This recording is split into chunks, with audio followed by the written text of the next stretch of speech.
AI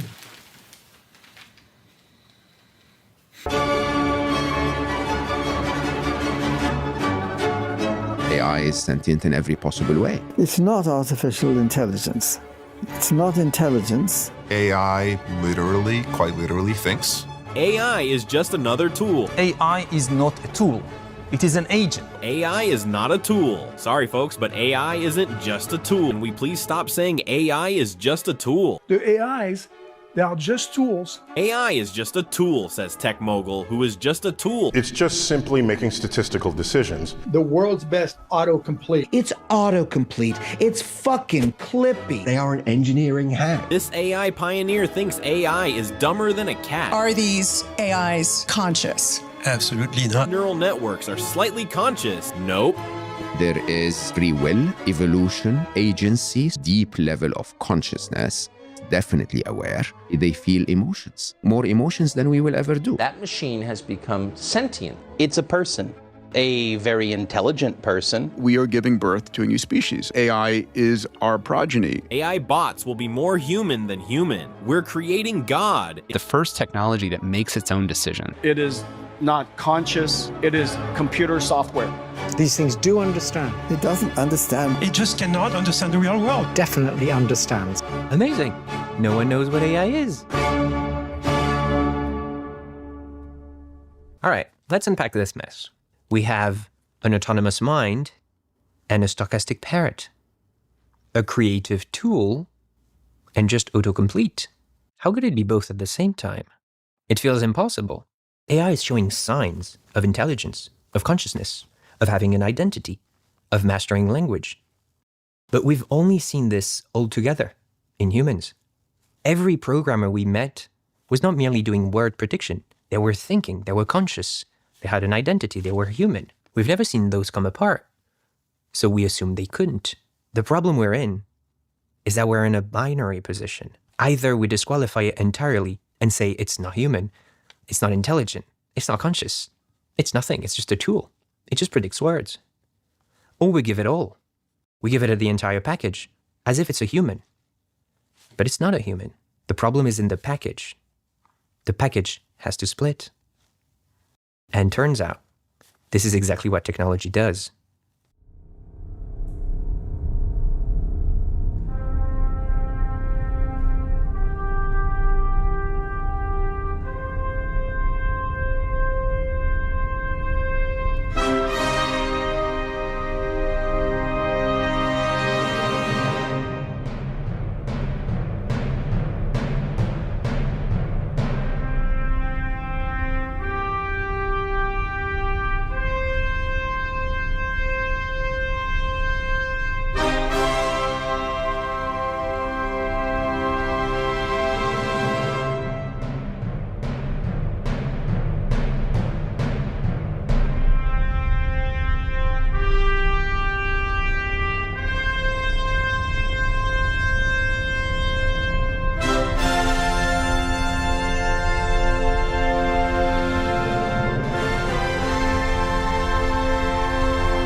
Turns out technology has been doing this forever. It takes concepts that used to be together and splits them apart. Writing split knowledge from memory. The clock split time from the sun. GPS split going somewhere from navigation. Recording split music from musicians. The pill split sex from pregnancy. And yes, AI is one more driver of that split. Everyone is trying to use words to describe AI, but it's AI that will split those words apart. Let's call it concept fission, when concepts that used to be together are split apart. 1,000 years ago, there was no trip to the grocery store. Back then, if I wanted food, I had to make the food. There was no alternative. It sounds crazy to us now, but for most of our history, the food you ate was the food you made. But then, refrigeration, transport, tractors, supply chain, supermarkets, and the bundle split. Now it's just a chore to get food nowadays. We don't even think about it. Such a fundamental thing as making food for oneself is not a thing anymore because the bundle split. We can just get food without having to dedicate our entire life to it.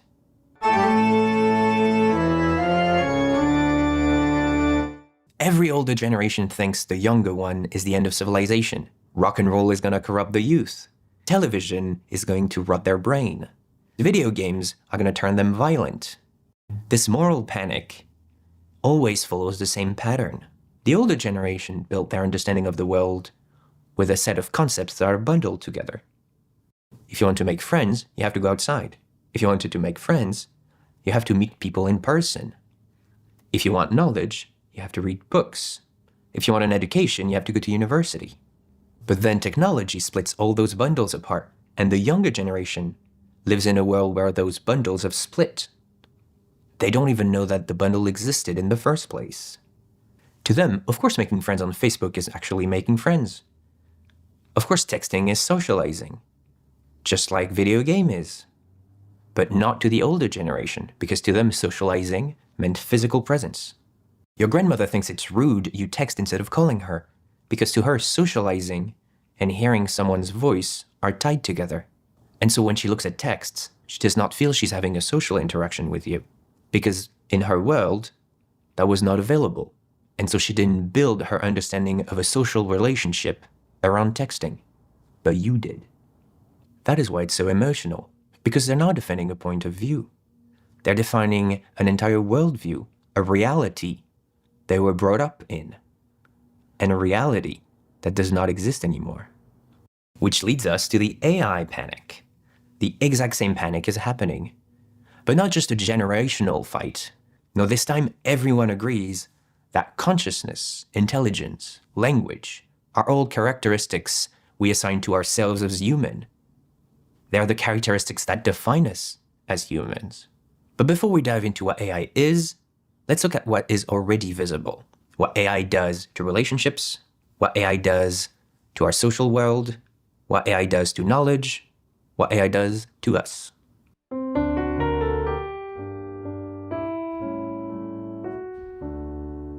Right now, AI is impacting a lot of things.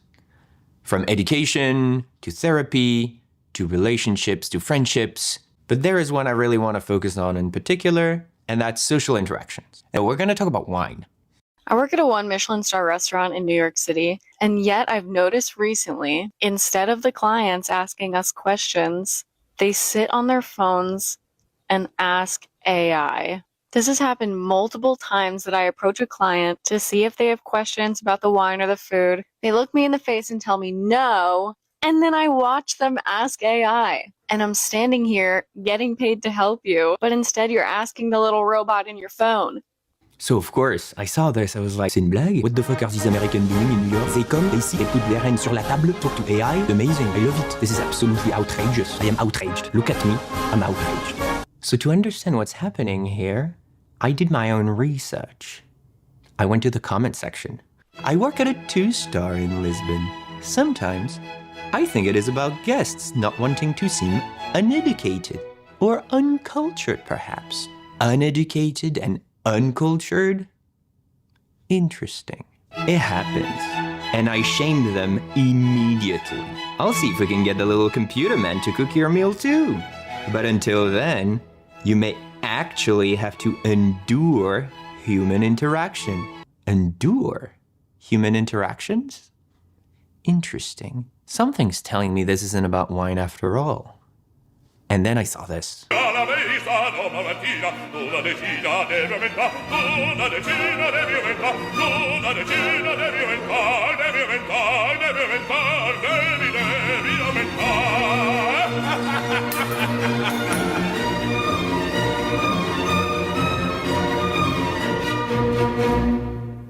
wine list is unsafe? At least we're not pretending this is about wine anymore. It's about shame. Interacting with a sommelier is not only about wine. It's a spectacle. It's a performance. Male ego. You have to show off. You have to know what tannins are. Is it light body, full body? Does it have legs? And of course, you have to do all this in front of your friends or your date. And they have nothing better to do than just sit there and watch the spectacle. You better know your way around the wine list then, unless you're unsafe. Before AI, the knowledge and the social ritual were bundled. You had to ask the sommelier, otherwise you wouldn't get any information. But now you can just ask AI. And the moment people could get that, they took it. At Michelin star restaurants, while the sommelier was right there waiting.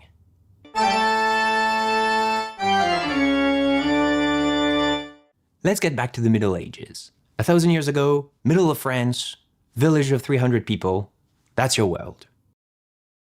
You want music? You need whoever can play music in your village. And you sit by them, and you get to listen to some music. But also, they'll tell you about their day, and their sick goat, and how their wife is not good enough for them. But you don't have an option. If you want music, you have to take the whole package. You want advice? You go to the elder, because he's wise and smart, but also smelly, racist, and boring. But he's the only one who knows which mushroom will kill you. So you sit there and you take it. It's a package deal. Take it or leave it. Except if you leave it, you die. You had to go towards other people for everything. But most of the time, you didn't go for the people. You went for something else. For knowledge, for entertainment, for information, for comfort, but not necessarily for the people themselves.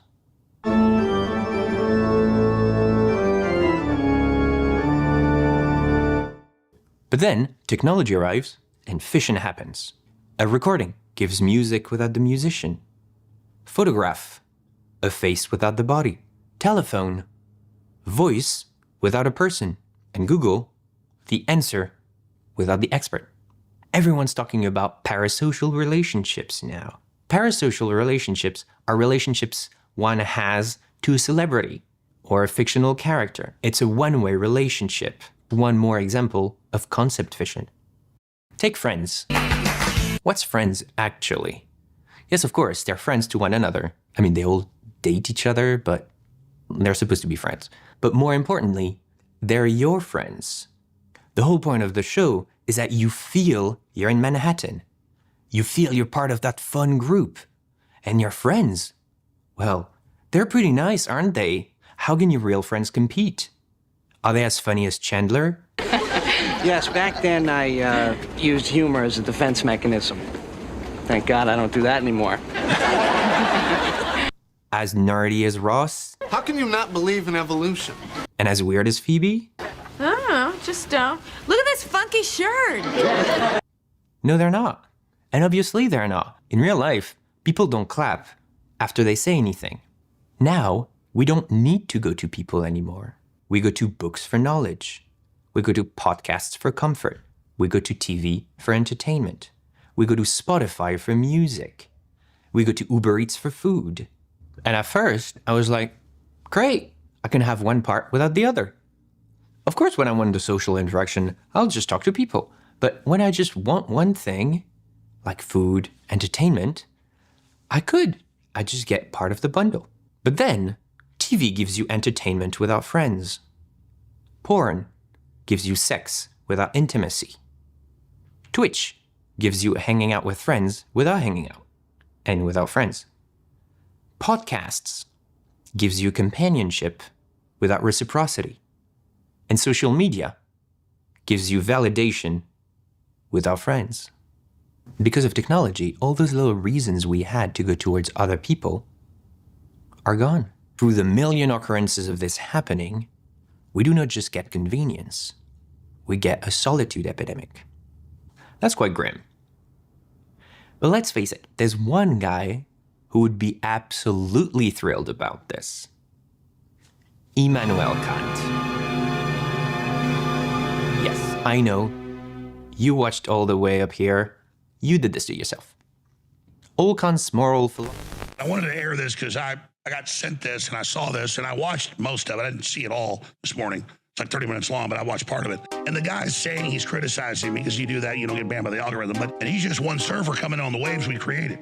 So he pretty much gets it. I thought it was entertaining and informative. He's also got a pretty ridiculous name. Extra Chill Goblin. We always like goblin jokes. I don't know why. I made goblin jokes years ago. They became super viral, so whatever. Yeah. We'll air that.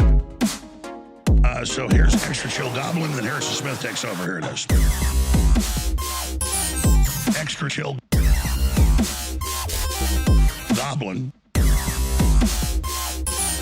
He pretty much gets it. Dirty. He's also got a pretty ridiculous name. Extra Chill Goblin Vomit, Slop, and Blood. I thought it was entertaining and informative.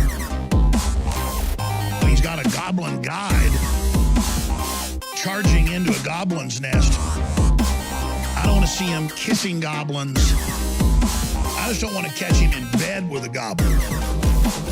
Literal vampire belly goblins are hobbling around coming after us. Extra chill goblin. Goblins, gob it up, goblins. What's going on? Oh, not sure why that comment was highlighted. What's gobbing on with you? Still working on how I want to introduce this this show every week, but it is or twice a week. It's June the 7th, Saturday, 8:48 p.m. Looks like I let the intro video last a little bit longer than normal, but just want to give Opus 23 a shout out here. Proper shout out. AI does to us what American cheese did to food. This is a small channel. Should you be fooled by looking at the production value here? You know, he's got like costumes, lights, wine, all kinds of stuff going on here. Really, really nice. Yes. Holy crap, this is entertaining and informative. Absolutely. I thought it was entertaining and informative. Yes, that is what I thought too. But yes, this is, oh, damn. Okay, so that's his first video. Wow. Okay, cool. All right, Opus 23, gang. You gotta show him some love. Get in there. Did that work? Yeah. Opus 23 should stay small? Damn. Oh, shit. Was that because they put the wrong picture up for Kant? Oh, what? Dang. Okay. Horde analysis, eh?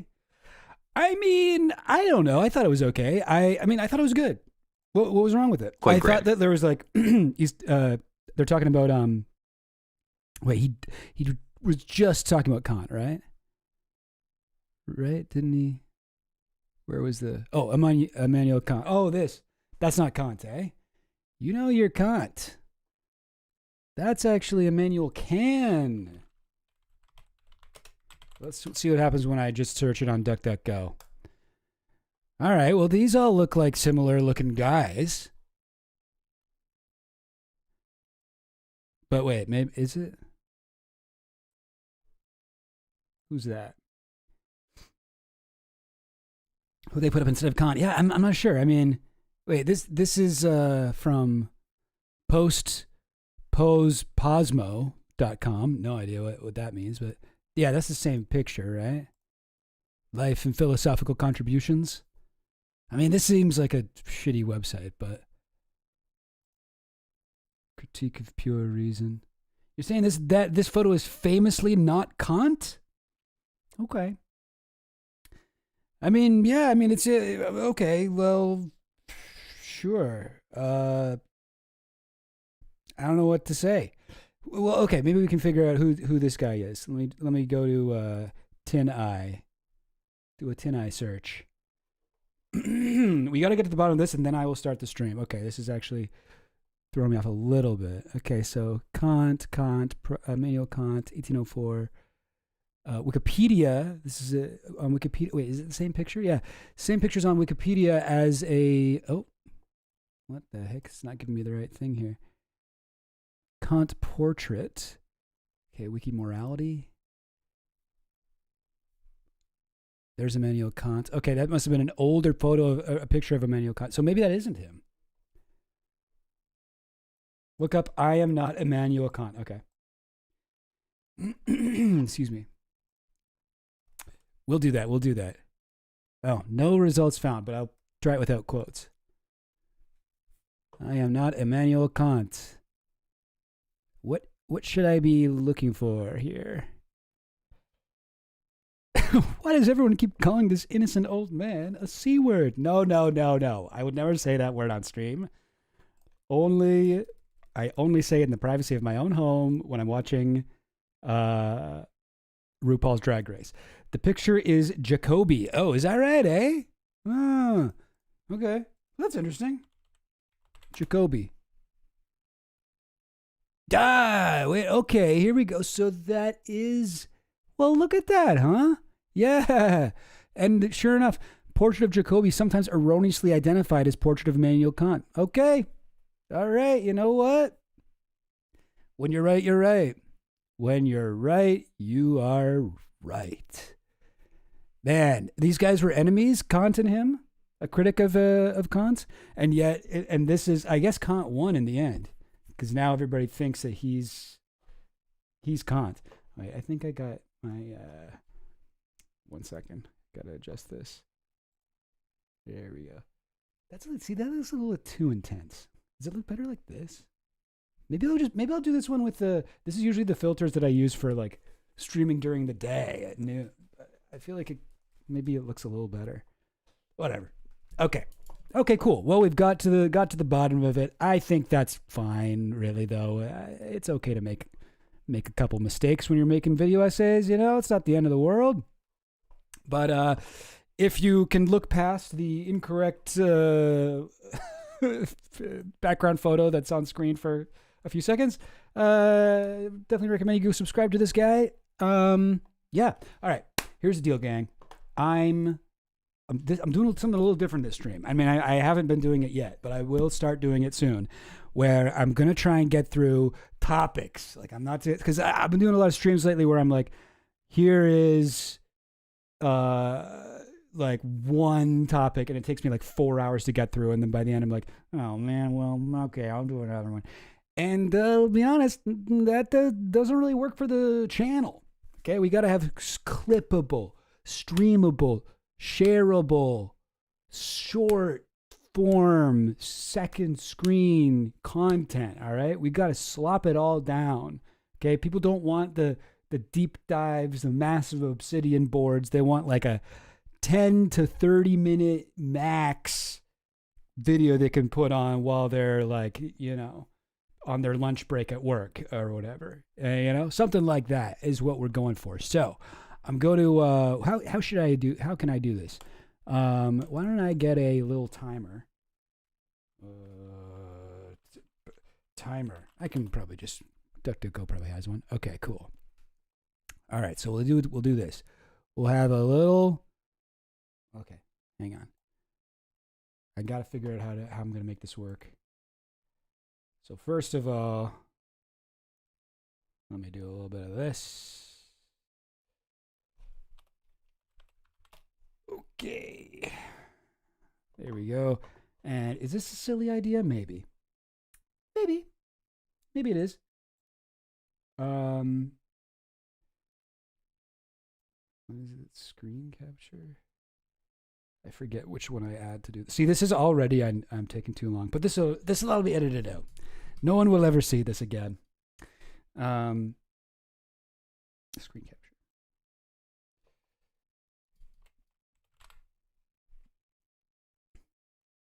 Okay, and we're going to use this one.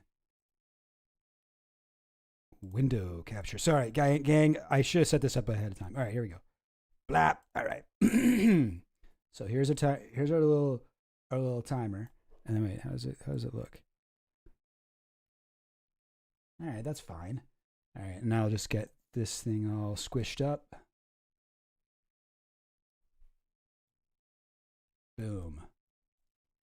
Does this feel unnecessary and distracting? Well, I did just spend 5 minutes on stream trying to figure out how to get it to work, so it's going to have to be good.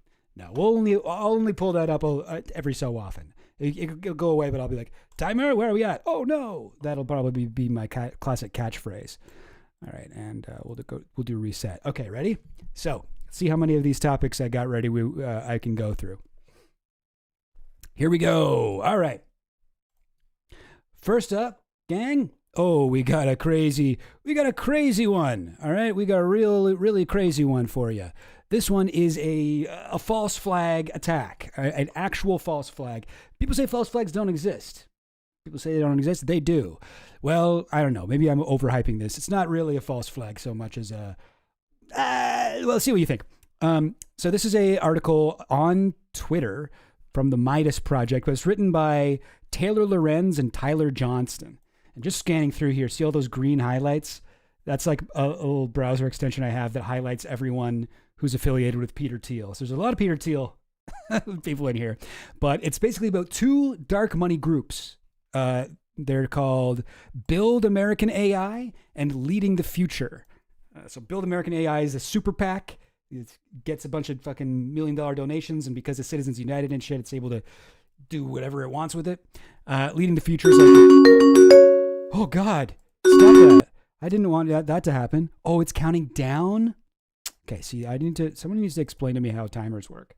Okay, well, let's just do 30, and oh my God, how do I stop this from ever making noise? I don't want that. Maybe I want a stopwatch. Jesus. Okay, that scared me. Stopwatch. Yeah, okay. This is fine. This is better. This is not going to go off and like make me feel bad.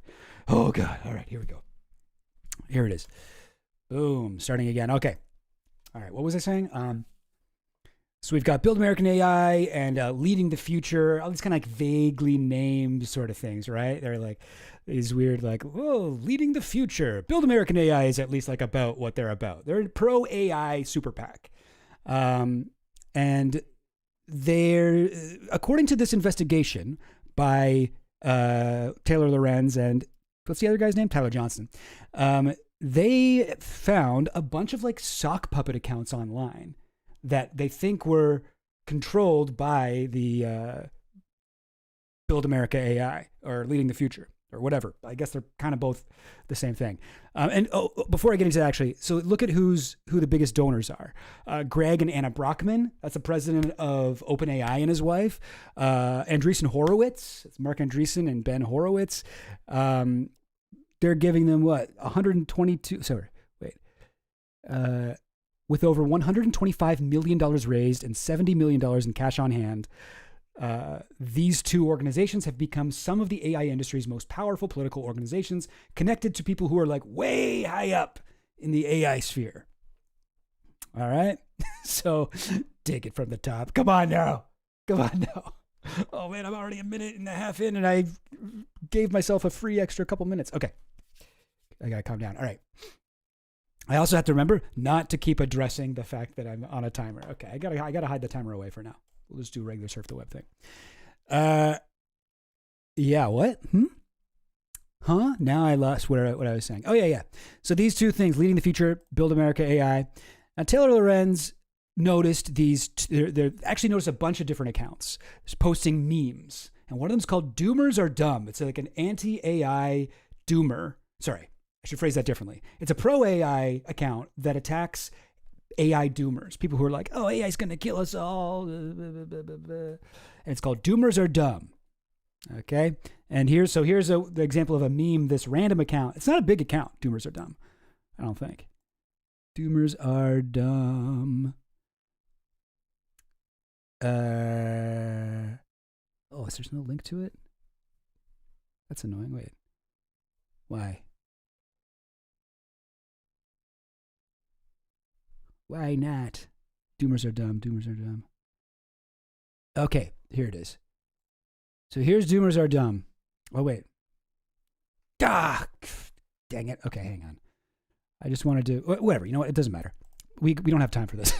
This is an example of something that it would post. It's replying, as you can see, to the Build American AI account, which is just talking about AI is our most powerful tool against disease, accelerating drug recovery and detecting illness earlier than the human eye. To lead the world in medicine, America must lead the world in AI policy. The sick and vulnerable cannot wait for regulatory delays. Big common argument for pro AI people. It's going to help when you get sick. You know, I'm sure you guys have heard it before. Doomers are dumb. Posts, yep, and then a classic, hilarious, very organic meme. Definitely not created by a bunch of consultants sitting around a massive conference table. It says, China watching U.S. orgs push companies to pause AI. Whoa,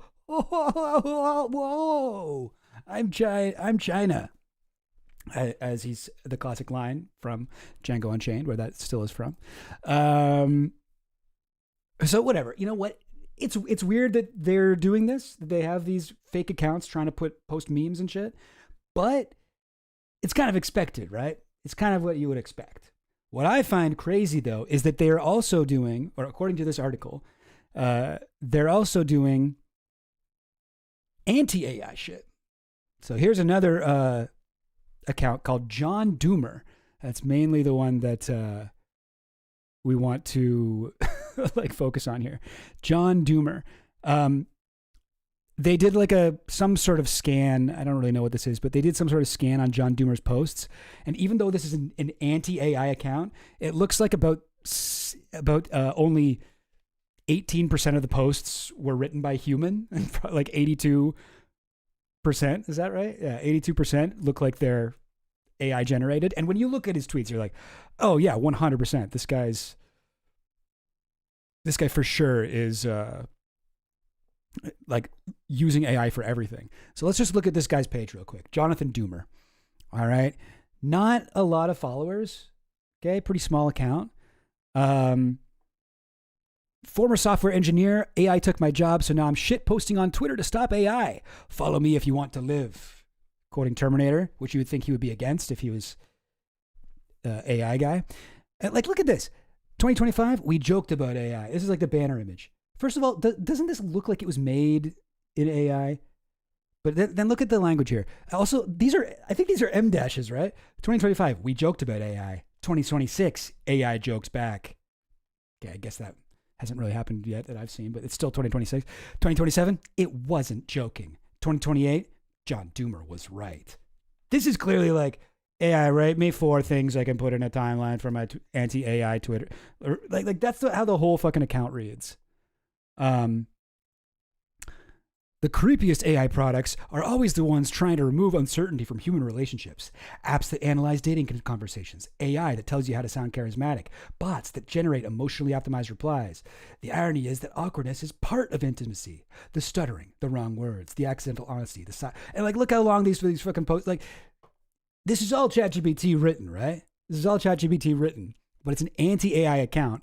And they've matched up like when it started posting. They've looked back in its old posts. It used to be a pro AI account, and then it suddenly changed. It interacts with this other account, the Doomers are dumb or whatever the other one was called. Doomers suck. Yeah, Doomers are dumb. It literally is called Doomers are dumb. It interacts with this account all the time, and they fight each other all the time. But they both started at the same time, and there's all these ways that they've connected them in this article, right? Really intense. Yeah, AI can't joke. That's the thing. That's the thing. And so that's all crazy. But there's also like, it's like, why would they be doing this, right? Like, why would they have an account that's posting anti-AI stuff? Aren't they OpenAI? Aren't they like a big, pro-AI company? They're an AI company. They don't want people to be anti-AI. Why are they doing this? Well, so check out some of these other posts that they've got, all right? So here's some dude, John Sherman. About these things. Oh, he's talking. Sorry, that's 4.5 minutes. I don't have time to listen to it. But he's basically saying AI is an intruder in your home. John Doomer posts, "We don't call 911. Picture of a gun." It's like kind of like it's actually like, sorry. I know this is maybe a little bit worrying that somebody affiliated with these like massive dark money groups and Andreessen Horowitz, blah, blah, blah, would post something like this. You could argue it's a call for violence. But I have to say, like, what is the target market for like this piece of home decor? Doesn't this seem a little bit, it's like the Venn diagram between like live, laugh, love kind of, fun aunt style and like militia uncle. I guess that's the demographic when those two people are a couple.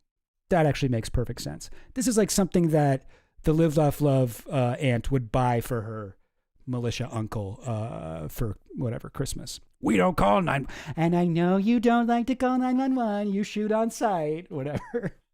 Yeah, okay, you know what? I answered my own question. That's how we got to do. But this is the sort of thing that they're posting, right? We've got this one is just kind of weird. Scientists discovered a caterpillar that murders insects and stitches their dismembered body parts onto its back as armor. Really? Wow, that's kind of crazy. I mean, I guess it's kind of like humans wearing like animal skin, right? It's, whatever. I guess we can't really judge, And then John Doomer says, this caterpillar and Sam Altman have a lot in common. It's like, they do? What do you mean? What are you talking about? What does this even mean? I honestly don't know. I honestly have no idea. Here's another one. If someone tells you AI is safe, cut them off. They've already been assimilated. You're talking to an organic drone. That seems a little intense. I mean, I have many friends who use AI or whatever. I don't know that I have any close friends who are like, no, AI is safe. I have had that, like a couple years ago. Oh, I love AI. I use it every day. But this would be a really stupid thing to do. If someone tells you AI is safe, cut them off. They've already been assimilated. You're talking to, like, this is stupid advice.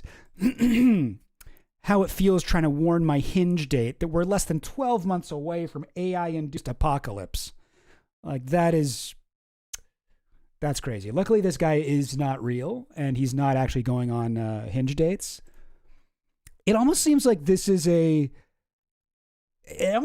like this could be like a movie, where it's like this guy, he's devoted his whole life to hating AI, and then the twist is like, you are AI. Sorry, John Doomer, you are AI. Look at how you write. Look at all your weird little AI fucking giveaway, like tells you've got here. You've got so many. It's so obvious. You're AI, dude. Sorry, I know you hate AI, but you are that. What's this one? Server farms require absolute sterilization to function properly. They use heavy duty. Okay, that gave me an incredible idea. I've started. Wait, what? So he's figured out that server farms require they need to be totally sterile. So he started mailing envelopes full of loose dryer lint to the corporate headquarters of every major tech company. No return address, no letter, just a densely packed wad of static charged fuzz. When a mailroom opens it, the microscopic fibers will enter their HVAC system. Slowly but surely, that lint will make its way into the server racks. It will blanket their expensive GPUs in a layer of insulating grime. This is hilarious. Actually, this seems like a rat limit post or something. Oh my God. I am the grit in the gears of progress. So some of these like fucking posts, they make anti-AI people look like violent or, dangerous or just stupid. This one's just weird. This one's just weird. I don't think this will work. I don't recommend this as a, praxis. But I like where your head's at, fake AI, anti-AI guy that is himself AI. Now, so this, there's more stuff. Maybe I should also mention, there's more stuff in here where like even the pro AI account, Doomers Are Dumb. And here's Doomers Are Dumb, by the way. And these accounts are both run by the same people. It's like the same, it's like two sock puppets fighting. No, AI's bad. You idiot, AI's good. This is John Doomer being like, yeah, maybe we shouldn't let our youth be educated by AI tutors. And Doomers Are Dumb's like, horrible take, Jonathan Doomer. It appears the educational system failed you. Maybe an AI tutor would have helped you develop properly. Nice. Sick burn there, Doomers Are Dumb. Hell yeah. But, like there's, it's going after, and this is hang on, sorry. Like this is an example of the type of shit. And remember, this is like funded by, page doesn't exist. Really? Well, hang on. Can I get this on the Internet Archive? Let's pull that up. No. Can I get it on archive? I'm sure I can find a. Sorry, I'm sure I can find that on something. Somebody's screenshotted it. Nope. Okay, it's not on any of my usual sources. That's too bad. But oh, here it is. Here's a screenshot of it.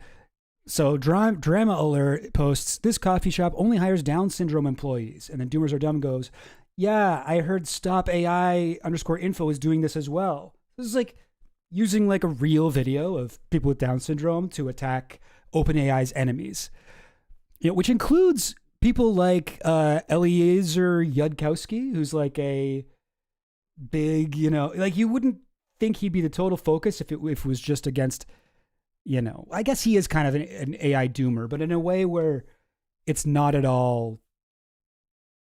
Yeah, Yud in his lab developing new doom scenarios. Like he's a big guy in the AI world. He's not a doomer in the sense that like, he doesn't think AI. Like I think that his doomerism is good for AI. So it's interesting that they're going after him, but he is specifically an enemy of OpenAI. So it makes sense that they would attack him, if that makes sense. But and I also mentioned that, and they also go after Dario Amade, who's we're not woke, promise. Is that supposed to be? Who's this supposed to be? I actually don't know. Oh, that's David Sachs. So they're making fun of Anthropic for being too woke. Like they hate, like they're not just pro AI, like any AI. They hate specifically OpenAI's enemies, like Dario Amade, who's the like, he's also sucks. He's an evil whatever AI billionaire CEO. But of all the evil AI billionaire CEOs out there, he's like the least woke, or the most woke one. He's like he's like clean coal versus regular coal. It's mostly a branding thing. But it's funny that they're going after all of OpenAI's enemies, right? All right. So anyway, I could go on about how this shit sucks. Like what they're doing here. And I could go into more detail about all of the reasons why Taylor Lorenz and Tyler Johnston came to the conclusion that this was probably connected to Build American AI leading the future. But I actually don't have to, because before they did anything here, after this article came out, it's really hard for me to talk and look for things at the same time. After this article came out, Build American AI was like, yep, that was us. they said it. So here's this is the article we were just reading from Tyler Johnston here. And then Build American AI quote tweets that, says, appreciate the feedback. These are parody meme accounts run by an outside vendor, and they're easily linked to Build American AI. They're not a core part of our strategy. Here's what we believe in, and they link to their like weird ass fucking ChatGPT written manifesto that I'm not gonna fucking bother reading it. Oh, we believe that there should be safety precautions for children, national commitment to AI literacy. We believe in an approach of optimistic realism. That's my impression of what I think these guys sound like. And I think this is stupid. I think it's stupid. And I think that, like, based on some of the posts that they were funding, these fucking dark money pack, whatever, groups that are trying to influence the conversation, that seems to like go against a lot of the things that they're saying here, safety protections for children, baseline standards for frontier models. So yeah, so they've admitted it. And this is something that I find super interesting, because it's like, I feel like one of the most underrated conspiracies out there is the conspiracy that it's not quite dead internet theory stuff, but so much shit that we see online is propelled by people with a large amount of money. And I really, like, if you watch my Pizzagate video, I really tried to like show that, and how the Trump campaign and dark money around that campaign was able to steer the conversation in specific directions on Twitter, whatever. There's all these different ways that this sort of like modern cyber lobbyist can use to make people think that there are larger kind of consensus around topics than there actually is. And it's so rare that I actually see this type of journalism done on it, you know, where they go over this in, you know, so much depth, and then actually the the guy who it's about, or the, you know, not the guy, but the people who it's about admit it. They're like, yeah, that was us. It's not a main part. It's not a core part of our strategy, but yes, we did pay an outside group to do that stuff. It's like, that's fucked. This is connected directly to OpenAI through Greg Brockman and his wife, Anna Brockman. So there you go. All right. How'd I do? Timer. What was the thing? Yes. All right. And even though I gave myself an extra couple minutes, we still aren't even at 20 minutes yet. Hell yeah, yo. Goblin Bites. We got Goblin Bites here. We're going to get a Goblin Bite thing. Okay, I'm going to take a little second because I'm a little bit out of breath before I get into the next topic. Sorry, guys. I've been trying to pay attention to the chat and everything too, but is dead internet theory just a hollowing out of academia gone woke? Or sorry, gone wide? I'm just used to saying woke after gone. I'm not sure. I don't really know what that means, the hollowing out of academia. Dead internet theory is basically like there's nobody real online. It's all fake. It's all what's it called? Bots.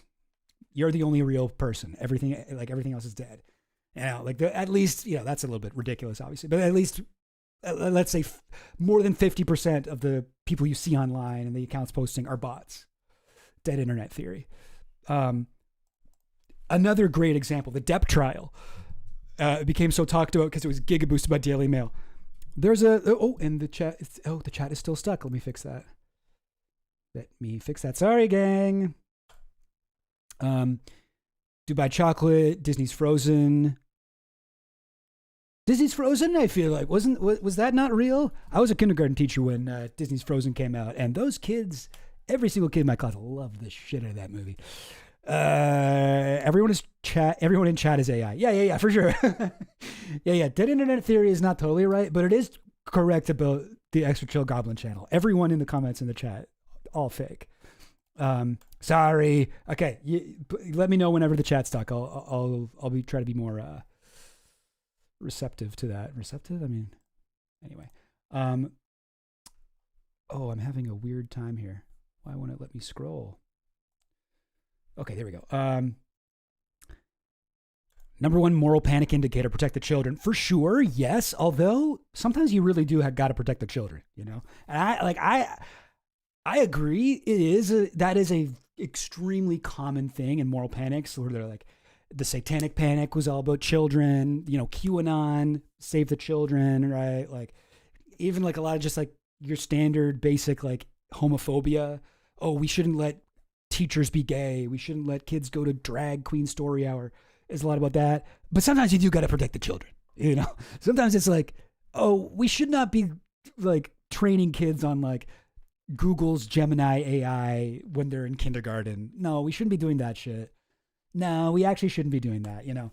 Sometimes I think the reason why it's such an effective way to push a like reactionary agenda is because it's actually an important thing.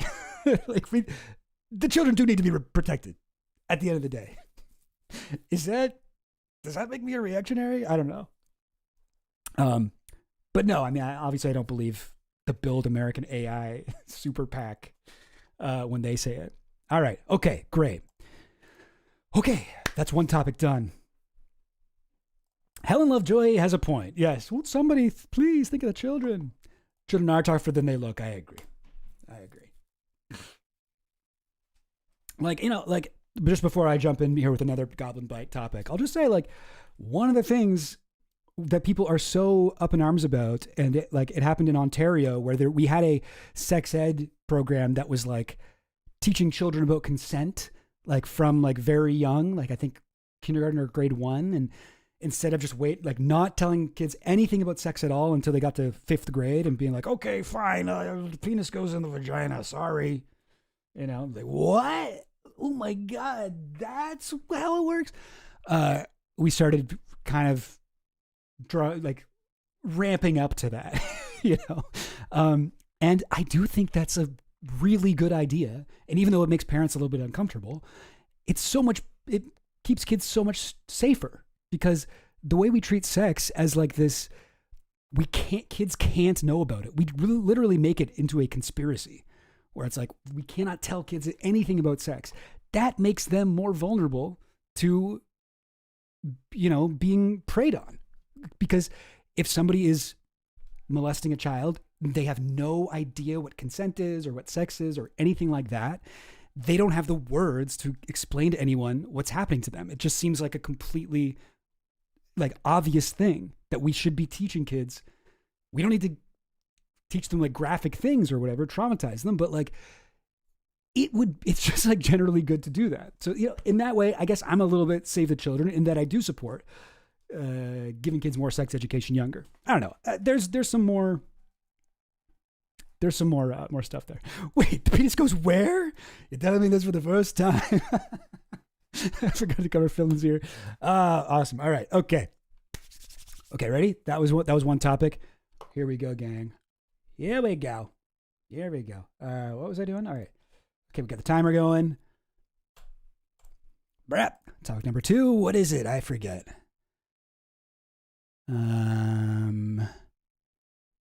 Here it is. Oh, this is a classic. Okay. Classic. You guys remember this lady, right? Let's just watch this for old time's sake. This is an intro to the thing I did want to talk about, but wait, stop. Here we go. Look at your M closely. Remember when the first time you saw this? Remember the first time you saw this and how weird it was? Also, is my audio working? There's a gap right. Oh, I think I got double audioed up. Is it? Does it double? Does it double? But yeah. First time I saw this on like my Facebook feed or something, I was like, what a weird lady. And now I'm like, oh shit, everyone's like this now. This is like mainstream conservatism. But she's talking about Monster Energy drink. So let's check it out. Look at your M closely. There's a gap right here in the letter M. It's never connected. So you go into Hebrew. The letter Vav is also the number 6. Short top. The letter Vav is also the number 6. So you can see there, Hebrew alphabet. That's actually not the alphabet. That's the Hebrew numeral system. And that is indeed the numeral that means 6. And it's kind of, what's it called? Vav? I'm not really sure, but. Long tail. Short top, long tail. You could have here in Hebrew 666 on the can. Hey, Exendu! Thank you so much for the Monster Energy drink. Yes. I'm going to punch a wall. Awesome. Yeah. I'm going to marinate some tofu in there. But my interest is the word monster. All right, hang on. Now, before we move on, I mean, it's pretty convincing so far, right? It's like, that is, wait, where was I going here? Okay. All right, whatever. So, okay. So yes, as you can see from this page, I just searched converting between Roman numerals and Hebrew numerals. Oh wait, Roman numerals. No, I wanted Arabic numerals. Dang it. Okay, hang on. I got a better one. Numerals, Hebrew numerals. There's like was it this one? No, that's not the right one. Hebrew number converter.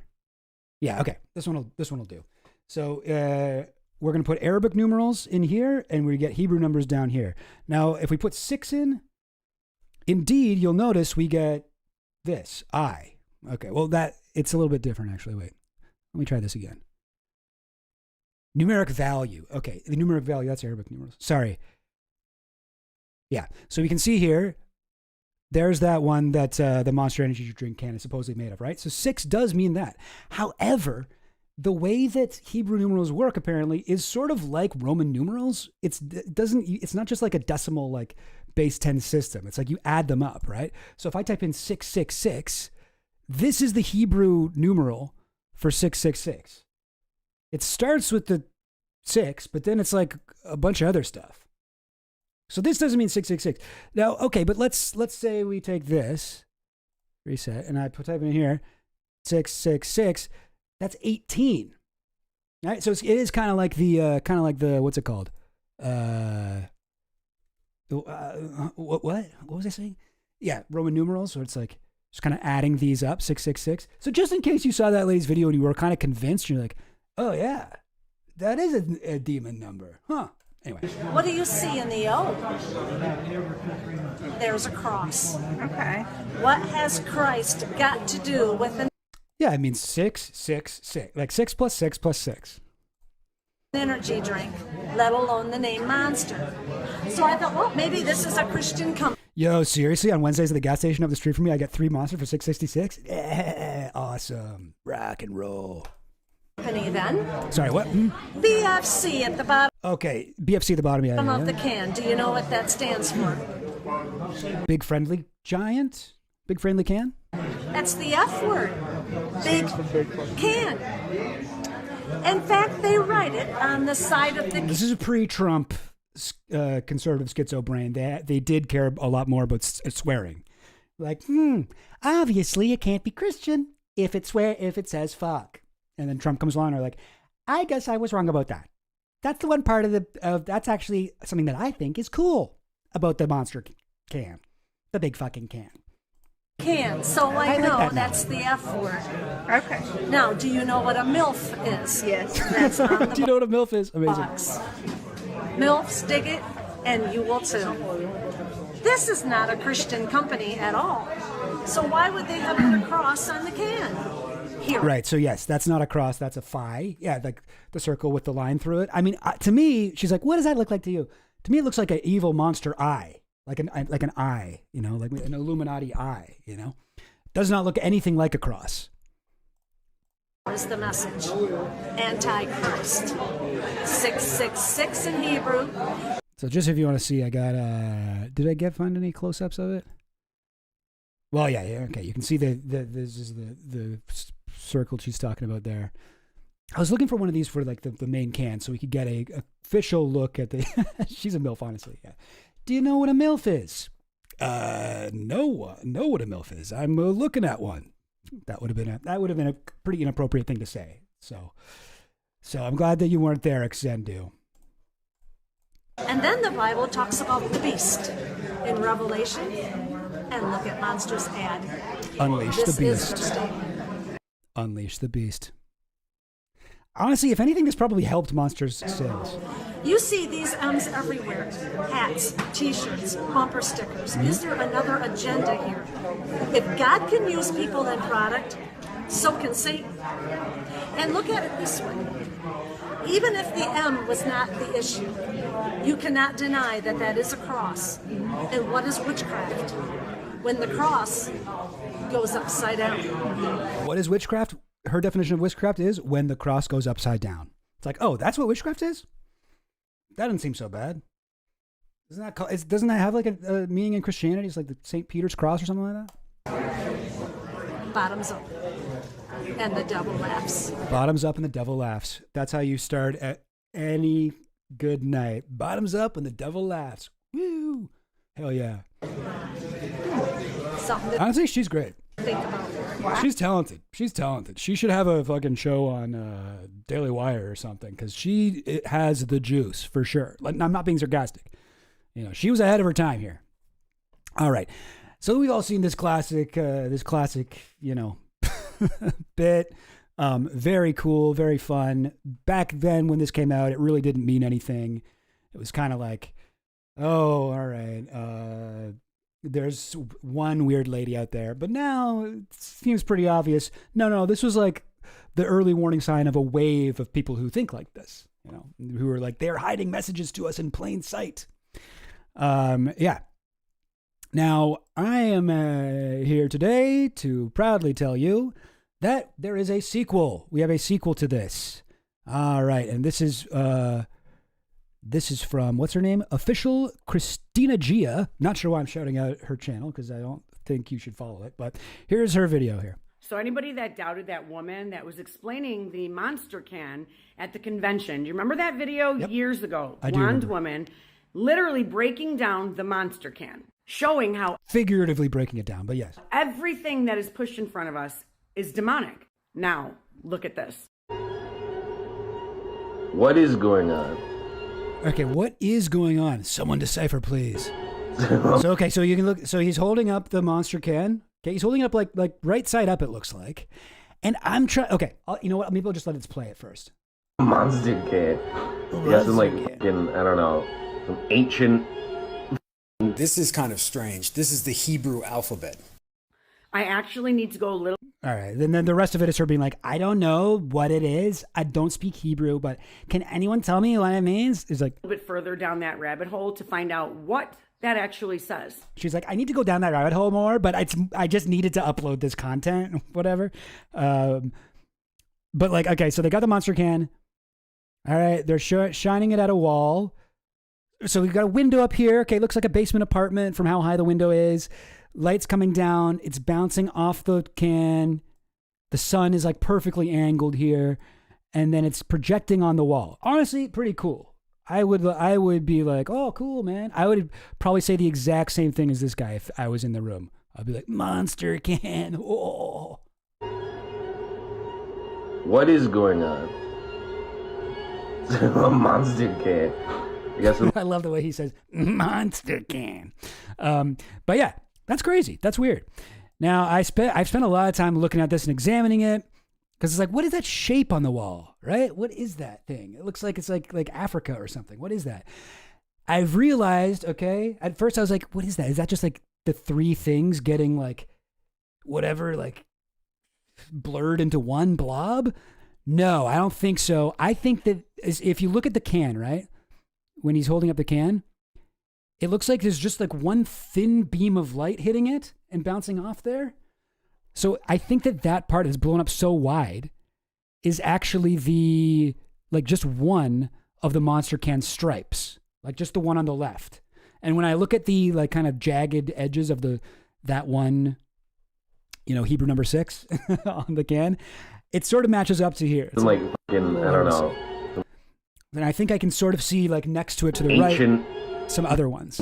Now this is where it's like, oh, what's that say? Oh, ancient Hebrew, like what looks like ancient writing or whatever, right?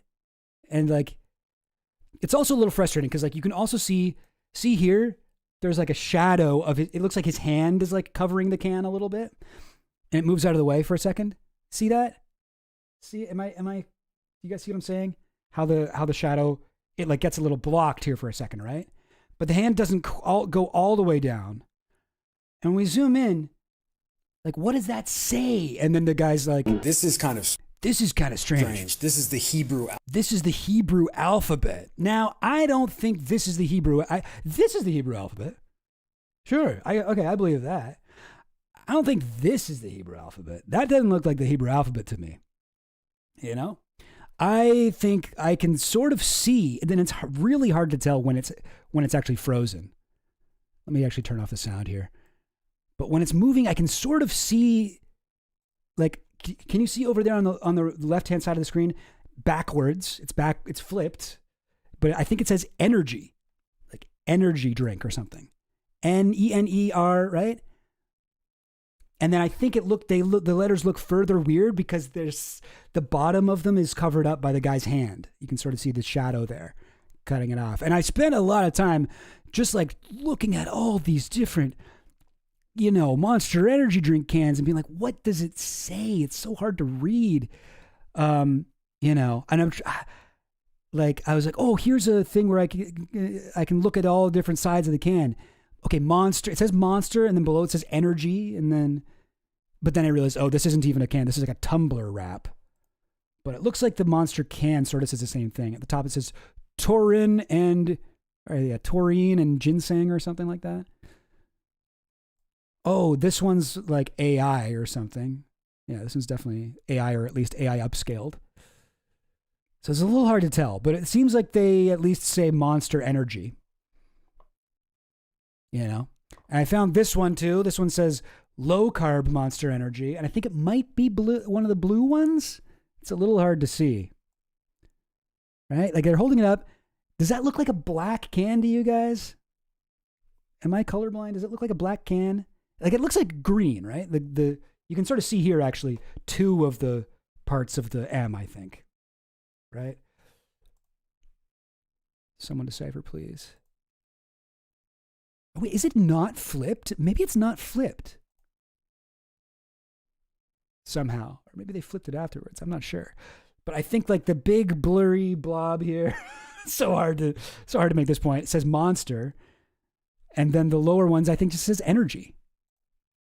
Energy, like right there, right? ENERG or something. Oh, it's so hard to tell. Can? Does it say can? Was he can there? Anyway, very hard to tell. But I don't know that I would jump to the conclusion that it's biblical Hebrew or that it's whatever. This is the Hebrew alphabet. Yeah, what does she say again? I actually need to go a little bit further down that rabbit hole to find out what that actually says. But it's in Hebrew. And you can see right at the top, it looks like continents. And then underneath is a whole set of letters. This is not coincidence, okay? This stuff is being forced down our throats, just like the death water. You're not being forced to drink Monster. If you don't want that stuff to go down your throat, you do not have to drink it. I've never been once in my life felt like I was drinking Monster Energy drink, and it wasn't 100% my decision to do so. Death water came out with face masks and skin. I think death water, she's talking about liquid death, like those water cans. I don't get what the appeal is on those things, to be honest. Skincare products.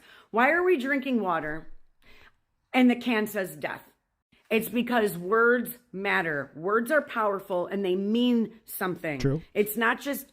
Words are powerful, they mean things. Oh, it's no big deal. For example, here's a word that means something. Hebrew alphabet. Those are two words, but together they mean something. And you can't just say something's the Hebrew alphabet that is not the Hebrew alphabet. It's a huge deal. And this is just the tip of the iceberg. Bottoms up and the devil laughs. Yeah, it's tough. I wish I could do more. I think it's a black can. I think it's a green letters. It's hard to green, whatever. Yeah, like logo. But yeah, it's quite tough to see what's written here, but I can sort of see ENER, although the bottom of it is sort of covered up, like by the guy's like finger. Anyway, I just thought that was a little fun little walk down memory lane. You know, it's like old times. It's like this lady had a daughter, and she puts a lot less effort into it. I guess it's like this is the pre-internet generation of how you had to be like a pilled like influencer. You actually had to leave your house. You had to go to your local fucking conspiracy convention. You walk uphill both ways in the snow and pouring rain. You had to print out a Bristol board thing. And now the TikTok version of that. Oh no, you don't even have to like know anything about it. You just got to be like, I saw a TikTok that I want to show you, and then add absolutely nothing to, and then show it. And then be like, and I got to do more research, but for right now, I think we should all get freaked out and be really afraid of Monster Energy. She didn't have any she doesn't say bottoms up and the devil laughs. She doesn't even shout out the original creator. She's like, remember that blonde woman? You know, like, come on, Gen Z, Generation Z. You got to get with the program. And she doesn't even know the name of liquid death. She's like, it's like death water, water death or something like that. It's like that death water. All right. Okay, I think that's good on this one. Yo, I'm crushing it. Okay, under 20 minutes. Yes. Yo. All right. Okay, let me stop. Let me pause here. Let me look at the thing. Is this a thanks forward, faith up moment? Yes. Thanks forward, faith up. Yo, I should clip that woman saying bottoms up and the devil laughs. She has a wiki page? Wait, the lady does? No way. What? Yo, that's crazy. Okay, let me start the timer again. Yo, that's crazy, man. This is the lady from the official video. An American Christian activist and author who gained national exposure during the 2010s. She's protested against Muslims inside Muslim places of worship, against homosexuality, and holiday traditions like Santa Claus and the Easter Bunny. Okay, well, that's what she's against the Easter Bunny and Santa Claus? Not that it's okay to be against gay people and Muslims, but like, that's intense. That's unexpected. Even Christians are like, oh, but Santa Claus, what do you mean? Okay, she's from Michigan. She's born in 1964. She's given a number of interviews over the year. She has written a book. Explain this, a verse-by-verse explanation of the book of Revelation. Explain this. Kind of want to read that. Yeah, here we go. In November 2014, guys, it was 12 years ago. A video of Wake speculating a relation between Monster Energy and Satan was published on YouTube, garnering over 13 million views as of 2020. The success of the video got her on Comedy Central's Tosh.0 Web Redemption. Really? Okay, that's crazy. This is not the first time she'd made that claim. She speculated the same thing on a podcast several years earlier. Monster Energy denied that her complaints reflected their product. Oh, I love that they even responded to it. That's great. You know, if they were actually upset about it, they would just ignore it and not. But they had a response. That's awesome. What did they say? The Christian Post. Verification successful. Computer analyzing whether or not you're Christian enough to read this article. Monster Energy shoots down viral video. The YouTube clip titled "Monster Energy drinks are the work of Satan." Blah blah blah blah blah. Janet, a Monster Energy drink representative, said, "I could tell you that's not true. The M Cloud represents the letter M scratched on the can. Doesn't represent anything else." The Unleash the Beast. She discussed the Unleash the Beast slogan found that Wyke says is related to the beast in the Book of Revelation. It's just a saying, Janet asserted, and anybody could represent it the way they want to. Janet said that BFC stands for Big Fat Can. But I thought that Wyke said that it was actually written on the can, Big Fucking Can. And it's not fat. It's a regular girth of a can. Like that. It's tall. It's not a chode, you know, it's not girthy. Interpretation, and then say that not that one, not that interpretation. Anyway, okay, all right. That was a pretty girthy can, man. I mean, for a can, nah, man, that's not girthy. It's tall. It's a tall can. It's a tall boy. All right, that was great. That was so great, and and guess what? We're only at 20:45. Amazing, crushing it, Goblin Queen. Do you see this? Are you proud of me? Goblin Queen was the one who asked me to try to. Let me move this down a little bit. To do shorter clips on this one. So okay, all right. What do we got next? What do we got next? I know I got something. Monster Energy drink. Okay, this, I don't know about this, but here we go. Mark Andreessen, wealthy fucking guy, whatever, like CEO of like Netscape back in the day, billionaire, runs Andreessen Horowitz, one of Mark Zuckerberg's big mentors, evil guy, like has all these opinions. This is what I think is amazing about guys like this, is how they're like, for one minute they're like, what was his thing? Netscape, right? Oh, he's the co-author of Mosaic, the first web browser to display inline images, co-founder of Netscape, and co-founder and general partner of Silicon Valley venture capital firm Andreessen Horowitz. Like this is the guy who's like, oh, I made the first web browser to display inline images. Therefore, I should get to rule the world. That makes me like an elite, like Uberman, like master race. That's why I'm better than everyone else. And it's like, no, but man, you came up with the fucking obvious thing that like you're in the right place at the right time, made a bunch of money, whatever.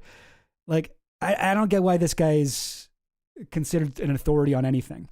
But he likes to go on Joe Rogan and just like make up obvious lies. I think because he thinks that everyone else is too dumb to know when he's lying. So let's just watch this clip here. Yeah, and he's got a head shaped like an egg. It has often been mentioned, and it should be. He does have an egg-shaped head. Alarming. We had meetings this spring that were media. The AI thing was very alarming. We had meetings this spring that were the most alarming meetings I've ever been in. Oh, we had the most alarming meetings. We had meetings this spring that were the most alarming ones of my lifetime. It's very alarming. Where they were taking us through their plans. Where they were taking us. I didn't realize I could do a I think, a pretty good Mark Andreessen impression. We had a lot of meetings, and we realized that things were not as they seem. It was like what kind of? Can you talk about it? Basically, just full government control. Like we had meetings with them and about AI, and they said, you know, Joe Biden came in and he was like, "Who's this fucking egghead, fucking piece of shit? What a loser! Yeah, well, what's fucking Horowitz look like? A slice of bacon? Nah, I'm just joshing you." Sort of thing. There will be a small number of large companies that will be completely regulated and controlled by the government. They told us, they just said, don't even start startups. Like, don't even bother. They were like, don't even do any Silicon Valley. Actually, we're the Biden administration and we're the enemies of you guys, and you guys can't do any stuff. So we basically, our new world order, we want full control. Like, there's just no way. There's no way that they can succeed. There's no way that we're going to permit that to happen. We won't permit that to happen. This is what he says Biden said. This is what he said Biden said. Oh, wait, it's out of sync? Oh, weird. Wait. Audio, video, out of sync. Yeah, they said this is already over. It's Wait. The video of me, like the whole thing is out of sync? Or just this? Way out of sync? I'm not sure what to do here. Just reload it and it's fixed? Oh, okay. That's weird. But yeah, if anyone's having, okay, full refresh and fix. Okay, yeah, sir. Not sure what happened there. I don't know. Something weird, but yeah, it sounds like it got fixed. Okay. Hang on. Let's go back a little bit. Yeah, so I'm really afraid of Joe Biden. He's actually really mean, and he's not like, you know, his brain isn't just like cottage cheese melting out of his ears or anything. He's actually really smart, and he was telling us that he would use the full force of the government to prevent AI from ever being developed. That they can succeed. There's no way that we're going to permit that to happen. Wow. Yeah, they said this is Joe Rogan. Like, wow, that's so nuts, man. Oh my! Just completely believes this. It's already over. It's going to be 2 or 3 companies, and we're gonna control them, and that's that. Like, this is and Joe Biden said, no, sorry, Mark Andreessen, you don't get to have a AI company because I already have AI companies that I like, and I'm just going to let them do it, and that'll be everything. Sorry, I'm just having too much fun with the impression, but I don't know that I have that much to add to it other than that. So it's more just like me working out my Mark Andreessen impression. Already finished. Oh my God! Yeah. No, when you leave a meeting like that, what do you do? You go endorse Donald Trump. Yo, have you ever tried stand up, dude? Yeah, no, I haven't, but I think I'd be quite good at it.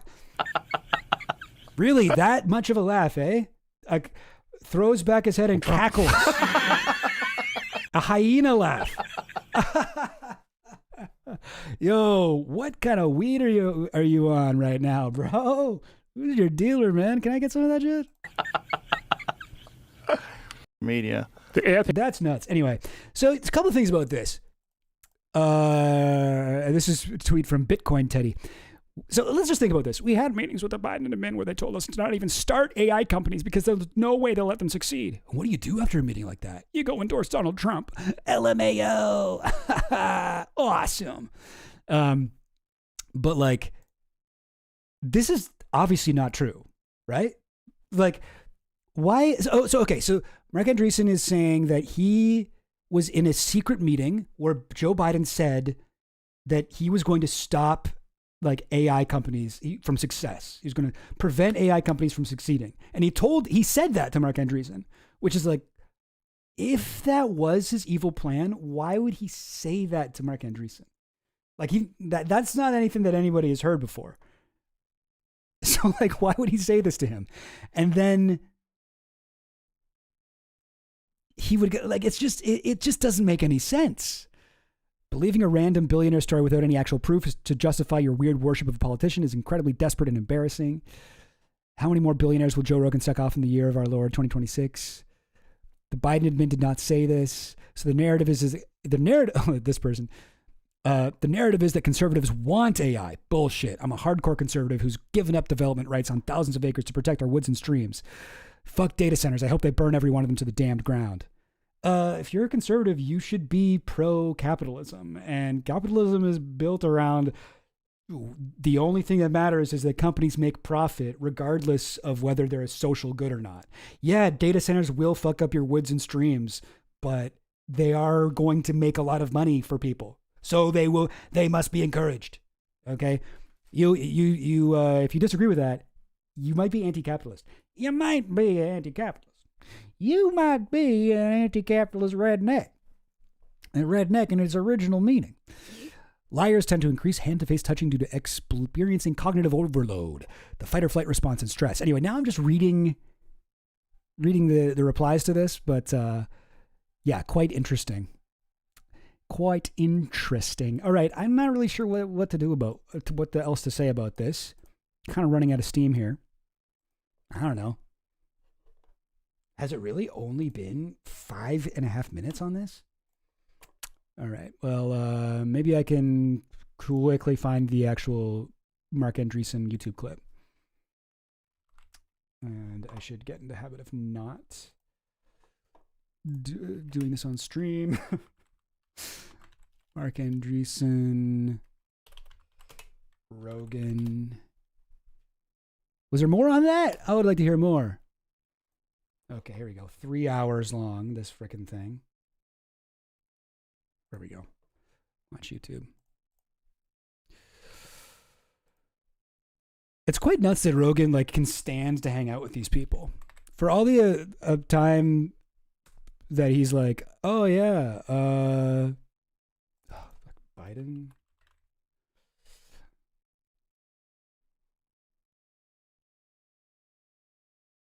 Biden.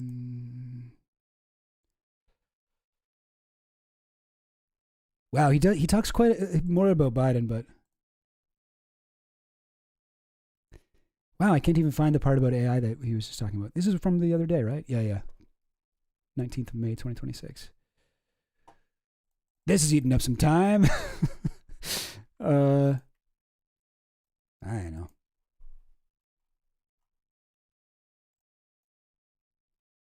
Yo, Rogan should fight Liver King on the White House lawn. That'd be cool.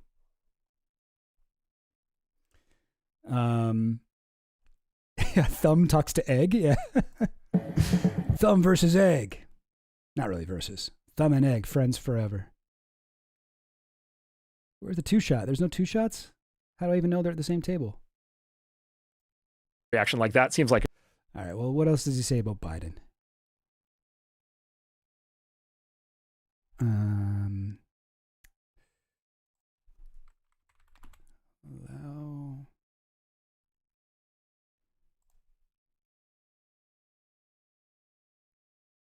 Oh, I can't find the part where this... I'm specifically looking for the part where it says that, but...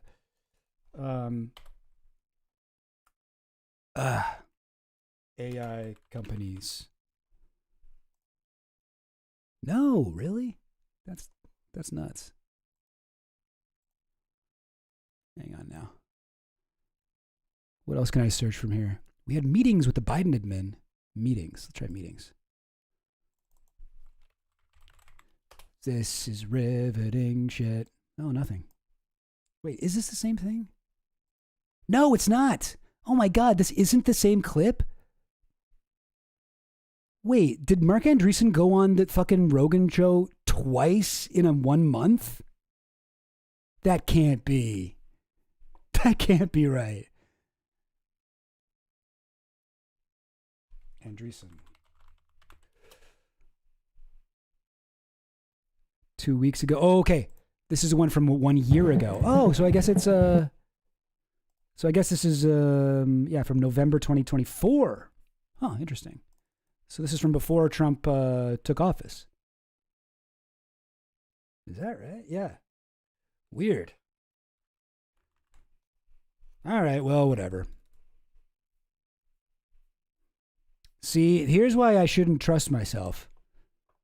Or not myself. I shouldn't just trust random accounts on Twitter. I thought this was recent.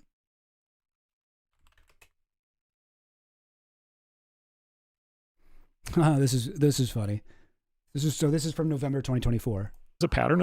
And then look, the companies bear a lot of responsibility, and the people in the companies, made a lot of, I think, bad judgment calls. But the government, the Biden White House was directly exerting censorship pressure on American companies to censor American citizens. Yeah, yeah. The Biden administration was directly influencing American corporations to censor them, trying to censor corporations. Can you imagine?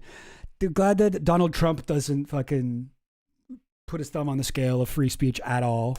which I think, by the way, is just flatly illegal. Which I think, like, I think it's actually flatly illegal. It's kind of got like he's kind of got like Jordan Peterson's voice. If Jordan Peterson just got like fucking decked in the stomach, like he's got the wind knocked out of him a little bit.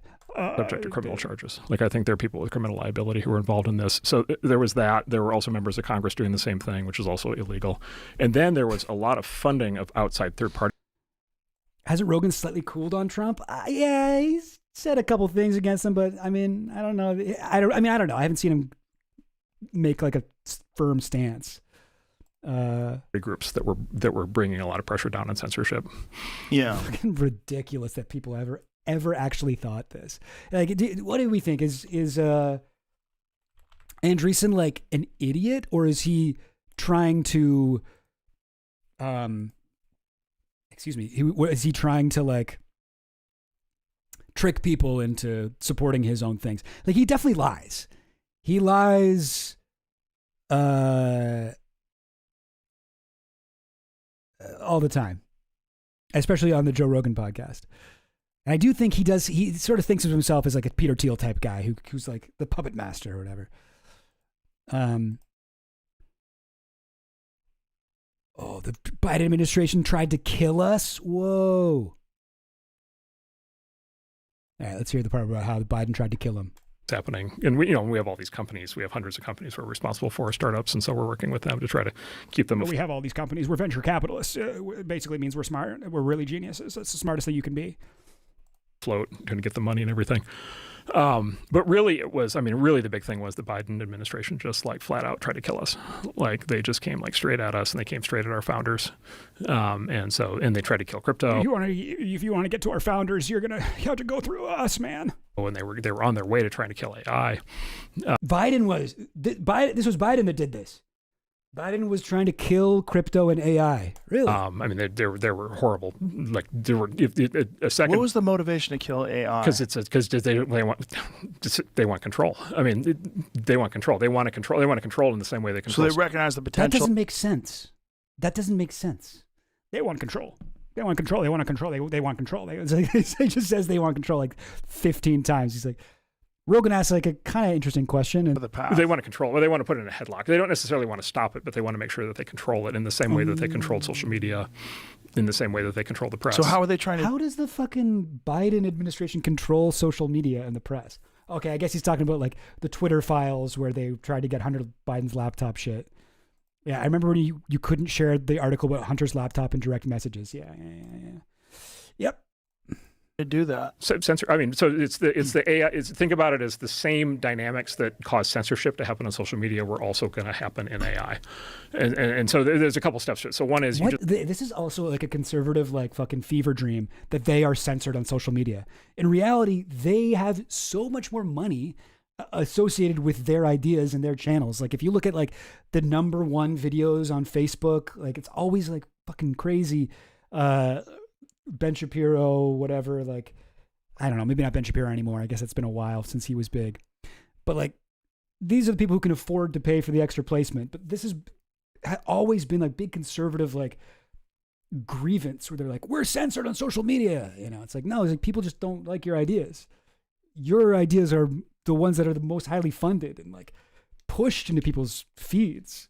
That's just obviously the case. But they have this delusion that they're being attacked because Facebook or whatever, YouTube will fact check them or like demonetize them for spreading COVID misinformation or something like that. Like, yeah, it turns out if you have fucking rules about what gets to be posted on your website, which you get to do if it's not like a whatever, like free speech town square, you have like company policies. Your advertisers don't want to be juxtaposed next to a Brett Weinstein video saying how ivermectin is safer and better than a vaccine.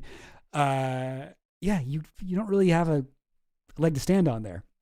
If we nationalized the social media and let the government do it, and we made it into literal a whatever digital town square, then yeah, but just want a small number of companies that do AI because you want to be able to put them in a headlock and control them. So you basically want to have a government, you want to bless a small set of large companies with a cartel and set up a regulatory structure where those companies are intertwined with the government. And then you want to prevent.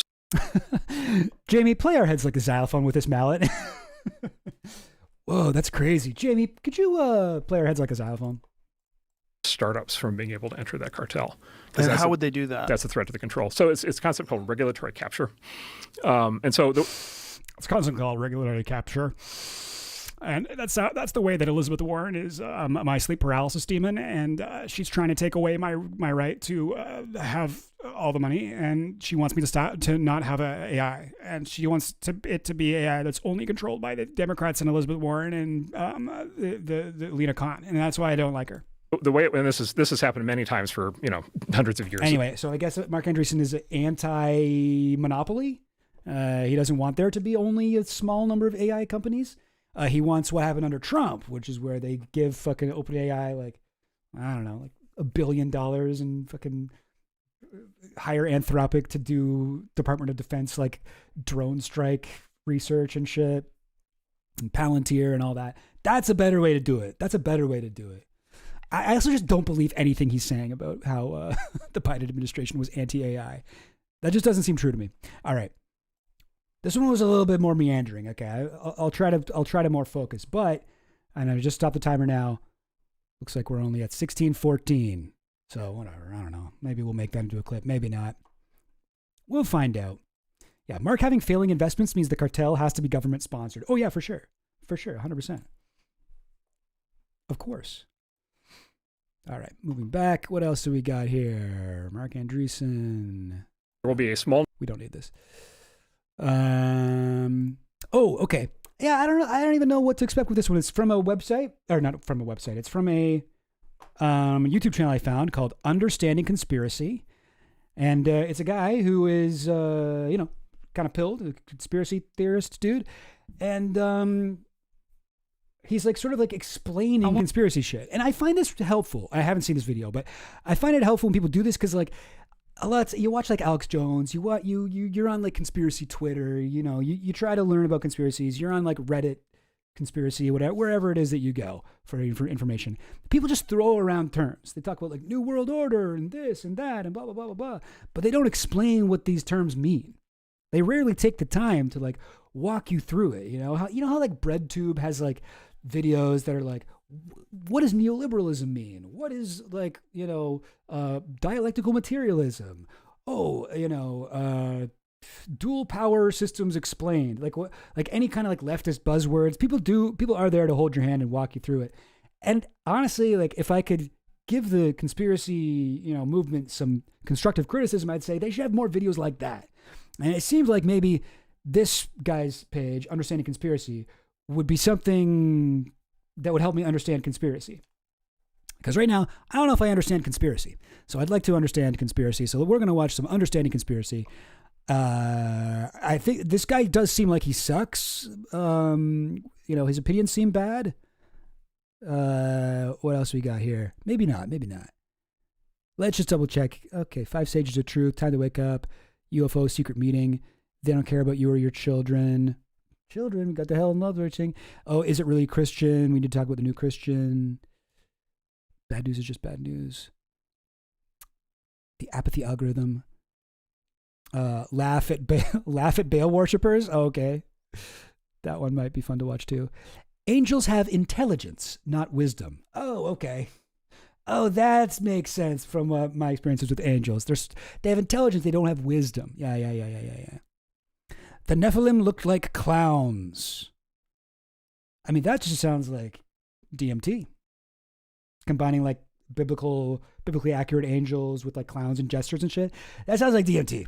That sounds like, is this guy a DMT guy? I think he might be. The Nephilim clown connection. Okay, no, for sure this guy did like a bunch of like DMT or ayahuasca or something. And he's became obsessed. He's written a book called The Nephilim. What is it? The Nephilim look like clowns or something? Okay, he's into satanic ritual abuse. AI partners. The Nephilim look like clowns. He's got so many evil clowns on this. Being a Christian truther channel. The demons only attack Christians? Don't humanize demons. The RFID. This physical and spiritual are not separate. Okay. Yeah. I would like to see if he's done anything on DMT, the fifth dimension. Let me just quickly look this up. DMT? Yes, he does. DMT experiences, demonic attack, DMT, and I knew it. I was like, oh, the Nephilim look like clowns. Yeah, the clown Nephilim. Yeah. No, I know these guys. I've seen these guys. They're not your friends, eh? Well, maybe you didn't vibe with them, but DMT gestures and psychedelic culture. Joe Rogan meets the jesters. The Nephilim clown connection in 15 minutes. Oh man, all of this I would love to watch. Like all of this shit. But okay, cool. Anyway, still not totally sure what to think about this guy. A testimony of Christ, DMT, and discovering the truth. Cool. All right, let's watch this one. Time to wake up. This is just from 3 weeks ago, so it's torn straight from the headlines, basically. Yeah, remember the clown freakout of 2020? That was a time. Oh, I forgot to start the timer. Whoops. All right. Well, I wanted to air this because... Sorry, hit the wrong button there. We'll add, I don't know, like 5 minutes onto this. That was probably more than it was, but... All right. Understanding conspiracy. Let's understand. Want you to get together. It was a golden age of conspiracy during that time. Wait, is that really how it starts? Wait, want you to get together? I want you to get together. It was a golden age of conspiracy during that time. Okay. Nobody really knew what was fully going on yet, but we had a good idea that there was some secret societies up to some crazy stuff, and it was a wild ride. Sorry, did he say when he was talking about? Oh man, I'm just not paying attention. Did he say? He said it was a golden age. Okay, he didn't say what time it was. It was a golden age. It opens with it was a golden age of conspiracy during that time. What time? Like the 90s, I guess. This looks like maybe like 2000s. Figuring it all out. And then a decade later, here we are, fully vindicated. Okay, so he's talking about the 2000s, a decade later, 2016. Okay, here we are. Wild ride, figuring it all out. And then a decade later, here we are, fully vindicated with the files and receipts to prove that everything we... A decade later, here we are. Okay, so no, he was talking about 2016, and now he's saying a decade later is now. Gotcha. And now we are fully vindicated. Epstein is Pizzagate. It's like, no, you're not fully vindicated. Like, yeah, like one or two things that you said did get vindicated. Yeah. Bill Clinton, friends with Jeffrey Epstein, part of an elite pedophile sex trafficking network. That part is true. The Pizzagate stuff is not true. You're not fully vindicated, but you do get. I will grant you one or possibly two I told you so's, depending on. You'd have to show me what you're saying is vindication, but what you're saying is vindicated, but no, fully vindicated, not really. We thought was going on really is actually going on, and it's bittersweet, isn't it? Because we don't want to brag. Oh, and here's a clip from Alex Jones's Dark Secrets Inside Bohemian Grove from 2000. We're not happy things came true. We're actually quite upset about it, and we wish we were wrong. In many ways, we really do wish we were the crazy schizo conspiracy theorist people in the corner who no one should listen to. But I feel like I'm watching like the like Clockwork Orange. Like my eyes are like peeled open, and I'm just being like, oh, blah, facts blah, are blah, facts, blah, blah, and blah, with the blah. way things are going, anybody and everybody is becoming a conspiracy theorist now. And True. with the new wave of people, That is true. Conspiracy theories are a lot more mainstream than they were in 2016 or earlier. people kind of just lumping into the community and with fresh eyes. Okay, God, I kind of want to go through this frame by frame. What was all that stuff? With the new wave of people. This part. Okay, hang on. So these are supposed to be showing us Google Chrome. Well, that's the Divine King sign. And it does also 666. Oh, shit. It's the Monster Energy drink lady back. Okay, cool. This is Google GPS. And look at the Eye of Providence. First of all, that isn't the Eye of Providence. The Eye of Providence is like the Masonic like eye. It's the eye that's in like the pyramid at the top. This is just an eye. In fact, this is clearly like a Web 2.0 era, like, icon. This is like a digital, this was clearly made in like, I don't know, like Adobe Illustrator. Like this is a vector image that you're showing me and being like, it's the Eye of Providence as seen in ancient Babylonian rich. It's like, no. No, what you got there is an eye. Like that's an eye. The Eye of Providence is actually a thing. Eye of Providence. Yeah. It's like I'm saying, like it's like the Masonic kind of like pyramid eye. Here's an AI version of it. AI? Dang it, I thought DuckDuckGo was supposed to not be having AI images anymore. Oh, I have to turn it off manually? Hide. Let's see, does it do it? No, first one. This one's for sure AI too, isn't it? Oh, maybe not. No, it is.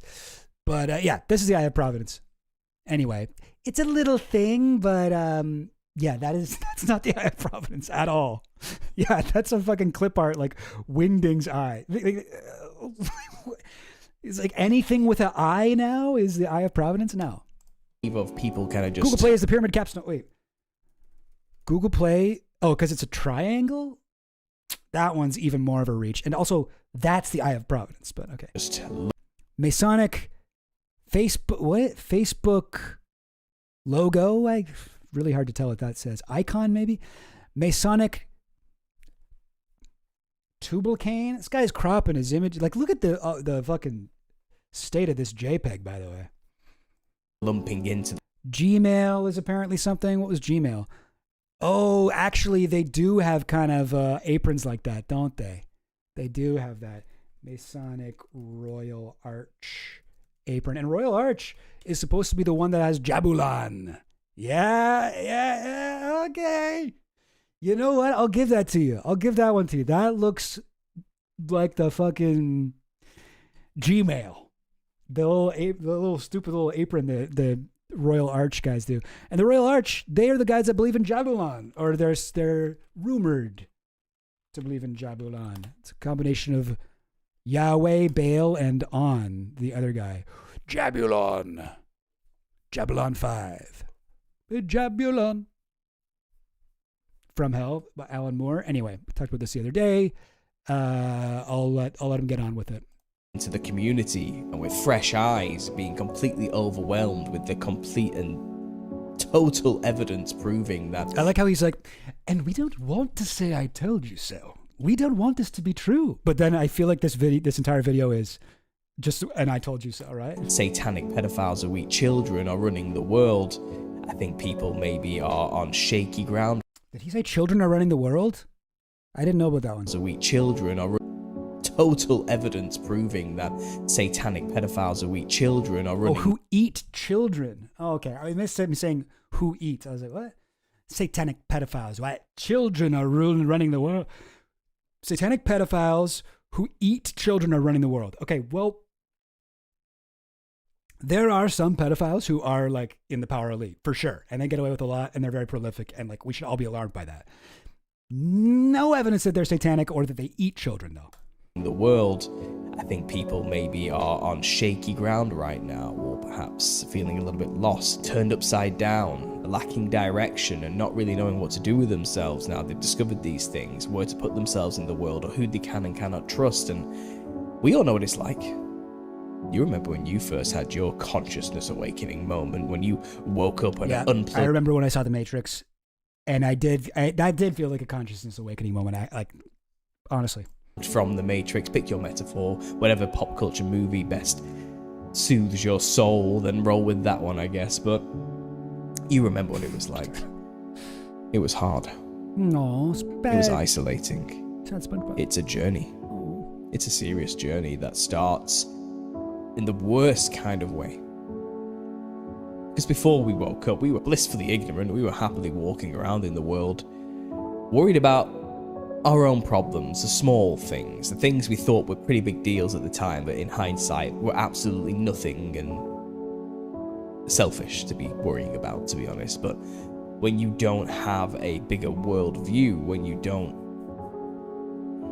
have any freedom from the systems and the indoctrination and the propaganda you've been inundated with since birth, when you believe that the world as it is presented to you is the truth by the media, you may as well just focus on your own problems, which aren't really problems, and what else is there to think about, you know? And most people are in that haze, aren't they? They're in that haze.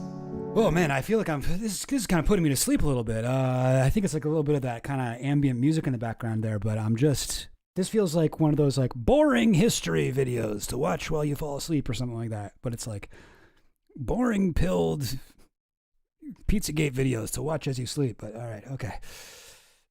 The stock footage is taking me out. Hey, what's up, We're in Hell, by the way? Friend of the stream. What's going on? Yeah, we all getting hazy brainwash here. And I remember vaguely what it was like to be there. I made a video about this, talking about the haze that the unaware are living within.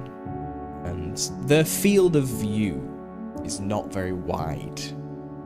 I don't know if you ever played a game called Risk. You have this thing called the fog of war. Oh God, okay, there's no way I can sit through another 8 minutes of this. But I would like to hear this guy talk about the Nephilim were clowns or whatever it was. Maybe I can just quickly find one of these things. Okay, so here's his book. Here's his Christmas ad for his book. The Nephilim looked like clowns. Yay! This Saturnalia. Imagine a world where the truth was accessible and relatable. Where red baubles on a Nimrod phallus are forever changed. What? A solstice celebration. All right, no, this isn't as funny as I thought it was going to be. Well, I'll find something. Hang on. Let's look up. I think there's like some parts where he's like, wasn't there one that was Clown Nephilim explained in 10 minutes or something like that? Don't be fooled by DMT entities. Could that be the one? Nephilim clown connection in 15 minutes. Don't know if I can sit through an entire, but okay, fine. This is his main theory. Let's hear it. I want you to get together. Cool. Something you had said on your show with Sam that really blew my mind was how the enemy will like use costumes to channel demons. Can you talk a little bit more about that? Like the enemy will use costumes to channel demons. Oh, I see. So they're talking about like Lil Nas X or something like that, or like, you know, Sam Smith or some gay performer who's wears like red, and they're like, this is the evil color of the devil. That's how you know they're summoning demons. On the other side of Halloween, and I know that's a big debate amongst Christians too. Like, should we celebrate Halloween? Like, is it innocent? Is it not innocent? You know, but I never really thought. You should not celebrate Halloween. Obviously, it is evil, and it is a devil night. Halloween. You ever notice how that has 2 E's in it that can be turned to look like 6s, and then the other 6 you put the L and an O into one? Thought about that dressing like something could be an invitation for them to come like into your body. So yeah, if you just want to talk about that a little. Sure. So dressing in a certain way is an invitation for a demon to come into your body. This is what's known throughout most cultures as a form of ancestor spirit worship. And this is how I've described it, and this is how it's well understood to be in mainly countries that have these very old folk traditions on every continent. It's kind of the oldest tradition usually, and it's not really rooted necessarily in religions. It's rooted in like an old verbal kind of ritual that tribes have done forever, you know, and sometimes they get spiritualized by. I love that these are all completely different cultures. We've got like China, Africa, like Native Americans, just like any kind of artwork. We got like cave art, just like this is the classic thing, right? Like to evangelical conspiracy theorists, or just like Christian conspiracy theorists, I guess. Anything that isn't Christian, that's the devil. Oh, that's the devil. Oh, Buddha, also known as the devil. You know, Shiva, religions devil. That come along throughout. Atheists, yeah, they worship the devil too. That's what atheist is. History, you know, and things get tagged along, but the roots are pretty much the same. Like I think this looks like, is this a Hindu? So there's 2 ways it's done by most of these cultures. Either this looks like, I don't know, I'm not sure, but this looks like Japanese like mask theater. They dress like something in order to channel that thing and gain something from it for the tribe. Either a shaman is allocated to do now this we're doing like shamanism specifically within a tribe, or it's a free-for-all and anybody and everybody can all do it at once. This is Thailand, you can tell because there's the Thai flag on this guy's head. It really doesn't matter. The end goal's the same. It's to channel the entity, and what they often dress like. The entity. Just collapsing literally every non-Christian culture on earth into one entity that they're trying to channel. These different cultures, as I've shown in my series, is they have a very similar. Hey, oh, this guy looks fun. Hey. Red weaving through, and it's usually. I can wait. So these I do get the clown, like kind of cartoon clown sort of thing. With like, okay, let's wipe the see where skin it up goes with some kind of chalk or paint. They add red lines or patterns or polka dots. Oh wow! So he thinks clowns like he sees this as like the fucking eternal clown face that everyone's drawn to. You see them paint their faces white and they put red on their nose, and it's actually not just a fucking children's entertainment thing from France or wherever clowns are from. No, it's not just that. It's actually a deep inner human thing. The clown was always within us, all throughout humanity's entire history. Before we had the wheel, before we had fire, we had the clown. The clown, before we descended from the trees, before we made a life for ourselves in the caves, there was always the clown hunting us. Dots to the skin. They put on some kind of red feathered headdress or oh my god, anything to make the hair look dark or red or some kind of multicolored. This is actually much weirder than I thought it was going to be. I thought this was just standard, like whatever Christian anti-paganism stuff. No. He has a point here. No, everyone around the world is obsessed with. Everyone is trying. Every religion, universally around the world, they're not Satanists. They actually worship Ronald McDonald. A huge golden crown with many embellishments all over it is common as well. And the crown, so also Burger King. They wear extremely colourful psychedelic clothing. Now, what I've pretty much described there is a clown by a Western standard, but they all have their own stylistic, aesthetical differences, culturally relevant to each individual area. So, they're talking about the same creatures they call ancestor spirits, because what they're referring to is not ancestors as we, with the English language, would consider that word to be. That's just kind of the only word we have for it. You know what's so funny is when I did DMT, not that I've ever done DMT, and this is actually completely not real, I'm just lying, but when I did DMT, and you shouldn't do drugs, and I'm not endorsing them, and I, again, don't do them, but one time when I did DMT, I saw like these clown Nephilims, and like very much like he sort of talks about them and how the AI guys he puts in his thumbnails. And I did, like, something in me told me that they were ancestors, like I was like, oh, the ancestors, those are the ancestors.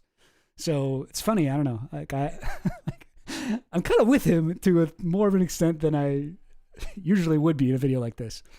The DMT entity thing, this is probably the thing that I am the most pilled on. This is my weirdest belief. But it's not really what they mean. They don't mean grandma or granddad or your great uncles and aunties from the 1800s or something like that. They mean the ancient ones, right. The ones who built their culture and civilization that go way back. Yes. The ones who built everything that they consider their worldview. Like people say, like DMT, oh, there's no downside to DMT. It's not like dangerous. There's no negative side effects. There is a side effect. If you do DMT, it's going to be so profound. You're going to have a trip and you're going to be like so changed by it that you will not be able to shut the fuck up about DMT, and you will constantly be like, this is the fucking downside of DMT is you will make all these videos trying to explain the Nephilim clowns. You'll write a book. You'll write and self-publish a book on how the clowns are the Nephilim. What you're seeing right here, this is the danger of DMT. This is your anti-DMT. This is just me on his page looking for DMT and all the videos he's done about it. Honestly, like I can't sum it up any better than that.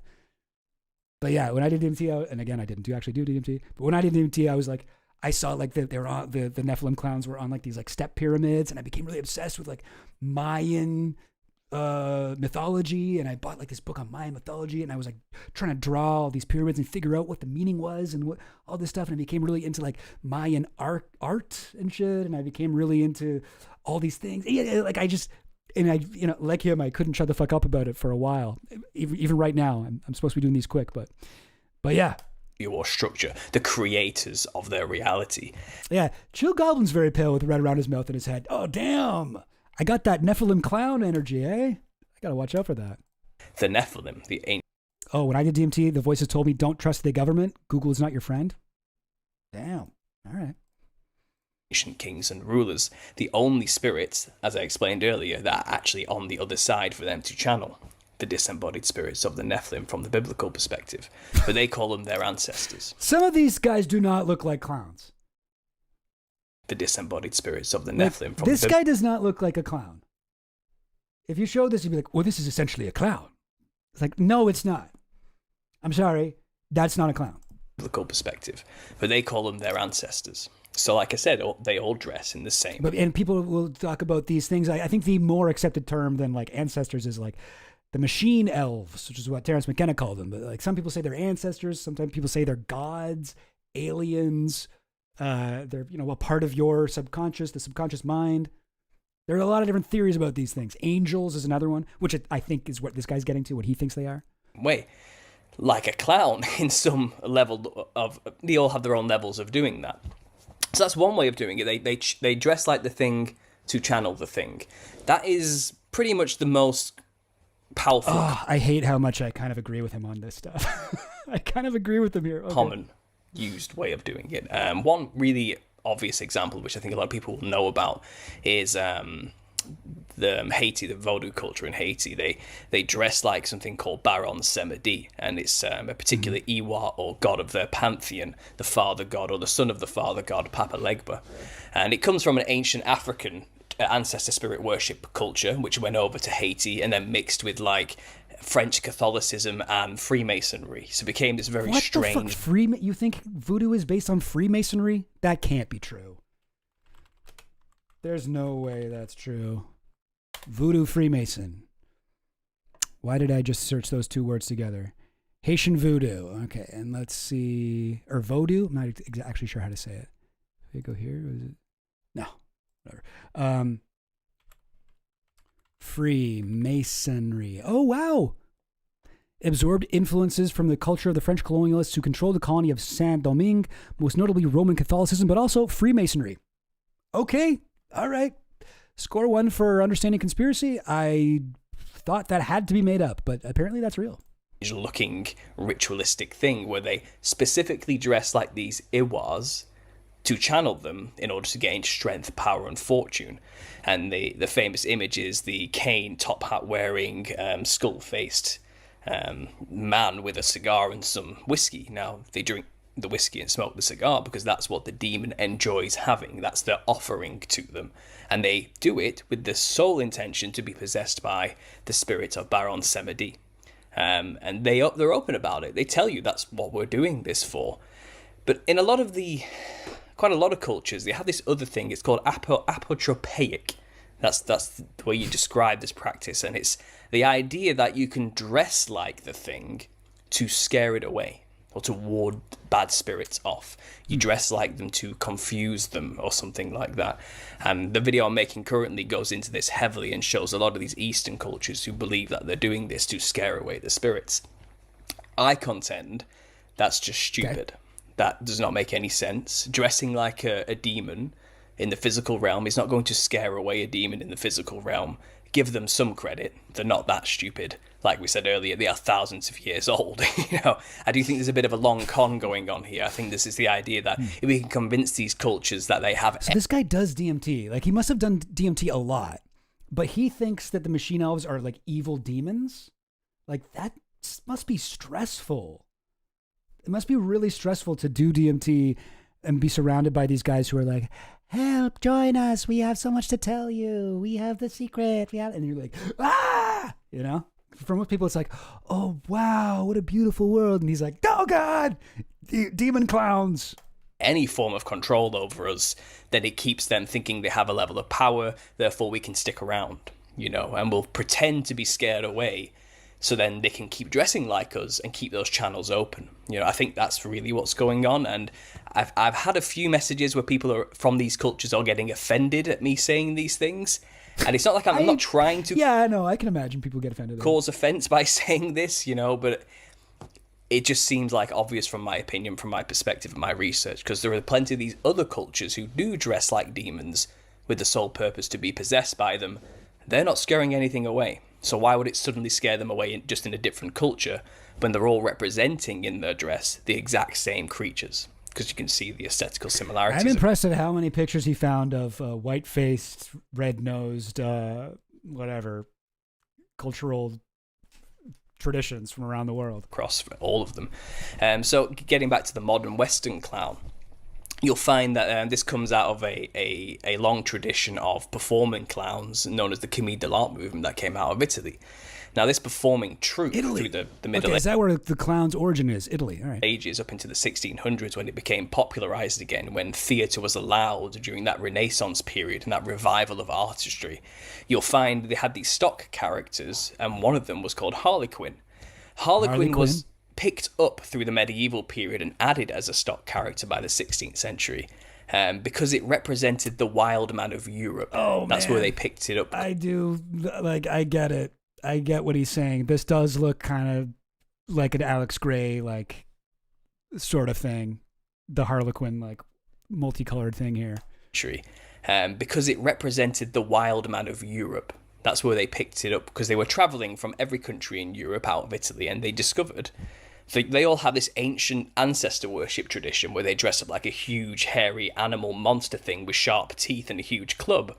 That's their version of ancestor spirit worship, of channeling or warding away the demons. That's their version. So they incorporated Harlequin based off the French version of the wild man called Helikins, and they added it into their troupe.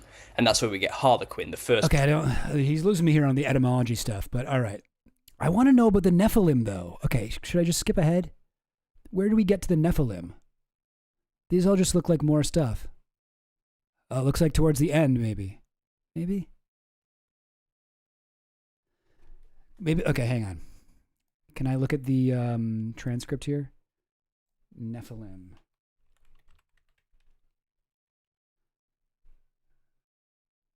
Oof.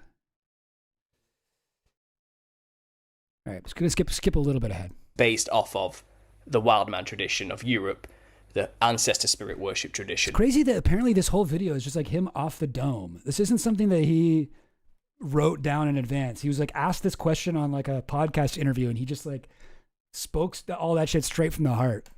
Who venerate the Nephilim.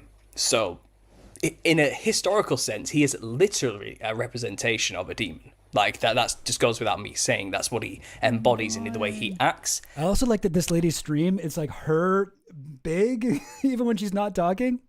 Cool. That's cool. That's who he's based off of historically throughout Europe. But what do we think these are? Reiki? Acupuncture certificates? Oh no, I see a knee. So it must be chiropractor. And is that like a guy in a hammock? Or is that somebody's chin? Hard to say. Or is that somebody jumping like this? Is this like an astral projection thing? It's a little hard to say. But there was a costume change done in the 1800s by a shady family called the Dibdins. Charles Dibdin was a renowned member of the Leicestershire Lodge, number 2426 or something like that. He was actually a very famous... Commedia dell'arte is from Italy, but Lecoq in France developed the modern concept of a clown. Gotcha.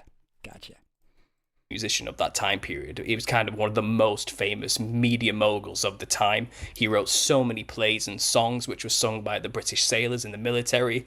He kind of was equated with being the most important musician of the time because he kept the morale up for the wartime sailors. Like if you're thinking about writing a book and you can't just speak off the dome about the topic like this guy's doing, don't do it. You're not ready. You got to be deeply embedded in something. You can just speak like this. And they sang his songs on the boats, and he kind of was equated with being a brilliant man who helped bring our country to victory type of person, But he had a son by the same name. Okay, but I think he's getting a little bit off topic because I thought we were going to be talking about the Nephilim. Okay, maybe this. Enoch the Bad from Cain's lineage, and it's just that's all secrets. Cain, Baal, whatever, some biblical stuff. Societies have to link back to this ancient antediluvian serpent worship, veneration of fallen angels and Nephilim gods, and these Freemasons who have this background and this belief and veneration of demons created something called a circus. Well, if you look at a circus, the Freemasons created the circus. All right, I mean, I didn't know that, but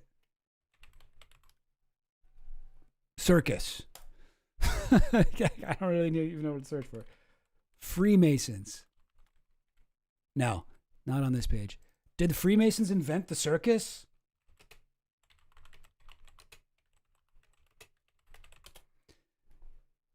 The Ringling Brothers, were they Freemasons? They must be. They must be. Yes, all of the brothers were Freemasons. Okay, so they didn't invent, this doesn't mean that they invented the circus, but they were Freemasons, guys who were Ringling Bros. 5 American siblings who transformed their small touring company of performers into one of the largest circuses in the United States. Gotcha, okay. Honestly, this guy is, this is a little bit more accurate than I expected. Where were we? Here we are. This is just an analogy for a Freemason ritual. It's you have the ringmaster with the top hat within a lodge. The grand worshipful master of the lodge. I still want to hear him connect this whole DMT clown ancestor thing to Pizzagate Epstein. Also, he's got a black Mason on here. That is like a little bit weird because a lot of black people try to join the Masons and they get rejected. There's a lot of racism in the Freemasons. From what I understand. Within a lodge, the grand worshipful master of the lodge, the leader of the rituals, is the only one allowed to wear a black top hat, just like the ringleader in a circus. The ringleader orchestrates the clowns.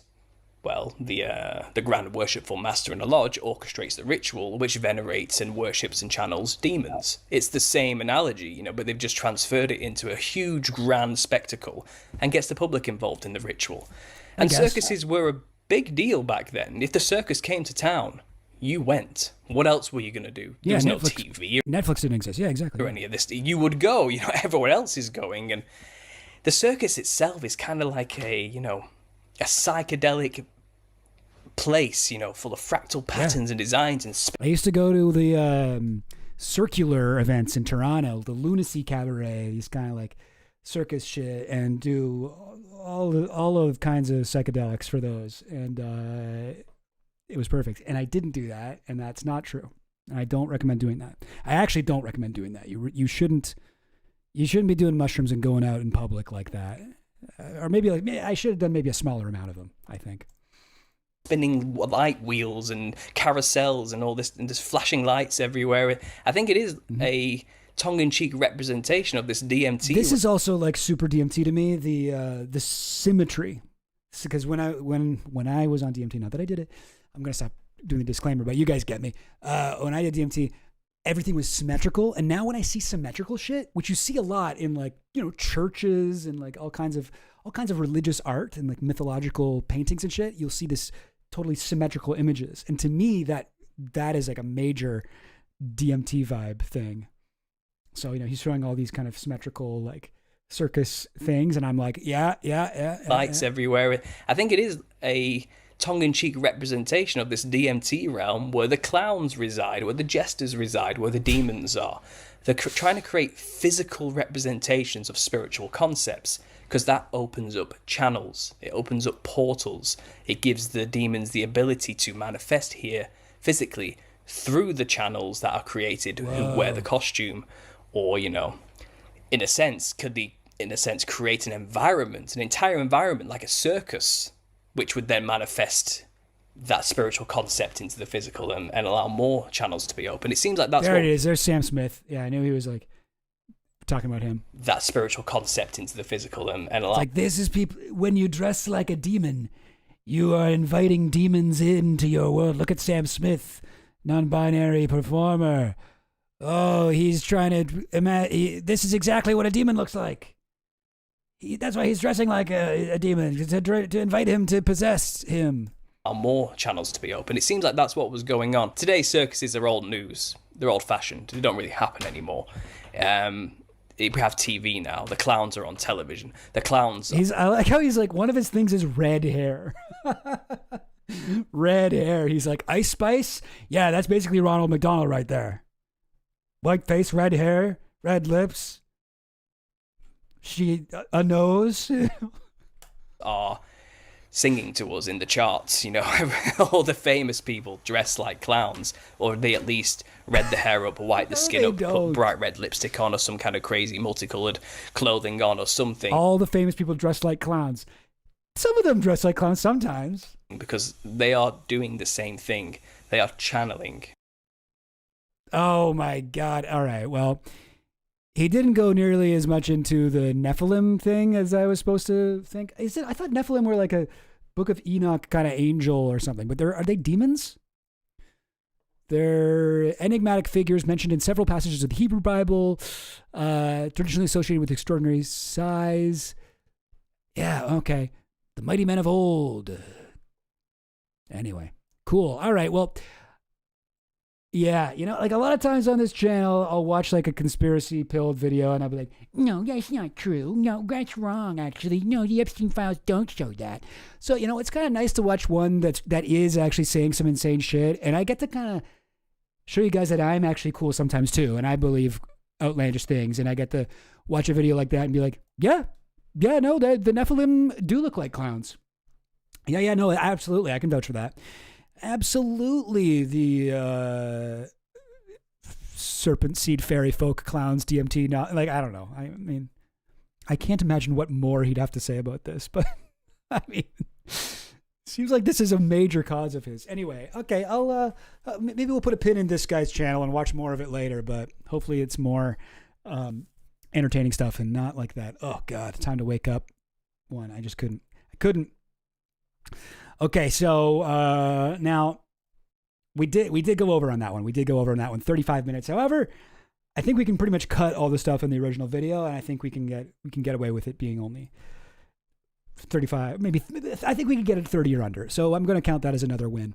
Okay, what else do we got here? Oh shit. Okay, Ivanka Trump, everyone's favorite Trump. Check it out. What's she up to? Let's catch up with Ivanka Trump. Defiance and outrage in Albania's capital. Albania. For several consecutive days now, demonstrators marching through the streets of Tirana, protesting a large luxury... Who's this lady dressed as? What is it, Midsummer or something? I don't know. So, okay, this is the protest. The Albanians are protesting. Why? Why are the Albanians protesting? Did somebody say that people shouldn't go to the club until they're legal drinking age? Did someone say they should stop doing blood feuds? Did someone say, I don't know, I don't really know much else about Albania, but what is it? Real estate project, backed by the US president's daughter and son-in-law, Ivanka Trump and Jared Kushner. Demonstrations have been dubbed the Flamingo Revolution because the A revolution flamingo. Luxury developments includes the island of son-in-law, Ivanka Trump, estate project. Sorry. Backed by the US president's daughter and son-in-law, Ivanka Trump and Jared Kushner. Demonstrations have been dubbed the Flamingo Revolution because the site suggested for the luxury developments includes the island of Sazan and some of the coastline near the Svenets wetlands and the Narta Lagoon. All right, so Ivanka Trump and Jared Kushner want to build they want to get like a little private island. And it's actually just part of Albania. It's like a piece of this country. And they're like, we'd like this to be our house. It says a luxury resort, but... Part of a protected area. Home to seals, turtles, and thousands of flamingos. The first protests started in spring when bulldozers were first spotted clearing land in this untouched corner of the Mediterranean. But only gained momentum when private security were filmed clashing with protesters near the actual site early in the week. A day later, the issue was amplified. When Ivanka... Okay, here we go. This is the thing I saw. I didn't realize that this video was going to give me so much more context. But yeah. Also, look at this, so this is Ivanka Trump on a podcast. It is lit so well. It looks like a fucking, I don't know, like a prestige, HBO show or like a fucking Hollywood fucking blockbuster or something. It's crazy how well this thing's lit. Look at this thing. This is a podcast. You're supposed to film this on a fucking webcam. Trump shared in a podcast interview how she and Kushner stumbled upon the location during the visit in 2021. We were on a friend's boat. It just gives me such weird vibes that it's lit like this. And it's a podcast. It's like the visual part of it is just extra or whatever. This is crazy, It is. It feels like they're in like the afterlife or something. There's some kind of weird, uncanny valley I get from this. It's too polished. Yeah, it kind of reflects like what's weird about Ivanka herself, where she's like, she herself is always like very polished and proper. She doesn't move very much. You know, she's like very, I don't know. She's hiding something. You know, it's all too perfect. And we stopped for a swim. Effectively, that's how we found it. We swam to the islands. We went on a hike, barefoot all the way up to the top, and we were just captivated. Trump's romantic tale of causality and... So she went to the fucking island. She swam onto it. She's like, oh my God, it's so beautiful. I'm trying to get the vocal fry, but I can't quite do it. Oh my God, it's so nice over here. We got to buy it and make it our house. Spontaneity, not mentioning an important detail. Prime Minister Rama came to the boat. Edi Rama, head of the country's government, impressing Kushner with his vision for Albania. In 2022, a year after that first visit, Kushner decided to go back. So we went there, we looked for opportunities, and we were able to find some incredible opportunities. A firm linked to Kushner and his partners obtained strategic investor status in 2024, a provision which under Albanian law... Okay, this is okay. Honestly, I did not know this much about it, and I'm kind of annoyed that I'm getting so much more context because it's just not how I would have chosen to explain it. But yes, Ivanka Trump and Jared Kushner found an island in Albania that they like. They made a deal with the Albanian government, and they're like, yes, of course, you can have it. You can have it. And as people in the chat have already pointed out, yes, the person who was with him in the yacht when they found this was Rothschild, Nat Rothschild. Nat Rothschild helped him identify a remote private island in the Mediterranean during a yacht trip. As a special envoy for peace, expanding overseas property interests face growing political backlash in Albania over planned luxury resort development on Sazan land. Who's Nat Rothschild? He's a British businessman and an inventor from the well-known Rothschild family, a long-standing European banking dynasty. He's the son of Jacob Rothschild. So this is like, Jacob Rothschild's like one of the Rothschilds you might have heard of. Like he's like maybe the most famous one. Oh, he's dead now, so he's not the most famous one, but he was for a while probably the most famous living one. Jacob M. Rothschild. Probably I thought he was like the richest Rothschild. He was like an actual billionaire. But I'm not sure if he's like who are the richest Rothschilds? Richest Rothschilds. Let's check this out. The richest living members of the Rothschild family. Ranked. No. No. All right, who we got here? Oh, here he is, number 4. This is Nat Rothschild. This is Jacob Rothschild's son. He's the 4th richest Rothschild. He's got $1 billion. So he's the guy who, like, whatever, he was cruising around the Mediterranean with his boy, Jared Kushner. They found this island, and he's like, yeah, I can get you in with the Albanian government. They'll give it to you. Yeah, they'll want it. Nathaniel's been dubbed by the New York Times as the man who may become the richest Rothschild. Aged just 52, Nat Rothschild is the heir apparent to the title Baron Rothschild, which was held by his father Jacob. Yeah, it's all like all the Rothschild barons. It's like Jacob Rothschild is like the 3rd baron, and he's like the 4th baron, I guess. Nat Rothschild. He's built upon his family's experience and amassed a wide range of business interests, having worked for hedge funds and invested heavily in coal mining across the world. Oh, wow. What a genius he must have been to work for hedge funds and invest in fucking coal mining. Wow. The rich really do work hard, and they're smarter than the rest of us making those investments.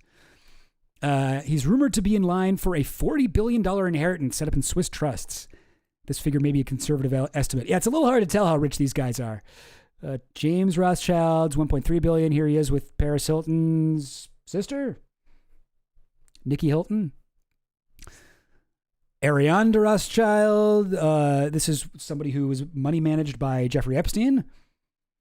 $1.4 billion that we know of.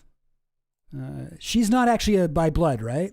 Yes, she's the wife of the late Benjamin de Rothschild. So she's not, she married into the family.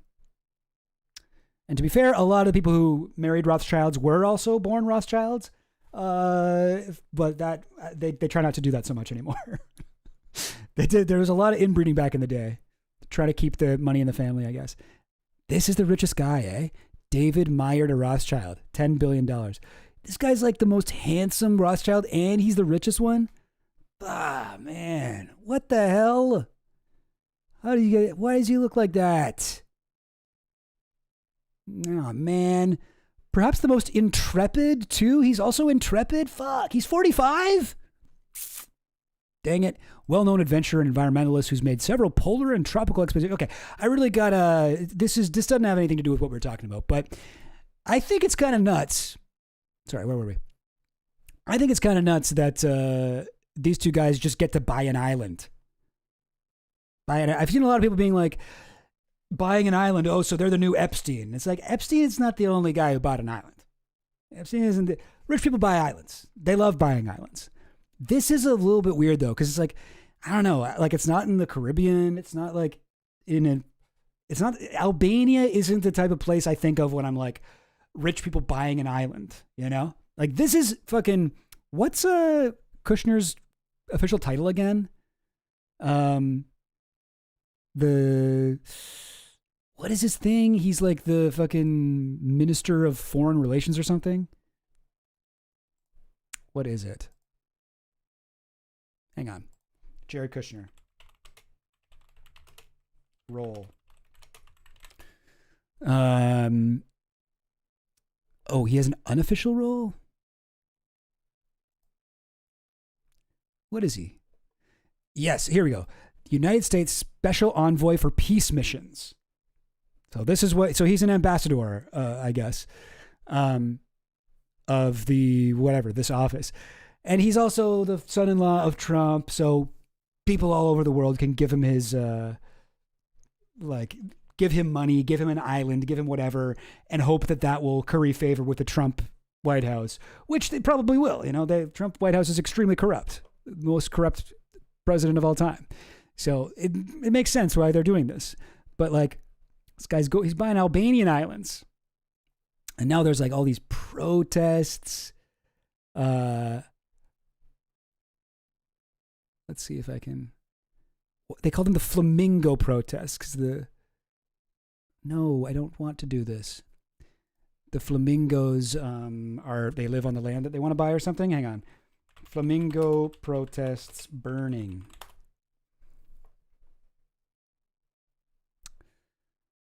Albania's growing flamingo revolution. I wanted to find this specific thing because I believe that there is a. Let me close a couple of these windows. I don't need any more. I believe that there is a. They've been like burning down houses. Did I see that? Is that true? Reject all. Maybe not. That might not have been real. That might have been AI. Baluku. Protests.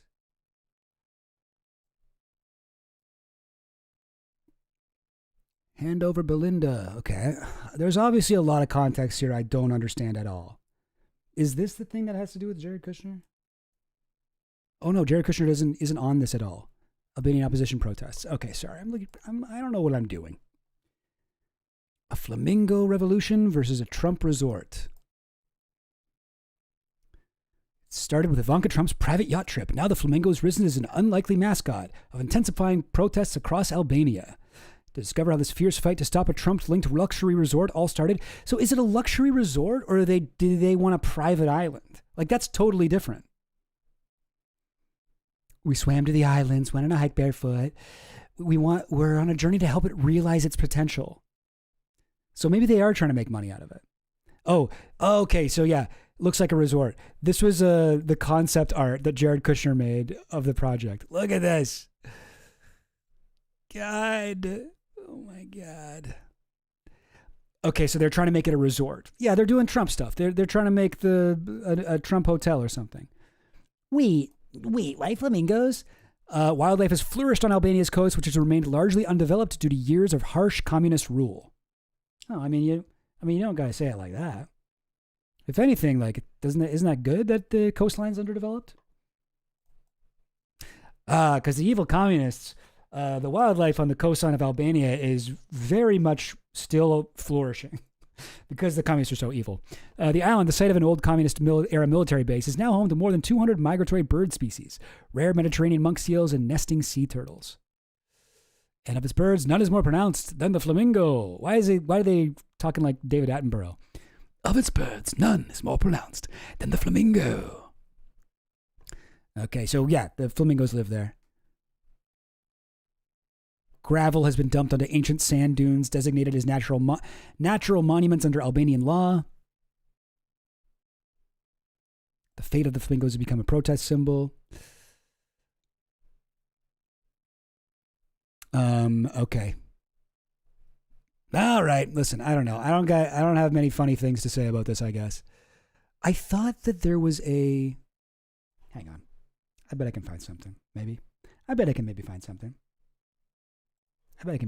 to talk about this.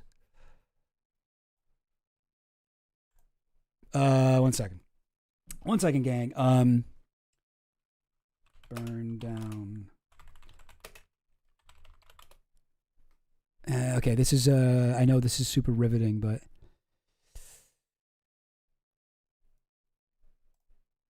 Okay, see, this was... Yeah, okay. Ivanka Trump. Yeah, what was that podcast she was on?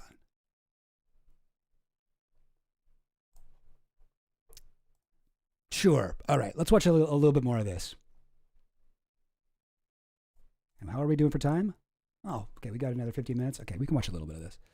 Let's watch a little bit of this thing. I've also gone back to my real estate roots, which has been a lot of fun. And I'm working on an incredible project with my husband in the Mediterranean. It's massive in scale. I think that's an understatement. Can you? It's so like it's lit. It's like overexposed. Doesn't it look like the fucking part of the movie where it's a dream? It's like a part of a movie where they're in a dream and they are talking to their like the people who died earlier in the movie, and you're like, you're alive, and you're like, I'm always alive in your heart, and they're like answering questions or something, you know, like isn't that what it kind of seems like? Doesn't this seem like the fucking, you know, the Dumbledore conversation or something? Like there's something weird about it. I don't know. It is. There's no power on this island. You're building everything from Ivanka Trump, one of the least relatable people. And she's talking about this whole thing, and I've returned to my real estate roots, which is really fun. And I've started this. I've bought an island. It's just like talking about this thing so casually, like it's like your mom's friends talking about how she started jogging again or something like that. It's like, so I bought an island in Albania. Scratch. Correct. Well, it's an unbelievable, beautiful 1,400 hectare private island in the middle of the Mediterranean. We were on a friend's boat, and we stopped for a swim. Effectively, a friend's boat. That's how we found it. The guy, Nat Rothschild. We swam to the islands. We went on a hike, barefoot all the way up to the top, and we were just captivated. And it stayed with us ever since. And sorry, we already watched some of this, but over the course of many years, we developed the opportunity. Over the course of many years, why did you talk like that? Captivated. And it stayed with us ever since. And over the course of many years, we developed the opportunity to help realize its potential and transform it, but with a lot of restraint and care, because the land is so beautiful that really the architect... A lot of restraint and care? Well, why are you pouring all the gravel over the ancient natural sand dunes or whatever they were? The flamingo houses. Sure has to be fully integrated into it, almost rise from it. You know, it's not even a bit... Wait, what? Well, it has to, huh? Integrated into it, almost rise from it. Really, the architecture has to be fully integrated into it, almost rise from it. Oh, the architecture has to be... So that's why the concept art looked like that. It looks kind of like solar punk, right? Where was it? We had it up here somewhere. One of these multiple websites I pulled up. Oh yeah, I think it was this one. Right? No. Crap. There. Yeah. So like we wanted the architecture to kind of rise up from it. We wanted it to rise up from it. Cool. Yeah, no, definitely. Definitely very cool. How many of these luxury rooms are reserved for the flamingos? Where are the flamingos going to stay when they want to get away from it all? You know, it's not even a business for me, despite the scale of it. We not only the island. You don't get to say that. It's not even a business. The luxury hotel you're opening on an Albanian island with the help of your close personal friend Nat Rothschild. It's like, this is just like a moment for me to get back to my roots of being an evil real estate developer. But we have 5 miles of beachfront directly across from the island, this beautiful peninsula with a lagoon on one side, the ocean on the other, beautiful white sand beaches. For me, it feels more like a challenge than anything else. The culmination of all of my experience in real estate, all of my travel, a lot of reflection on how I want to live, how I think people increasingly are wanting to live, and trying to really build something that's a tangible manifestation of that. This is so gross. This is so gross. This is like, it's like if Gwyneth Paltrow was like 1,000 times more evil. I already think Gwyneth Paltrow is like pretty evil, right? But like, this is nuts. This is like Ivanka Trump's always like, the way that she's able to portray herself, right? Like she's weird. The vibes are weird, but she doesn't seem evil. She seems like, just like, I guess, like a rich person in general. I don't know. But she is like, she's the daughter of this incredibly correct politician, whatever, businessman, like scam artist guy, this international like fucking pedophile, horrible, vengeful rapist. And she doesn't speak out against him at all. She completely supports her dad and benefits from her dad, and is married to a much less impressive evil billionaire guy, Jared Kushner. And it's like, so she sucks too, but she's, oh God, I don't even know how to explain my feelings about her. There's something weird about her. Like, on top of all that, on top of all the things that we could point out, that's like, okay, like she has enriched herself by being a member of this fucking monarch like dynasty, that this fucking mad king, this corrupt president who's lied and fucking stolen his way into office, tried to orchestrate a coup, tried to do all these things. She has personally profiteered from the chaos more than like most other people in the country have. She's allowing countries to bribe her with islands and shit. There is a bunch of, we could list out all these like actual things that she's done. But at the end of the day, like, there's something intangible just about how weird she is. Like, she's weird. She's like a fucking alien or something. What is, I don't even know how to say it. I don't know how to say it. Everything about her. There's a lot of vision, the collaboration of some of the greatest masters that exist. So I was just there walking the lands. Yeah. Oh, yeah. No way Ivanka would have been good in the Royal Tenenbaums either. Oh, no. Yeah. At least Gwyneth Paltrow can act. She's an attractive woman, Ivanka Trump, but she does not know how to pose. She does not know how to look like a regular person. If you ever look at her old, like, she tried to be a model for a while and it did not work out. She signed under Elite Models with John Casablancas when she was like 14 or something. Really just trying to sort of be with it and experience it alongside some of the greatest living architects of our time, like true masters of their craft, people with integrity so absolute, like there will be no compromise. And that's something we want to create there. So we're very excited. What does that mean? People with integrity so complete, there's no compromise in their vision? Is that what you mean? When you work with... Like, this is why I think she doesn't move very much. She stands very still all the time. She stands very still. Even like in this interview, she's like... She's like a fucking, I don't know, Disney like animatronic puppet that only moves its mouth. But like, look at her old modeling stuff. The people in the modeling industry like said she doesn't know how to walk. She doesn't know how to pose. She looks good, but she does not have any of the actual like particular skills and talent that you need to be a model. She doesn't know how to have her face, I guess. I don't know. Like being a model, like it's not just about looking good. Melania actually has the same kind of thing. She doesn't know how to pose either. A beautiful woman, but it's a little bit more than that when that. You know?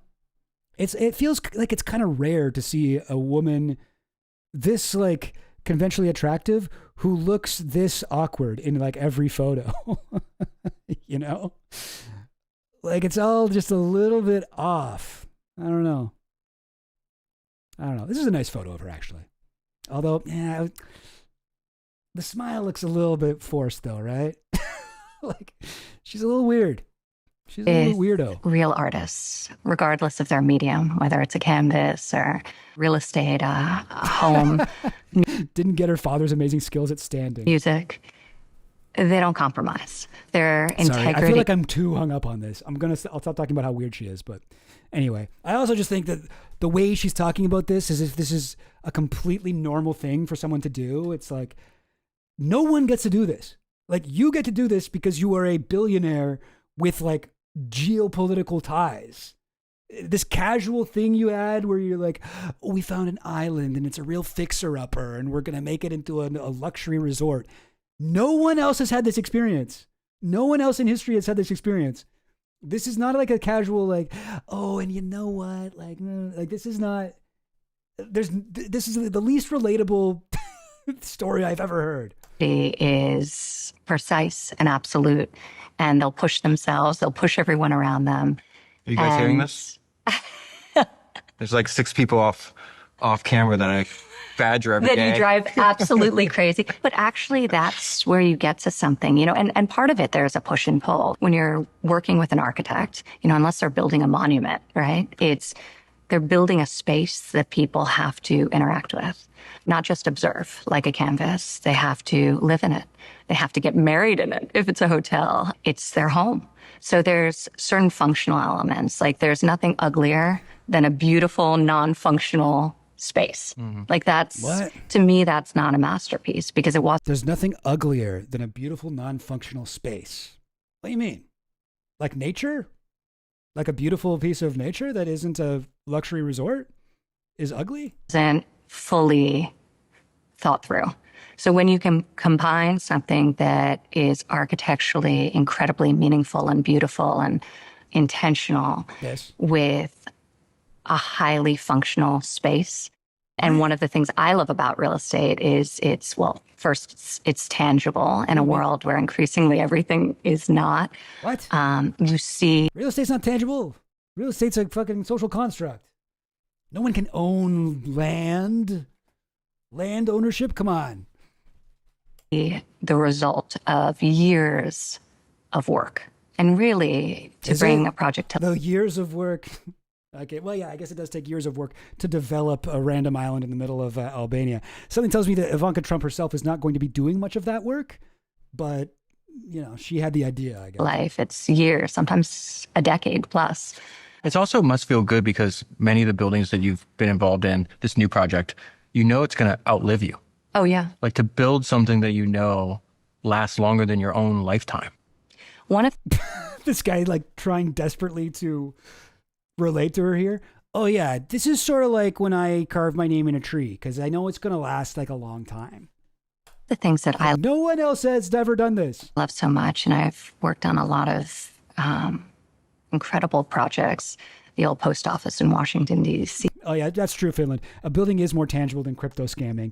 So yeah, she's like, you know what I like about it is it's tangible. It's not like the other scams we've been running as the White House family. I mean, it's not like the other good business ideas we have. He was my baby. We acquired this incredible building built in the 1890s and lovingly restored it and made it useful in its modern life. It was effectively a dilapidated post office and now is a thriving... There's like, did they have to turn up the fucking key light this bright? Like her fucking face is totally blown out, blending into the fucking wall. God, like, I'm blown away by this. And that shallow fucking background, like urban hotel. Sorry, I know I'm supposed to be probably commenting on the substance of what she's saying, but all the aesthetics of this interview just fuck with my head in the worst way. So that was an amazing project that took a very long period of time to bring to life, and just one example. Okay, fuck. I can't. I'm glad that's over. All right, how are we doing on the timer? Oh, we're not even at a half hour, really, for that whole thing? Damn, all right. Well, that one was a little bit unfocused, but let me try to wrap it up right now in the minute and a half I have left. No. Yes, that's a minute and a half. Less than that now. Well, yeah, so power to the Albanian flamingo guys. I hope you guys successfully are able to drive out these freaks. We watched the video of Ivanka. If anything, fucking Kushner is even more horrible to watch.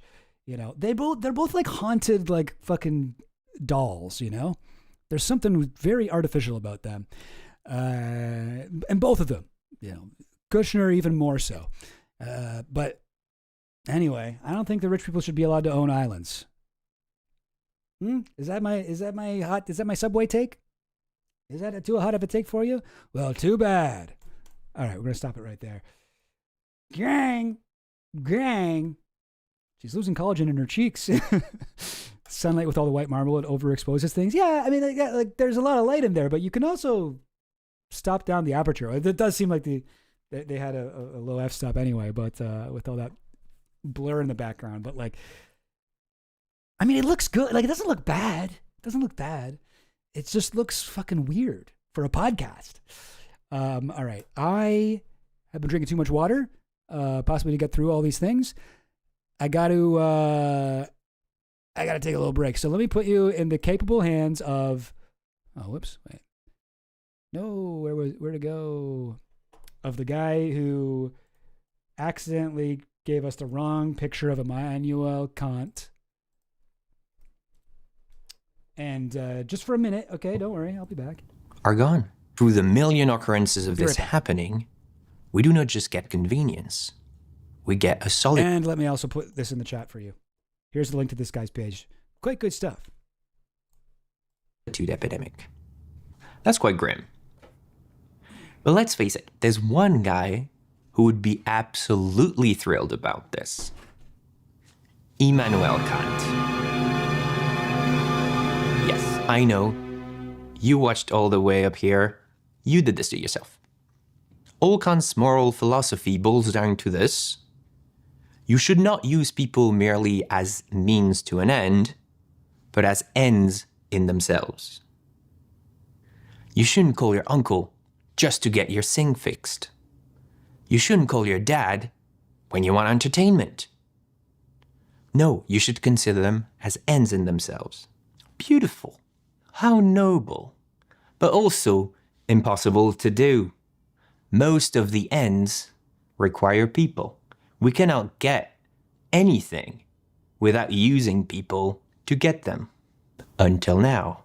Now that technology has split all those bundles apart, we have a choice.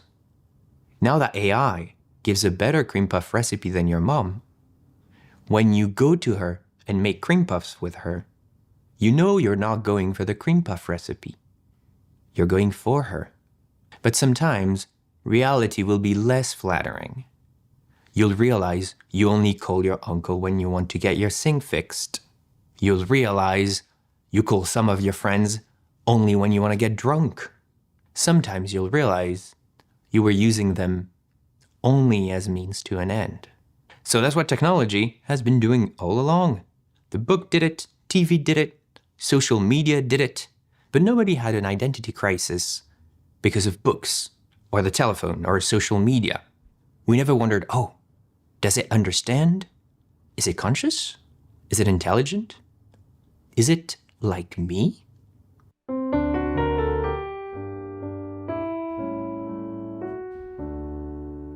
Are dogs intelligent? Whales, can they communicate? Dolphins, do they talk to each other? And parrots, when they speak, do they understand anything they're saying? The answer, of course, is we don't care. Because cows don't take our jobs. Okay. But as soon as the question becomes, not enough clowns in this. Yeah, that was my thing too. Bring back the clown guy. Okay. All right. I hear what you guys are saying. Next time I take a break, I'll let you watch some of the Nephilim shit. All right. What else did I have to do? What was this one? Oh yeah, Albanians. Oh, should we check in on the Alex Jones show? Yes. All right. So if you haven't been paying attention to Alex Jones, and why would you? Because he doesn't have InfoWars anymore. He has a very different show that is also exactly the same as InfoWars, but it's not called InfoWars. It's called the Alex Jones Show Live. The Alex Jones Show Live. It's been a little while since we checked in with our old pal Alex Jones. Let's get into it. Something particularly pleasing was happening for the Bohemian Grovers. All right, here we go. You're fucking crazy. Trump says world has turned against Israel because of Netanyahu's actions. But if you haven't been paying attention to him, as I was saying, you might have missed that now he likes Trump again. At least I think. Let's check this out. See where he stands. AI, he loves AI so much. All of the his fact fucking, that Trump, it was Trump. Like, how hard would it have been to like find a photo of Trump yelling? This would be the easiest thing in the world. But he's got to use AI for everything. He loves it. He loves AI. Anyway. The fact that Trump, it was Trump, would leak to Axios is It's Trump. The fact that this is Trump. Trump we're talking about. Every place to leak other than Fox. The transcript of what he said to Netanyahu shows that he understands how unpopular this war is, how the Republicans are going to lose the midterm, and obviously he's doing it to be a good cop. Great. But he's paving the way to throw Netanyahu overboard. Oh, okay. And that's great. This is like so we can already see what this is about, is that Trump tells Netanyahu, you're fucking crazy. You're fucking crazy. I'm Donald Trump, and I endorse this message. Because then we can end this war, and then we can put pressure on the Israel lobby that's literally trying to take over our entire military-industrial complex right now. So that's what this is about. The problem with the military-industrial complex is that Israel's trying to take it over. Not that it exists at all. Oh, thank you, Finland. I was just looking for that. This is about cults of personality. It's not about, well, if Trump starts doing the right thing, that means you're kissing his ass if you report it. What the hell does that mean? We want to end the war. Now he's being torn in all directions. Like, you got to kind of feel bad for Alex Jones, because for a while he was like, I love Trump. Trump's just another surfer on waves that we've created, and blah, blah, blah, blah. I love Trump. He's great. He's perfectly doing what I would want him to do. And then Epstein, he defended him through that for so long. And then Trump stopped protecting InfoWars, and he lost his old studio. And then he turned on Trump. That is coincidentally around the time he turned on Trump. And he hated Trump. And it also coincided with the general pilled right shift. Where they're like, I guess Trump is a fucking pedophile after all. I guess he is supporting Epstein. Wow, how could we ever have known this? Oh man, I wish I didn't vote for him. It's coincided with the shift that happened on the right, the conspiracy right with that. But now he's trying to defend Trump, but he still has to be and I still don't really like him, but I will point out when he does stuff that's good. Our entire military-industrial complex right now. So that's what this is about. This isn't about cults of personality. It's not about, well, if Trump starts doing the right thing, that means you're kissing his ass if you report it. What the hell does that mean? We want to end the war. Oh, yeah. We want... To be fair, yeah, Philip, it is good to do that. You're not supposed to only say good things about the politicians you like. That's true. You should criticize them when they do good things. I mean, bad things. And support them when they do good things. That's true. Want to stop this. Trump. But you can tell from how angry he's getting that he's having kind of a tough time threading the needle with supporting Trump or not. did tell Netanyahu, you're effing crazy. He did say you keep killing whole buildings of civilians to get one Hezbollah or Hamas fighter. He did say you'd be an effing prison if it wasn't for me. He did say the whole world's turning against Israel because of your bad attitude and your ingratitude. Now, here's an AI version. Again, we're not saying this is real, but this is just an AI rendition of some of what Trump said to Netanyahu. What? No. You are... And there's video of it? Oh, my God. Okay, so... I told you he loves AI. So he's going to play us an AI artist's interpretation of that conversation that Trump had with Netanyahu. You are f***ing crazy. You'd be in prison if it weren't for me. I'm saving your ass. See, the video makes him look angry, but the sound makes it seem like he's like about to cry. You'd be in prison if it wasn't for me. In prison if it weren't for me. I'm saving your ass. Everybody hates you now. Everybody hates Israel because of this. I can't believe that. So wait, was that just the clip? Is he going to play that again later? Okay, whatever. Axios, that is Trump's favorite place to leak information. Okay. And I'm told it was Trump's. Had a transcript made of the call and gave it to Axios, so the sections he wanted. Okay, so you should be suspicious of that then. This is obviously like a fucking PR move, like a limited hangout. He's like, and I'm told it was Trump that wanted this leaked. Okay, so then we shouldn't trust it at all then. And you notice Netanyahu hasn't denied it? You notice Mark Levin said whoever leaked that needs to be arrested? This is what Trump told him. Now, you could say, well, he did that for face saving or he did that for good cop, bad cop. Obviously.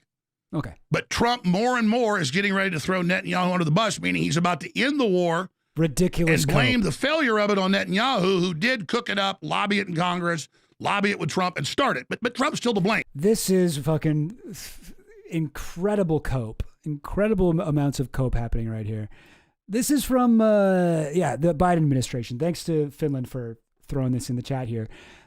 When the libs were doing the exact same thing, Biden said to call Netanyahu a fucking liar after Israeli troops entered Rafah. Remember that? Like, this is our red line. Rafah's our red line. Israel just does whatever it wants, continues the genocide. Biden's like, he's a fucking liar. I remember libs like fucking Ezra Klein and shit describing Biden's approach to Israel is a bear hug. It's a bear hug approach where it seems like it may outwardly seem like he's just supporting them and continuing to funnel the money and the fucking weapons and shit and supporting their every move in public. But behind closed doors, that bear hug has serious consequences. Sometimes he will say, you're a fucking liar, and then strategically make sure that it gets leaked. Like it's so close to the same. It's so analogous. It's crazy. According to the excerpts during an April phone call, Biden asked Netanyahu, what's your strategy, man? Come on, man. Baby, you've got no strategy. According to Woodward, who also wrote, the U.S. president said Netanyahu doesn't give a damn about Hamas and only about himself. In May, Israeli forces entered Rafah in a limited operation that went more smoothly than the U.S. had predicted. Is that after Israel entered Rafah, Biden said of Netanyahu, he's a fucking liar. That son of a bitch, Bibi Netanyahu, he's a bad guy. Said Biden privately, according to Woodward. He's a bad fucking guy. Bibi Netanyahu over here. What's going on? Bibi Netanyahu. You can't do that, man. Come on, man. You stop being a genocide, man. What's going on for the do? What's going on, okay? You can't do that. What do you mean? Does that sound anything like Biden? I'm trying to do it, but there was a moment that I could do it, but it's so hard. He doesn't have as particular a voice as some of these other guys. Come on, Benjamin Netanyahu. That's real stuff. You gotta stop it on the fire. What are you gonna do? Bibi, what the fuck? Yelled Biden in their next conversation, according to the book. You're the protector of Israel around the world increasingly is. You're a rogue state. Biden would not be able to. Biden does not have the mental capacity to say this sentence. You know the perception of Israel around the world. Increasingly, you're a rogue state, a rogue actor. Corn Pop's a bad dude. Benjamin Netanyahu's out of school. You gotta watch out for that, man. I don't even know. All right, I'm gonna stop. But yeah, this is the same story. This is a recycled headline. This is a recycled headline for when Israel is very unpopular with the president's base. Yeah. You sound like if Biden was a stoned black guy from the 1970s. Yeah. Yeah, he's like, Benjamin Netanyahu, you're a jive turkey, man. What do you mean? Benjamin Netanyahu? Okay. I wasn't going for that, but surprised you haven't covered the Candace Owens and Hunter Biden interview. Yeah, I definitely should, but I'm not going to be able to do it on the Goblin Bites stream because right now I only got a little bit of time for each one. But I will go through that. I will go through that. Sounds like his uncle that got eaten by cannibals. Okay. All right. Okay. I'll work on it. You guys are killing me here. Okay. All right. Anyway, but yeah, this is the same story. But let's hear Alex Jones. But this isn't about who's to blame. It's about ending the war. Then we can deal with who's to blame. And I say that because I shot 2 reports last night about this and got flooded with comments. Yeah. I don't mind being criticized, but I mind you being wrong. Those people, what are you doing sucking Trump's wiener? What are you doing brown nosing Trump? Go read the comments, thousands of them, millions of views on the videos. Yeah, it's over. No, the war is going to continue. This is all bull. Why are you saying Trump now is mad at Netanyahu? He's a puppet of Netanyahu. Well, wouldn't you like him to stop being a puppet of Netanyahu? My reports were about the NDAA, the National Defense Authorization Act. It literally, in Section 224, has Israel become a takeover system of our military and intelligence systems. I love when streamers are like so engrossed in their own like drama on Twitter or whatever, the comment section, that they just start talking about it and you have no idea what they're talking about. So the thing I said about the NDAA is, it's not right. It's like, oh, okay. I don't know what you're talking about, man. And so, yeah, we know Israel to a great extent controls our foreign and domestic policies, trying to exert more control. So we're spotlighting it. And when Trump starts moving in the right direction, we jump on that to then exert our will as the American people, as constituents. So again, this isn't about, this makes Trump look good. He's bashing Netanyahu because Netanyahu is the most unpopular man in the world in all the major polls. What are you doing carrying water for Trump? That's mental illness. We want the strait open. We want the war. Why did he hit himself in the head? Is he Dobby the house elf here? Why did he do? Is that what you do when you talk about mental illness? What happened to the like swirling around your ear? What happened to that?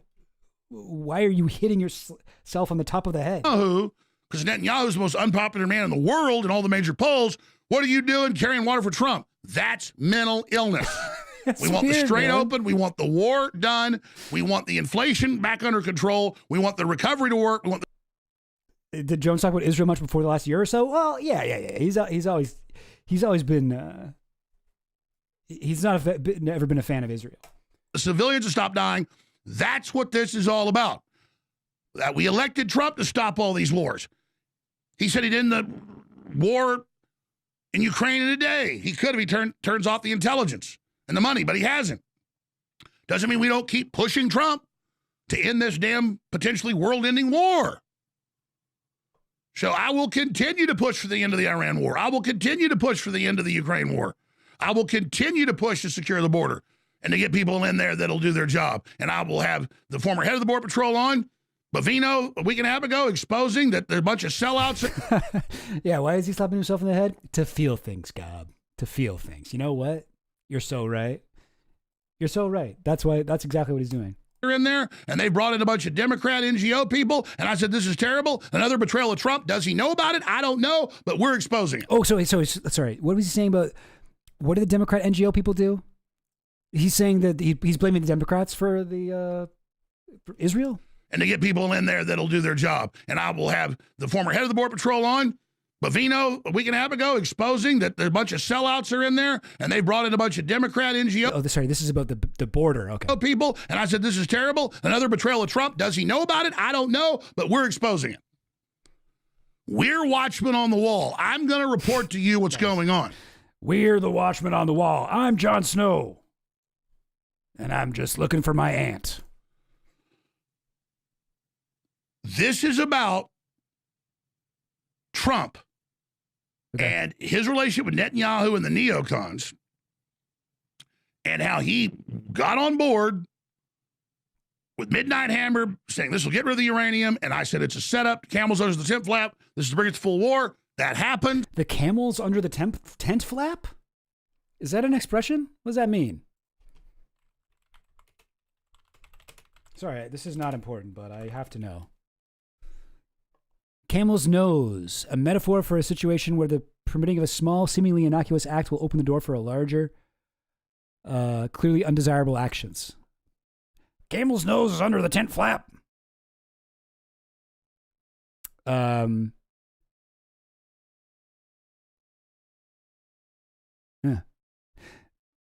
camel in the Arabian Tale begged and received permission to insert his nose into the desert tent.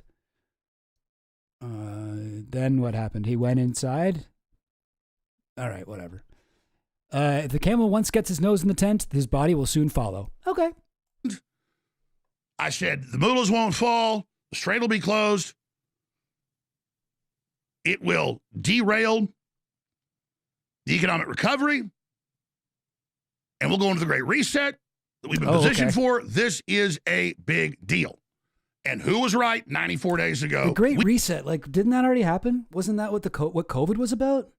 Did they fail to do that? Like, they still haven't done the Great Reset yet?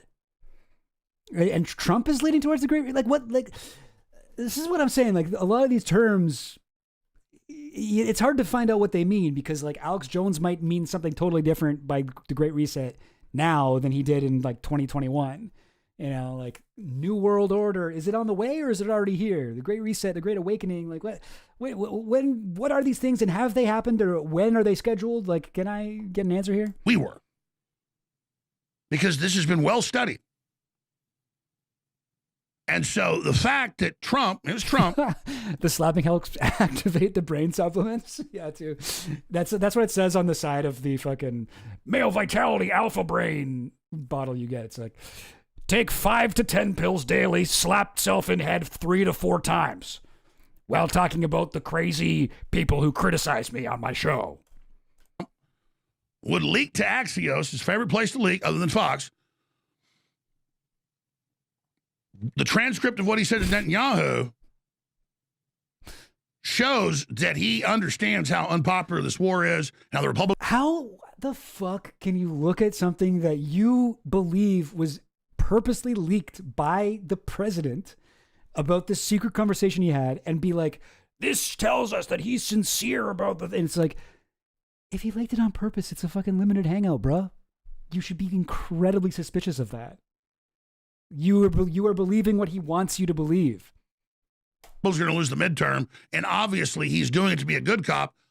Great, but he's paving the way. He's doing it to be a good cop. That's not what good cop, bad cop means. Good cop, bad cop is an interrogation strategy. It doesn't have to do with, like, he's doing it to be the good cop so that you trust him in the thing, whatever. He's showing Netanyahu's the bad cop. Oh, I guess it could be. I guess you're saying he's saying, like, he's trying to be the good cop and Netanyahu's the bad cop, but they both have the same goal at the end of the day? Is that what he's... No, he's not saying that because he does think Trump is now turned on Israel, which zero evidence for that. To throw Netanyahu overboard. And that's great. Because then we can end this war and then we can put pressure on the Israel lobby that's literally trying to... He started watching old clavicular videos trying to shape his forehead. Yeah. Imagine if you, like, touched Alex Jones's forehead and it was, like, soft like a baby's. You could, like, form it. It'd be crazy. Take over our entire military-industrial complex right now. So that's what this is about. This isn't about cults of personality. It's not about, well, if Trump starts doing the right thing, you know, that means you're kissing his ass. Most of this video is him, like, angry at his own audience. I thought he was going to talk a little bit more about the this leaked call, but... So we reported, what the hell does that mean? We want to end the war. We want to stop this. That is what this issue is about. And then I saw the neocons and you know, white pillar Q-tard types going, oh, you know, we won the war, be quiet. You know, this Axios thing is fake, meant to embarrass Trump. It's not real. Oh, have you seen Trump on Truth Social saying Axios are liars? That didn't happen in the conversation? No. Now, let me explain something to you. This conversation that you heard yesterday, I was told word for word by two people that were in the room before Midnight Hammer last year that Trump basically said those exact things. And I told you back then he said them.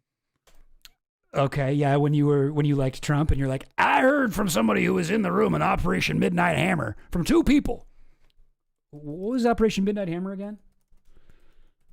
Who do we think talked to him about this?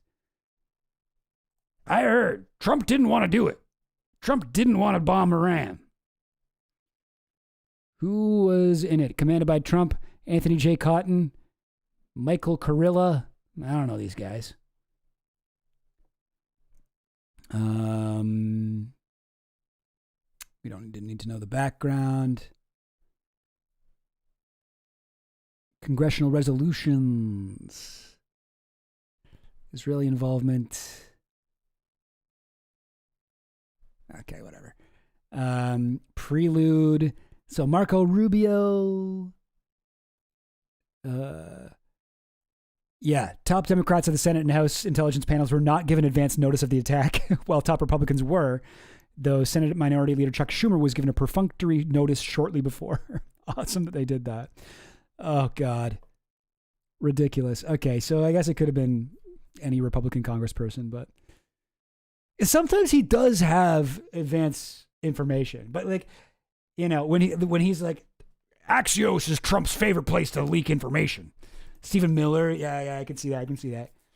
But like, if you're in the fucking, you know, Republican administration, if you're in the Trump admin and you want information to get out to this specific, very supportive audience that Alex Jones had in 2025, he is the perfect guy to leak shit to. So if you were worried about, you know, the far right turning on Israel, you like, which would make them turn on Trump, you would want to tell Alex Jones. And by the way, Trump also hates Israel like you. He's cool like you guys. He doesn't support Israel at all. Like, that would be the move. Stephen Miller, I think that's a really great guess. And I said, this is great. We narrowly avoided this. And all the neocons that came after Tucker Carlson and behind the scenes Joe Kent and Tulsi Gabbard and others. But Tucker used to basically live up there half the time. He was in the cabinet meetings, the closed door ones. Trump wanted him as an advisor. True. Obviously, Tucker told me a lot of this. I got other sources as well. You can put two and two together. Who comes on the show? Tucker's on video in the fucking room with all these oil executives plotting the fucking invasion of Venezuela and the whatever kidnapping of their leader. Oh, and the other shows, and comes on with my son and all the rest of it. It's crazy because Tucker fucking hates Trump. Tucker hates Trump, but Trump just like wants him close for some reason. The point is, we're getting this from directly inside there. Like when I told you Kash Patel said, I order no intelligence agency investigating foreign involvement in Charlie Kirk's murder. We broke that. It came out later. That was real. Of course it was. So let's get it straight. Trump did tell Netanyahu, you're effing crazy. He did say you keep killing whole buildings of civilians. Didn't you see that AI video we played at the beginning? To get one Hezbollah or Hamas fighter. He did say you'd be an effing president if it wasn't for me. He did say the whole world's turning against Israel because of your bad attitude and your ingratitude. And every time Trump tries to get a... Trump did not say your bad attitude and your ingratitude, did he? Peace deal, which he does want. Netanyahu, you know, Trump's all about getting peace deals and all the rest of it. Netanyahu launches bigger attacks in Lebanon and other areas to drag us back in. And so, and I know the thinking of Trump because I've talked to a whole bunch of people that have had long conversations with the president on these very subjects. So he is open to getting back on track. Doesn't mean we forgive him. Doesn't mean that. He's a lame duck. He'll be gone soon anyways.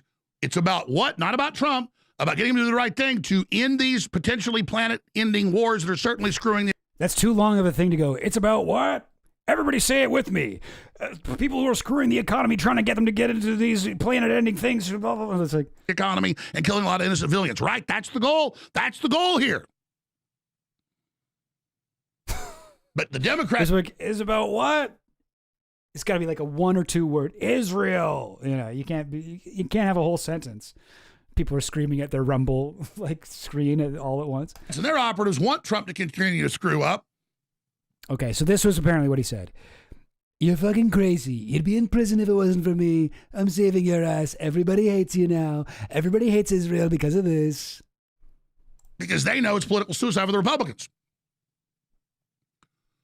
An explosive report from Axios yesterday said Trump unloaded on Netanyahu over the phone.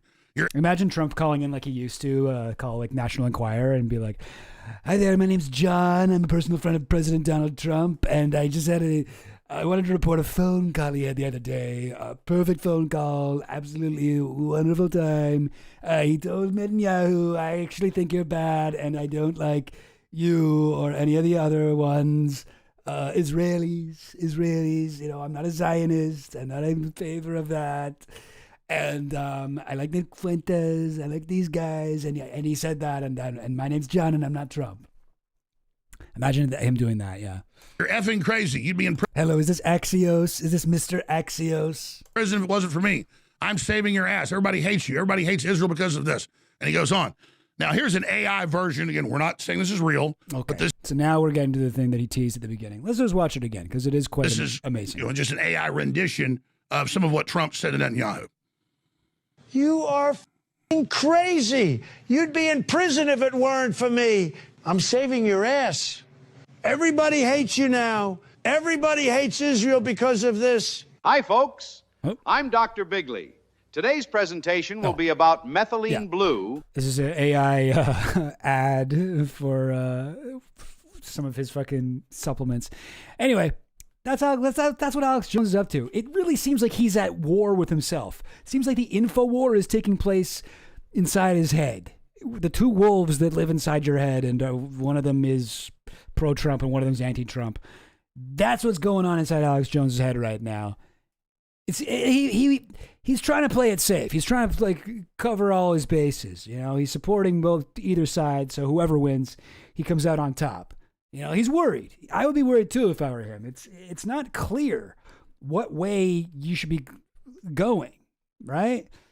I mean, I think generally, probably the conspiracy movement, you should be more anti-Trump than pro-Trump if you're trying to appeal to them. But you can't be totally.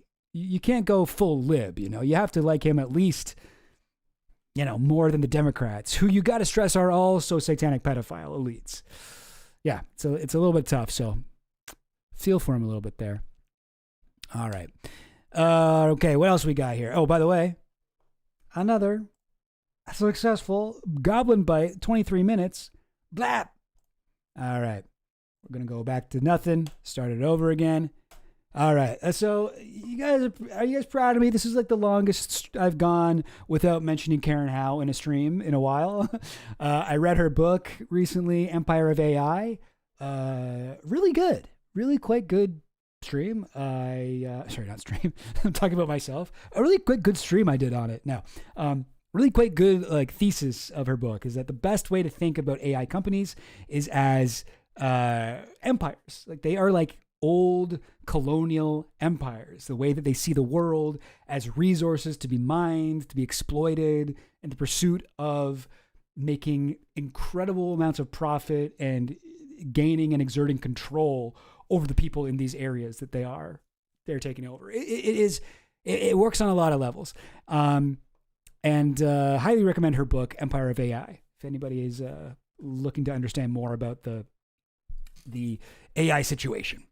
And she did an interview with Novara Media that I thought was really cool, very interesting. But this part I thought was particularly noteworthy, I'll say. She's talking about AI lobbying and how it works. And this is sort of, I guess it kind of goes hand in hand with some of the things we were talking about earlier from Taylor Lorenz about all these sock puppet accounts by, OpenAI and like big AI CEOs. But I thought the story she tells here is quite interesting. So let's check that out. Influence getting pumped into places outside of the U.S. I mean, the EU is a huge target. Brazil is a huge target. So the AI companies are targeting, like the lobbyists of AI are targeting the EU, the European countries and Brazil, like South American countries. Because these are two governments that have then cascading effects on governments around the world, particularly in their regions. And one of the things that has been happening recently with the EU is under this very strange self-doubt period, self-consciousness period, where it's wondering, why don't we have our own tech giants? And I find this really bizarre because I'm like, it's because your regulation worked. You know, like, do you want these really corrosive, exploitative tech giants on your soil eroding European rights the way that they're eroding American rights? I mean, that seems like a race to the bottom and something that you shouldn't be envious of. And I think that's so interesting because I have seen people doing this. Just the other day, there was a sorry, I should have had this pulled up already, but or actually, I can find this on YouTube. Hang on.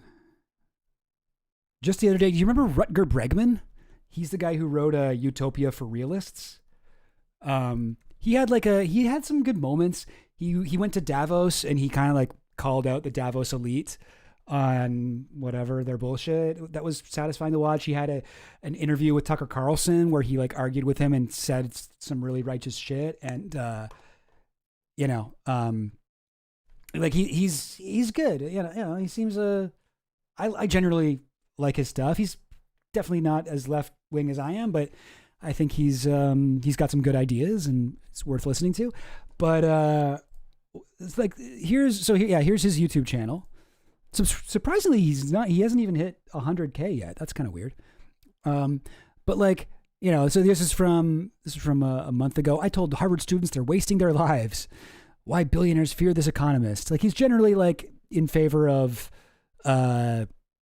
redistributing the wealth, taxing billionaires, whatever, that sort of thing. Social democrat, right? He's European. Where is he from? Norway? But he just put this out. It's called, this video, Liberals Are the New Climate Deniers. And it's about, he's comparing, also, by the way, you can see from this is an AI created thumbnail. And this is about how the left is wrong about AI. And he's saying exactly in this video what Karen Howe is pointing out here. The way that some European guys are like, oh my God, why don't we have any like AI like super companies here? This is bad. We don't have any AI, like we don't have anything like OpenAI or Anthropic or fucking Grok, like XAI. We don't have this shit. Are we falling behind? Is this bad? And she's like, no, it means that your regulations are working. Like, why would you want to be like that? Exploitative tech giants. Regulation worked. And I find this really... Sorry, let's just hear exactly what her argument was again. Self-doubt period, self-consciousness period where... Netherlands. Yes, thank you. It's wondering, why don't we have our own tech giants? And I find this really bizarre because I'm like, it's because your regulation worked. Like, do you want these really corrosive, exploitative tech giants on your soil eroding European rights the way that they're eroding American rights? I mean, that seems like a race to the bottom and something that you shouldn't be envious of. Yes. But it is. So that's what she's saying. And let's just like watch a little bit of this argument here. Because he's talking about, like, he frames it where he's like, you remember how stupid we thought conservatives were? Remember, like, Al Gore had that whole chart about climate change being like... That's in any controversy. And a Nobel. You guys remember Inconvenient Truth? Fuck, does he not have the wide shot? Yeah. Where Al Gore has to get on, like, the lift to show how much CO2 emissions have raised. And this is a graph that goes back 600,000 years. And like this graph is like, oh my God, fuck. That's what we've done in the last like 60 years. Fuck. Like it's like a horrifying moment. This was like a great dramatic like documentary moment, right? We all remember this. Well, Rutger Bregman is saying Now it's the left who are the anti-science ones who aren't paying attention to graphs like this. And I know he has some graphs that he's like, these are the graphs of the AI industry. Here. Is climbing far steeper. Here, off the charts, is not 50 years away, it's 5 years away. Okay, so this is still a projection. Like 2026, this is where we are right now in 2026, right? He's saying, look at how much it'll be in 5 years. It's like, maybe, I mean, you think so? Like, this is all like these little data points here. Like, yeah, I don't know. I don't think this graph is quite as alarming as the other one from the climate change documentary. I think this is a little bit of this seems a little bit, what's it called? Like catastrophizing. You know, I think and you know what? Like, I don't want to sound like I'm completely saying he's wrong. I worry sometimes, right? Like I want to be right. I want to be right about how things are going to happen, but it's hard. I can't see the future. I don't know about if AI is going to be a bubble, if it's going to pop. I mean, imagine it will have to be a bubble to some extent because not every AI company can succeed. I think like OpenAI has a pretty low chance. The amount of money has been poured into it. Like I don't see them being able to make that up. I think somebody like Anthropic or, you know, XAI or somebody else is probably better poised to become the winner out of this. But I'm also like, you know, AGI, everything that's being promised. I'm not convinced yet that it's possible for us to get to that point. But I think we might. Larger than the International Space Station, larger than the moon landing and the Manhattan Project. And so this is years from start of the program. And what am I looking at here? Data centers versus so this is, yeah. So he's saying, so what he's showing with this graph is how much money has been spent on AI. And yes, it is a alarming amount. And honestly, I think it's hard to wrap your head around the scale of what's coming. Look at the red line of this graph. That's what the companies have spent on AI data centers since 2019. Like, that's insane. That is an insane amount of money spent on a thing that is bad for planet Earth. It sucks. It sucks that this is happening. And here's what they've got planned for 2026. But that doesn't mean that AI, like that AGI or something is going to change everything, right? To be clear. Yes, no one's arguing. The left certainly isn't arguing that like a lot of data centers aren't being built. This is the largest capital build-out in the recorded history of our species. It is larger than the interstate highway system, larger than the International Space Station, larger than the moon landing and the Manhattan Project combined, and it's not even close. I don't think anyone on the left would disagree with you on that. Zuckerberg's Meta is currently building a single data center in Louisiana that, when finished, will cover nearly 4 times the size of... But his argument isn't that, like, this is bad. He's saying the left needs to support this. The left needs to get on board with this because otherwise the right is going to own all the AI. Like, here's Anthropic revenue. Anthropic revenue is crazy. The way that this is going... This company's about to go public, too. June 4, August 5, October 7, December 9, February 14, March 19, April 30, May 44. Yeah, that's alarming. But this is the money that's being spent on AI. This doesn't necessarily mean that AI will be able to fulfill all its promises. It just means that the hype is real. Like the hype is real. Not that the hype is true necessarily. Maybe it is. I don't know. That's right. $44 billion in annualized revenue. But I'm surprised that he spent so much time on this. Because it's like... Yeah, it's not like...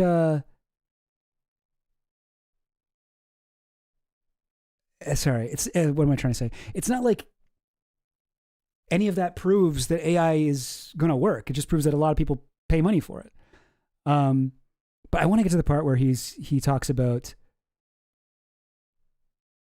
Yeah, okay, here, how about this? The modern world together. Power grids, water systems, government databases. Anthropic's response was striking. Okay, yeah. This is the part I wanted to show. So April 2020 is just one of the many dangers. There is so much more. In April of this year, the UK government's AI Security Institute released their assessments of 2 new AI systems, Anthropic's Mythos and OpenAI's GPT 5.5.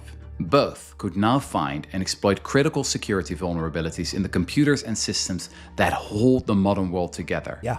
Power grids, water systems, government databases. So they realized that the new fucking version of Claude that they made, you could be like, hack into the fucking local water tower or whatever. Hack into the local government's website. Hack into the Russian secret, I don't know, surveillance intelligence agency, like whatever. You could ask it to do it and it'd be like, okay, here you go, done. This is apparently the story. Like, and then Anthropic was like, really? Or we can't release this to the public. Anthropic's response was striking. They decided not to release Mythos to the public at all. Instead, they limited access to a small group of cyber defenders to give the good guys a head start on what was coming. And isn't this weird? Like, talking about Anthropic, the good guys, like buying into this whole fucking, Dario Amodei, like, oh, we're the nice ones. We're the ones who are responsible. And yes, I support Donald Trump and I'm like groveling before him. And also we worked with Palantir and had no issue with this shit and blah, blah, blah. It's really like a clean coal versus regular coal situation with Anthropic. But look at how he like hypes up Anthropic as the good guys here. Literally, he says, keeping this technology in the hands of the good guys. Access to a small group of cyber defenders to give the good guys a head start on what was coming. Good guys. Yes. This is a fucking multi-billion-dollar company poised for like one of the largest IPOs ever, if not the largest IPO ever. And you're talking about them like good guys and bad guys. Like, this is ridiculous, man. Like, this guy is supposed to have I always thought he had a good sense about this sort of thing. A private company with billions of dollars to be made and with no regulator forcing its hand concluded that one of its own products was so dangerous it should not be sold to the general public.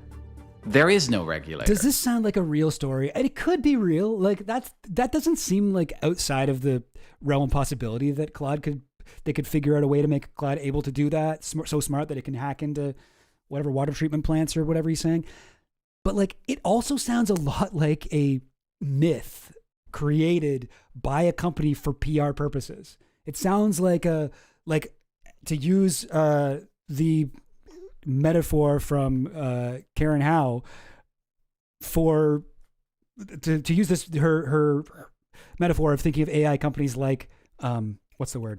Empires. It sounds like the sort of empire building myth where they'd be like, and the British Army's bringing the British colonial forces are bringing civilization and democracy and Christianity to all these far-flung reaches of the world, showing the white man's burden and blah, blah, blah. Like, well, they're so good and look at how wonderful they are. And by the time we actually found out what they were doing over there, we're like, oh, so it was just like genocide and fucking apartheid and oppression and just fucking, stealing resources and fucking people over and enslaving people and like all this. Okay, cool. So that was all bullshit, right? Like, to me, this sounds like that. And it's crazy to me that he's buying this.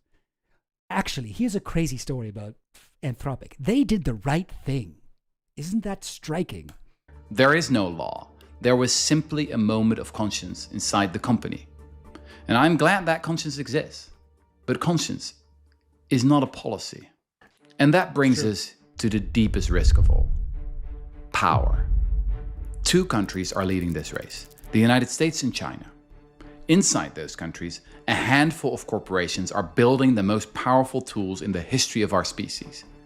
The people who own those companies are about to acquire a kind of leverage that I don't think we have the words for yet. So let's look for an analogy. And this is assuming AGI is real, but it's real, obviously, it's possible, but is it realistic in the next year? But yes, those are the 2 countries that are poised to have that sort of leverage. Political scientists have a name for what happens to countries that strike oil. They call it the resource curse. You'd think a fortune buried in the ground would be a blessing, and sometimes it is. Norway. Israel's not poised in the same way that China and the U.S. are, other than Israel is a total and complete ally to the U.S., and they have a lot of investment in AI surveillance, and they have their own kind of like Silicon Valley. But they don't have anything on the level of like OpenAI or Anthropic or something. They do have ties to those companies, though. Norway managed it well. Alaska managed it well. But more often, the wealth flows in and democracy flows out. Think about Saudi Arabia, Venezuela, Russia. The pattern is pretty consistent. So is it what we want? We don't want a country like China to get its hands on AI. We want the U.S. to get its hands on AI.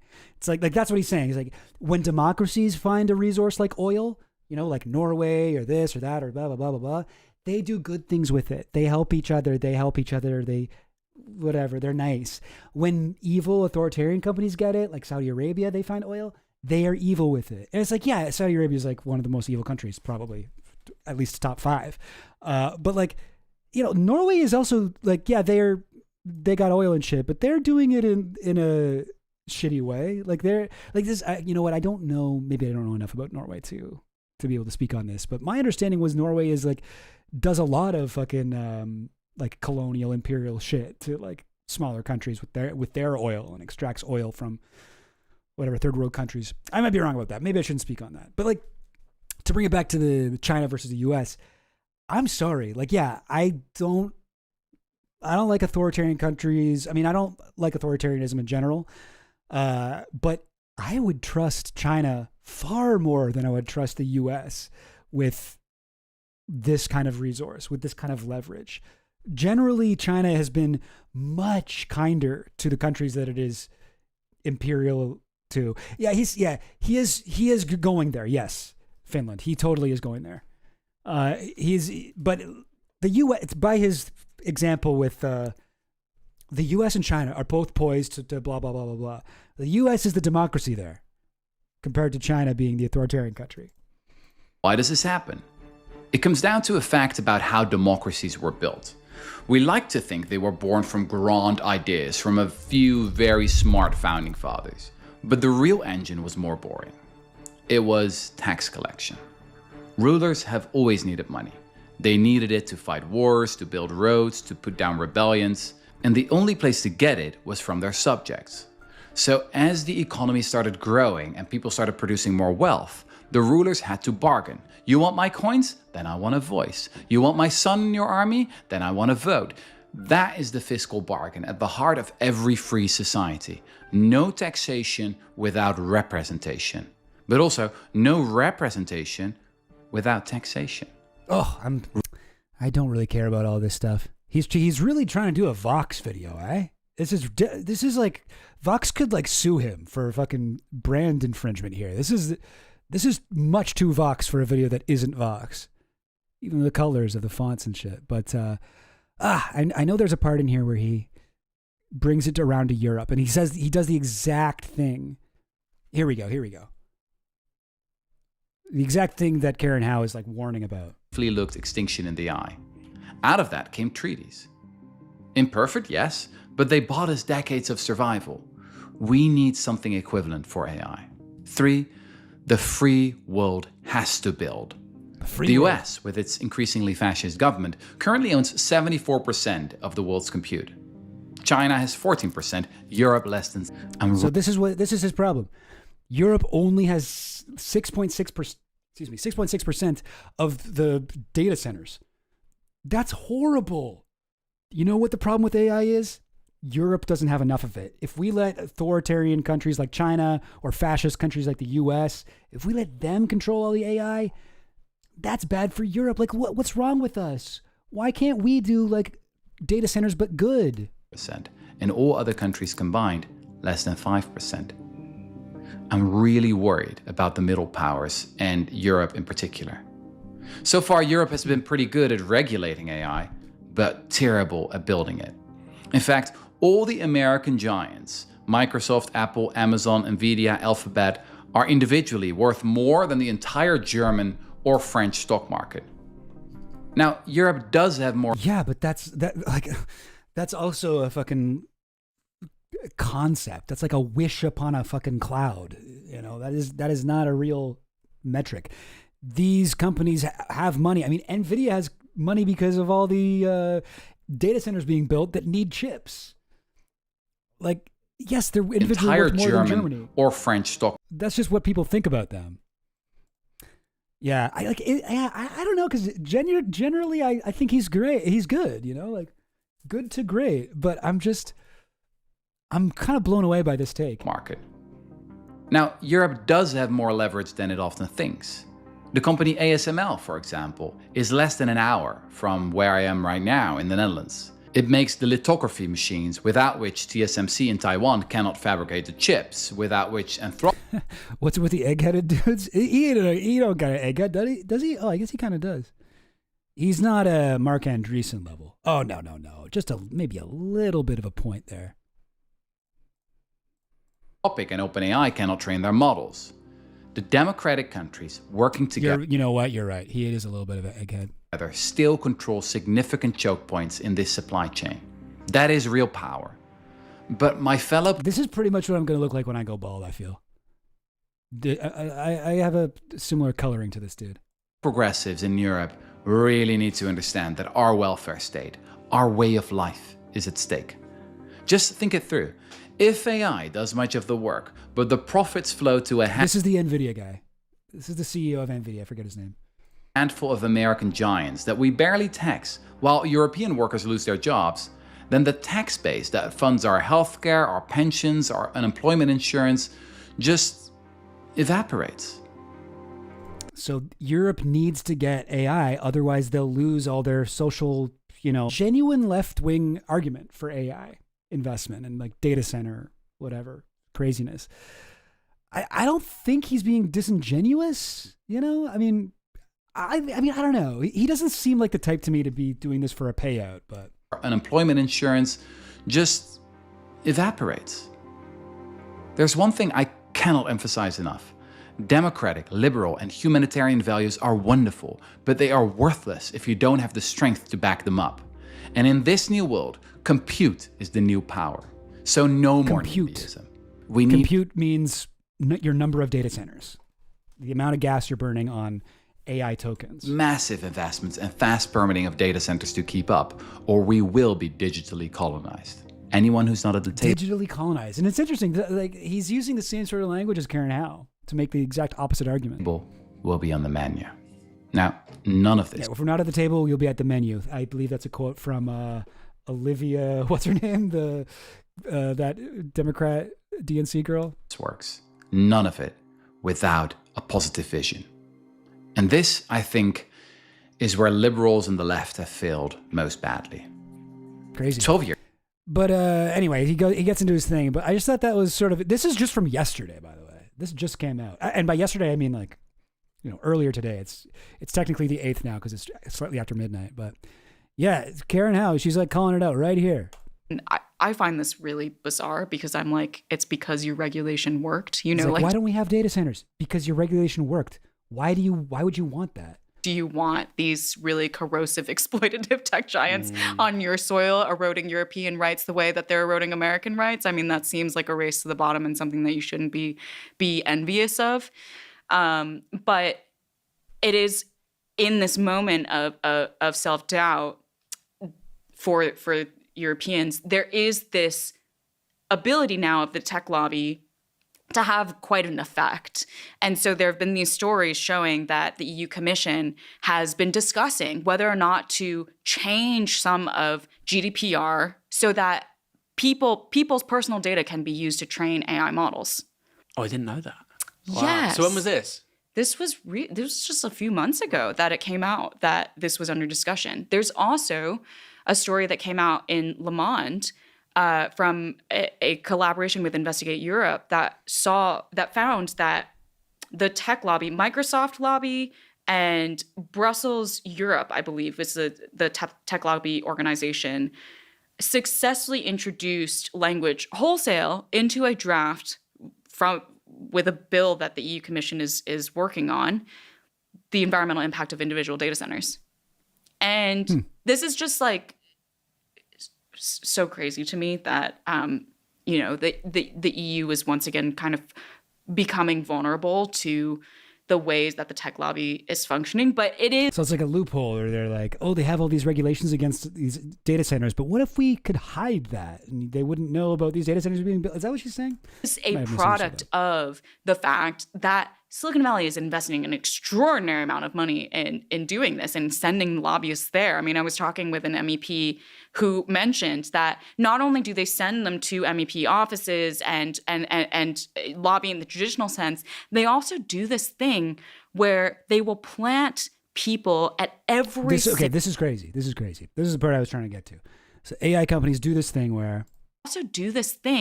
where they will plant people at every single gathering in Brussels that is talking about a particular issue, like within the audience, to then ask a particular question about that issue, to mainstream a particular frame for how to think about the issue. Wow. Yeah, like that is the degree to which they. So she's being like a little bit vague, because it's hard to know exactly what she's saying here, but it sounds to me it's like any kind of like conference or just public discussion about anything to do with AI, they'll plant people in the audience to pretend to be like, hello, I am a regular citizen of Sweden, and I'd like to say I think those data centers are great.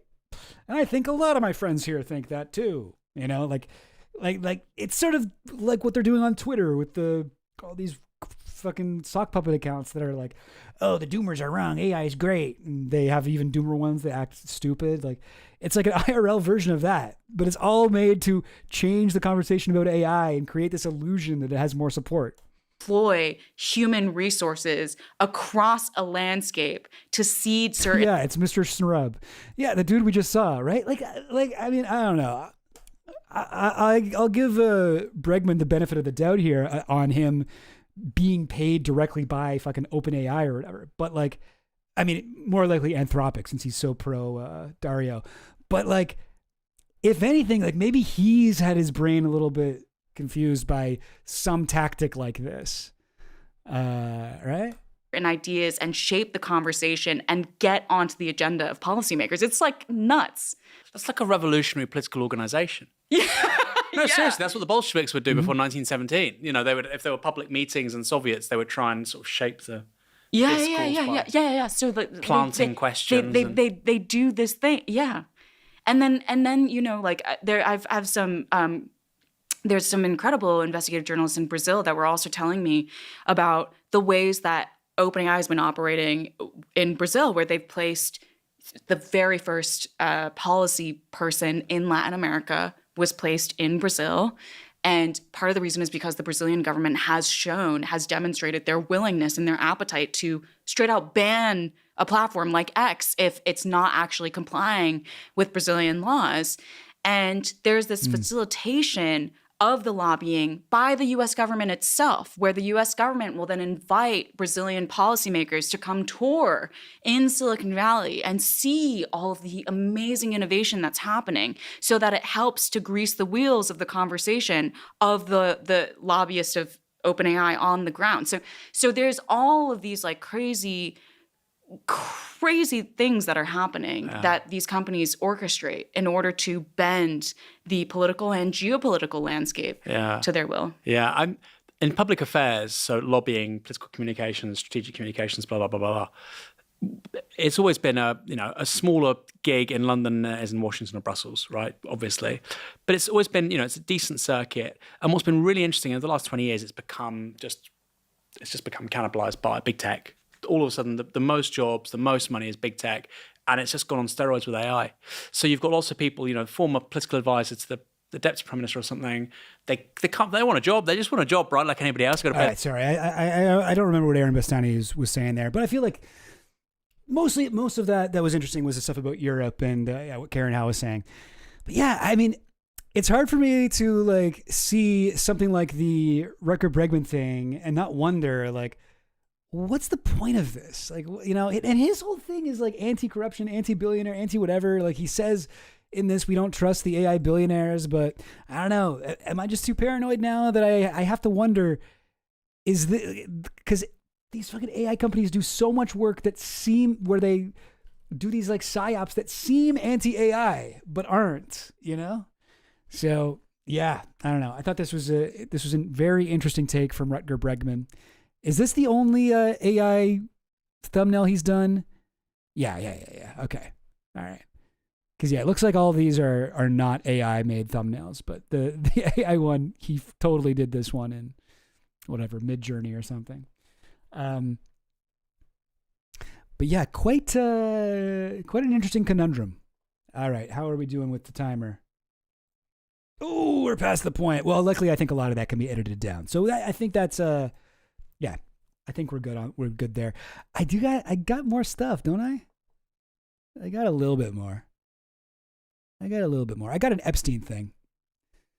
I found that I was trying to specifically find stuff that was short that I could talk about in under a half hour for the Goblin Bites stream. And I had a hard time because I found a bunch of shit that I wanted to talk about, but it was going to take me a long time.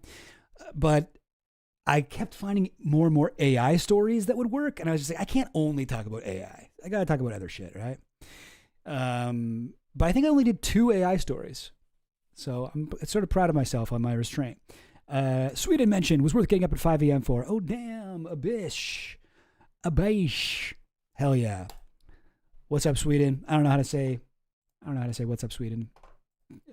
But what's up, Sweden? In Swedish, I mean. What's up, Sweden? But all right. So this is my, by the way, I've gone over this before. This is my kind of board explaining, Melania Trump's connections to Epstein. This is my red string conspiracy bulletin board. We've got Donald Trump right here looking handsome as ever, married to Melania. Melania in her, okay. So in a book written by, what was it called? Sorry, I forget the guy's name, but the guy who wrote the book entitled Biography of Prince Andrew, he quotes Epstein saying, "The first time Donald had sex with Melania was on my plane. Little did he know I beat him to the punch a year before when I was at a party of New York's top models by Metropolitan Models, one of the world's top agencies. Things got wild. By the end of the night, I ended up almost naked in the back of the limo going at it with Melania." So apparently Epstein claimed that he had sex with Melania before Trump. There's also claims that, so Melania says that she was introduced to Trump by Paolo Zampoli, who's this dude here, who, believe it or not, this guy used to be a male model. He looks very different when he was young. Very different. Let me actually quickly look up a photo of him young. Paolo Zampoli. I don't know what happened to this guy. One of the worst. This is him younger, but not young. Hang on now. Okay, I'll just type in Paolo Zampoli young.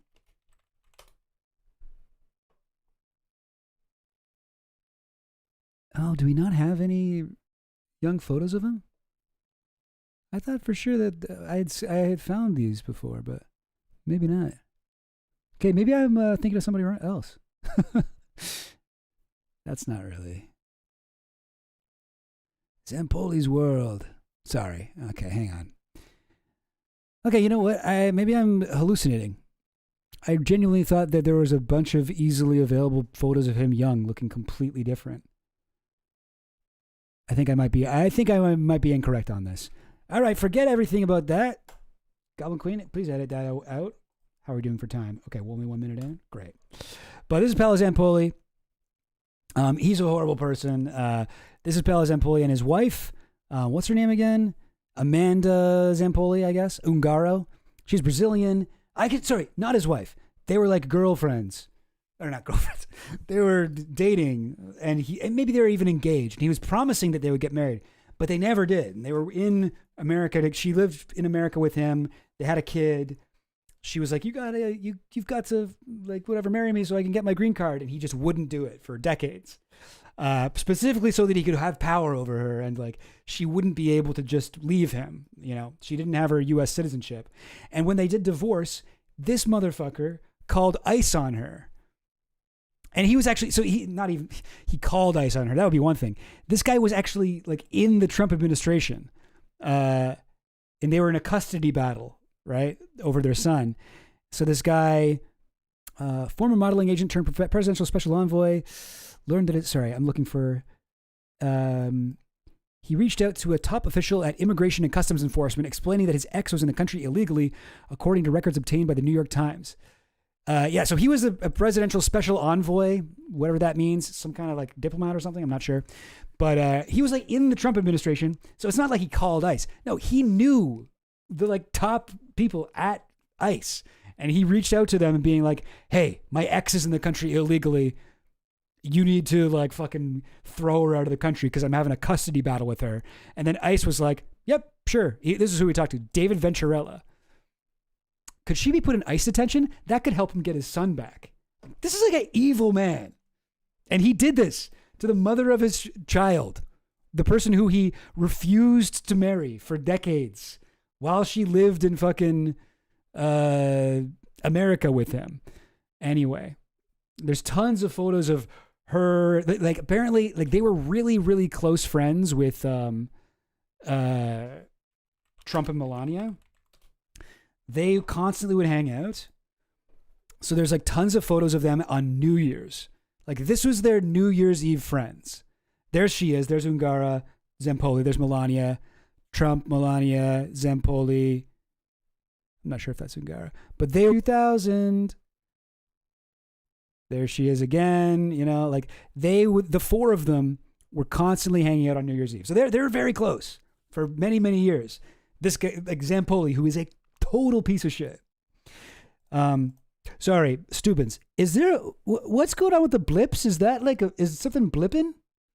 Is the stream cutting out or something? Is anybody else noticing that? I'm not sure what to do about it, but I don't know. I'd like to at least know if something's happening. Here's another one.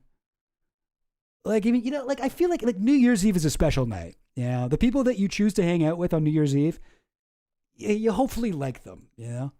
So the fact that Trump is constantly bringing Zempoli, who's like another colleague of Epstein, a guy who would bring models to Epstein, he did some fucking Jean-Luc Brunel shit. Scumbag really is too nice. I just don't know what other word to use for this guy. He's a fucking modeling industry dude, you know? He's a human trafficker. And he is the guy who introduced Trump to Melania. At least that's the public story. Anyway, so he fucked over his wife a lot, right? Okay, we're doing okay on the timer. He fucked over his wife in an almost like unbelievably scumbag like way, right? And she has been like tweeting about how she's gonna like reveal stuff about him. Here is something that she just put out recently. So this is what's new. All that stuff we've known for a while. But this recently came out. This is a voicemail. Where is this from? Like an Instagram story or something? Let's check this out.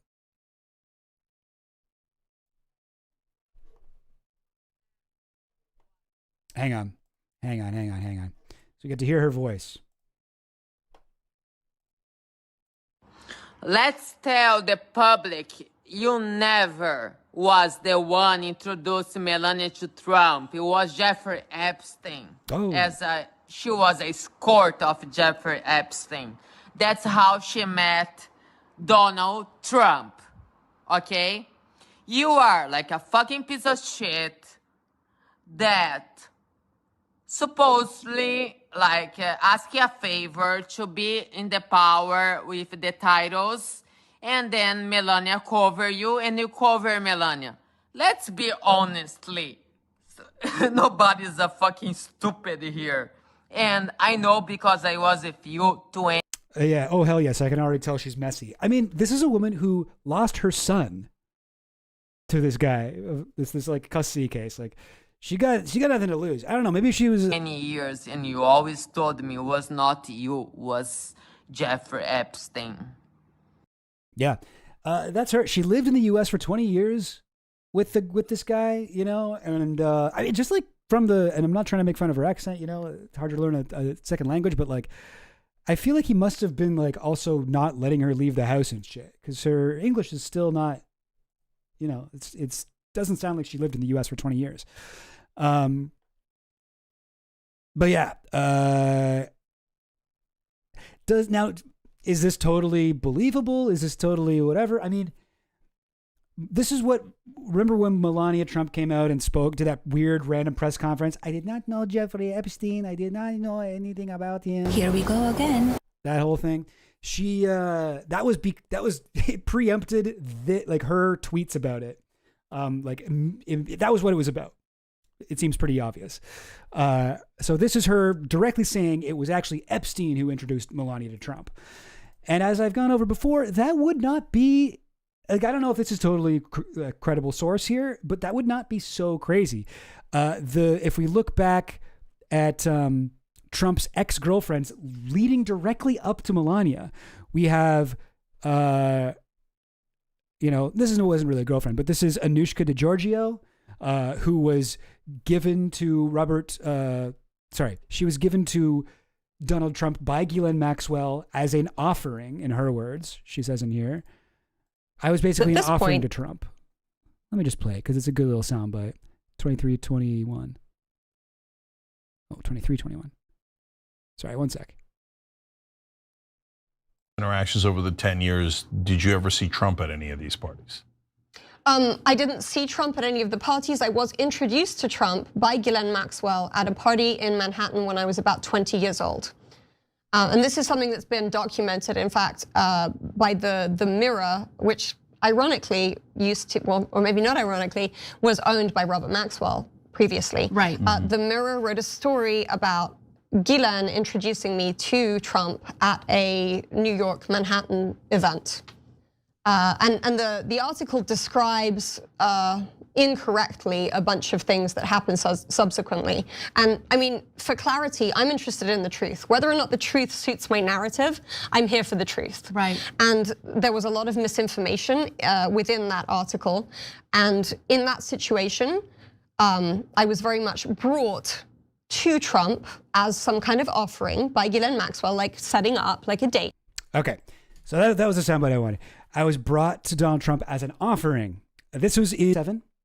And then in February 1998, so this is just a couple months later, and this is also right after he's divorced his ex-wife, Marla Maples, right? So he goes out with Anushka, who's given to him as an offering by Ghislaine.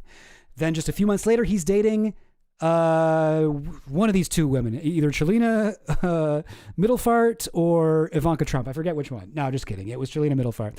He brings her to a Valentine's Day party. Now, who's Chelina Middlefart? She's an ex-girlfriend of Epstein's. This is them at Mar-a-Lago. So, Trump would have known that Epstein was dating her. Here is her and Epstein in November 1997. Again, just a couple months earlier. So they were dating. This is a Swedish? I forget where. I'm sorry. I think that somebody in here, Abish, was Swedish. But maybe, do you know if it was Middlefart one of yours or is she somewhere else? But anyway, she's the heiress to a massive company in Sweden. And she dated Trump for a while. There's like a bunch of photos of them. They were like boyfriend, girlfriend. And when Trump met Melania, and this is even, I think it's even in Melania's autobiography. When he met Melania, he was on a date with Chelina. So it's like we've got two people introduced to Trump by Epstein or by Ghislaine, or were at least in Epstein's circle immediately before they were in Trump's circle. It seems very likely that Epstein introduced Trump to at least these two of his girlfriends. And then he met Melania. The official story is Melania was introduced to him by this guy, Paolo Zampoli, who was a model recruiter for Epstein and a total piece of shit in a lot of ways. Not like a much better guy than a Trump or an Epstein, like he's that type of guy. He's the like nicer cover story version of the guy who introduced Trump to Melania. But then we have his ex-wife being messy on her Instagram and saying, actually, I'm going to reveal you knew this whole time it was Epstein that introduced Melania to Trump. This is just another random thing. This is from Epstein's emails. How am I doing for time? Oh, okay. No, I'm good. This is from Epstein's emails. This is just an email he sent himself. All right. From Jeffrey Epstein to Jeffrey Epstein. This is the beginning of what I want to do. Title: This is the beginning of what one want to do, dear friends. So it looks like he's copied and pasted this from another document, and it's the one that somebody else wrote because there's not a lot of spelling errors in it. And he writes this thing. Okay, it's like a letter he's putting out to like people who are associating with him. Oh, and also importantly, when was this written?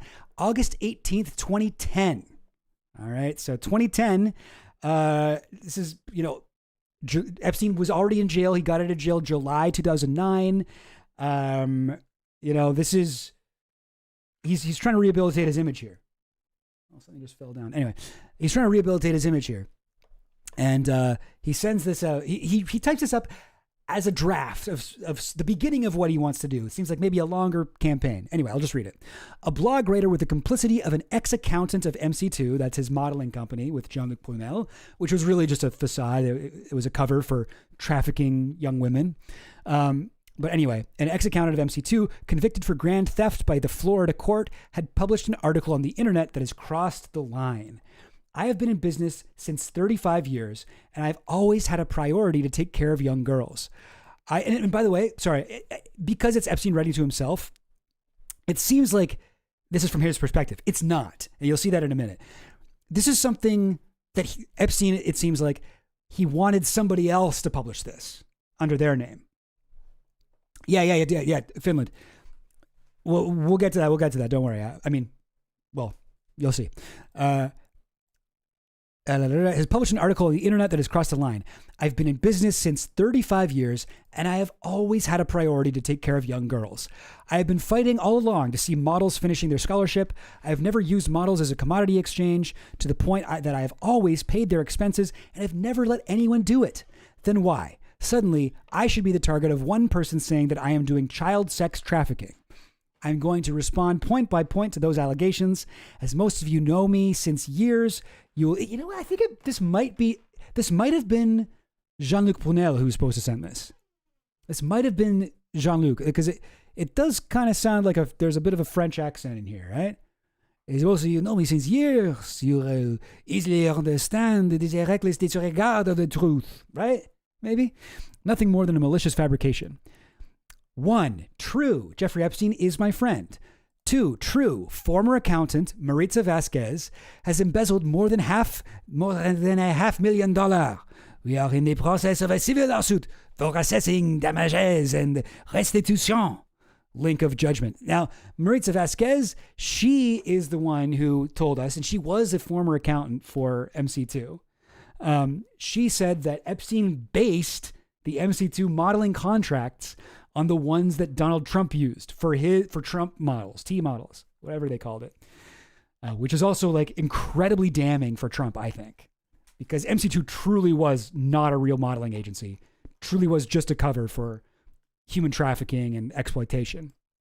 But anyway, 3, false fabrication made a few years ago. And the article that they're talking about,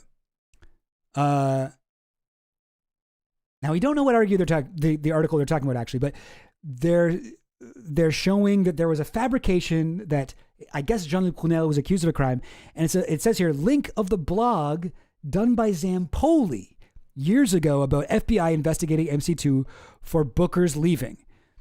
That's the end. This is as far as it goes.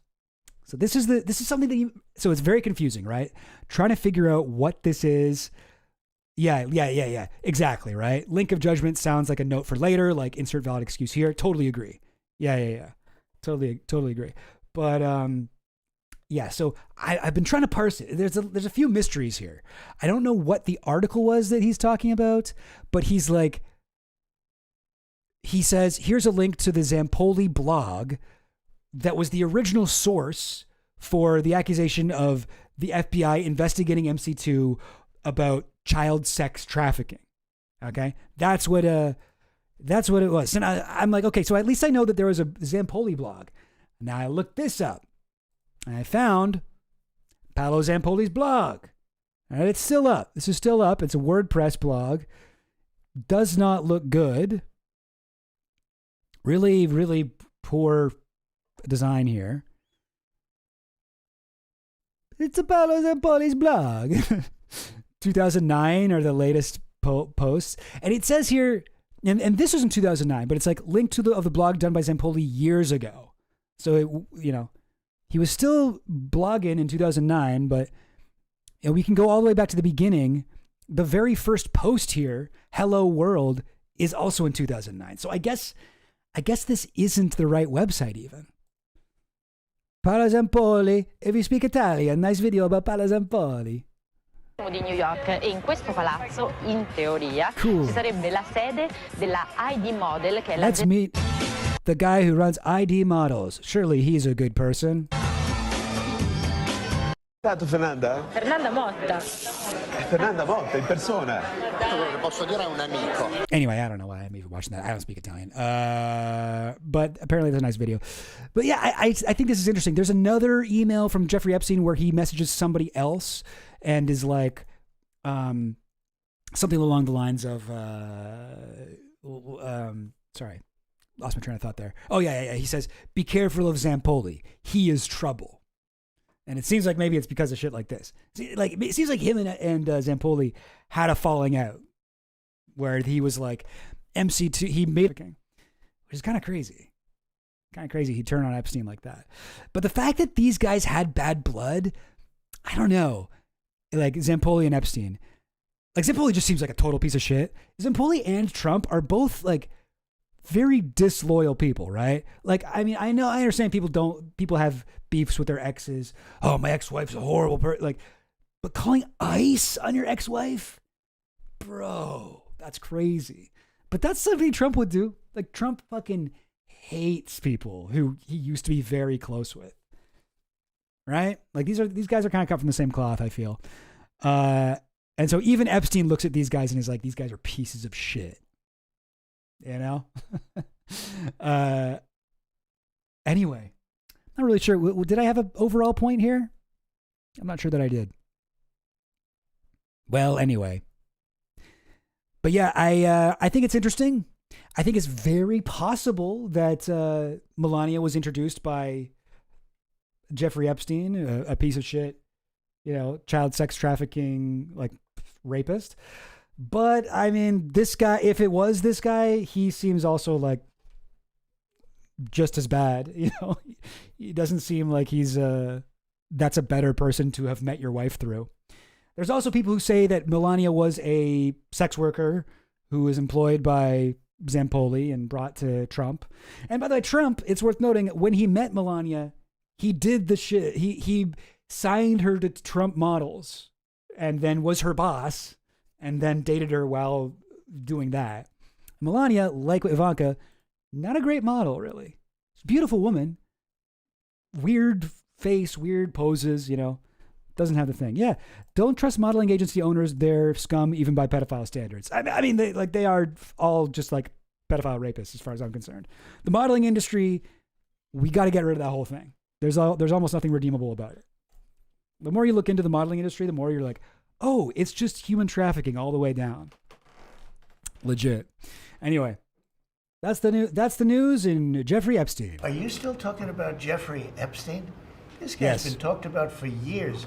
Oh, I'm sorry, Donald Trump. I didn't mean to do that. That is unbelievable.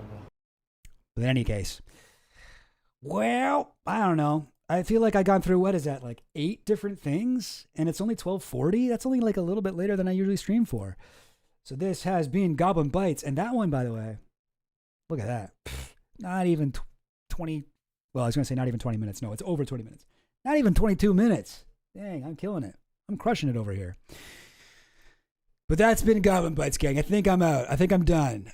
And now we got to find out if the shorter clips work in the algorithm or if they don't. Or if I should do a medium length. Hell of a speed run. And I totally got clown pilled. You're right. 2 hands worth of thumb men. Oh, yeah, because Rogan looks like a thumb. The thumb and the egg. Yeah, Mark Andreessen looks like Jeffrey Epstein's penis. That's how people described Epstein's penis. They were like, have you ever seen the guy that invented Netscape? Have you ever seen the guy that invented the Mosaic browser? You know that guy? You know, who's the guy that's always telling lies on Joe Rogan? Yeah, Epstein's penis looked like that. And you're like, damn, you're like the 10th person that's described Epstein's penis as Mark Andreessen. That's crazy.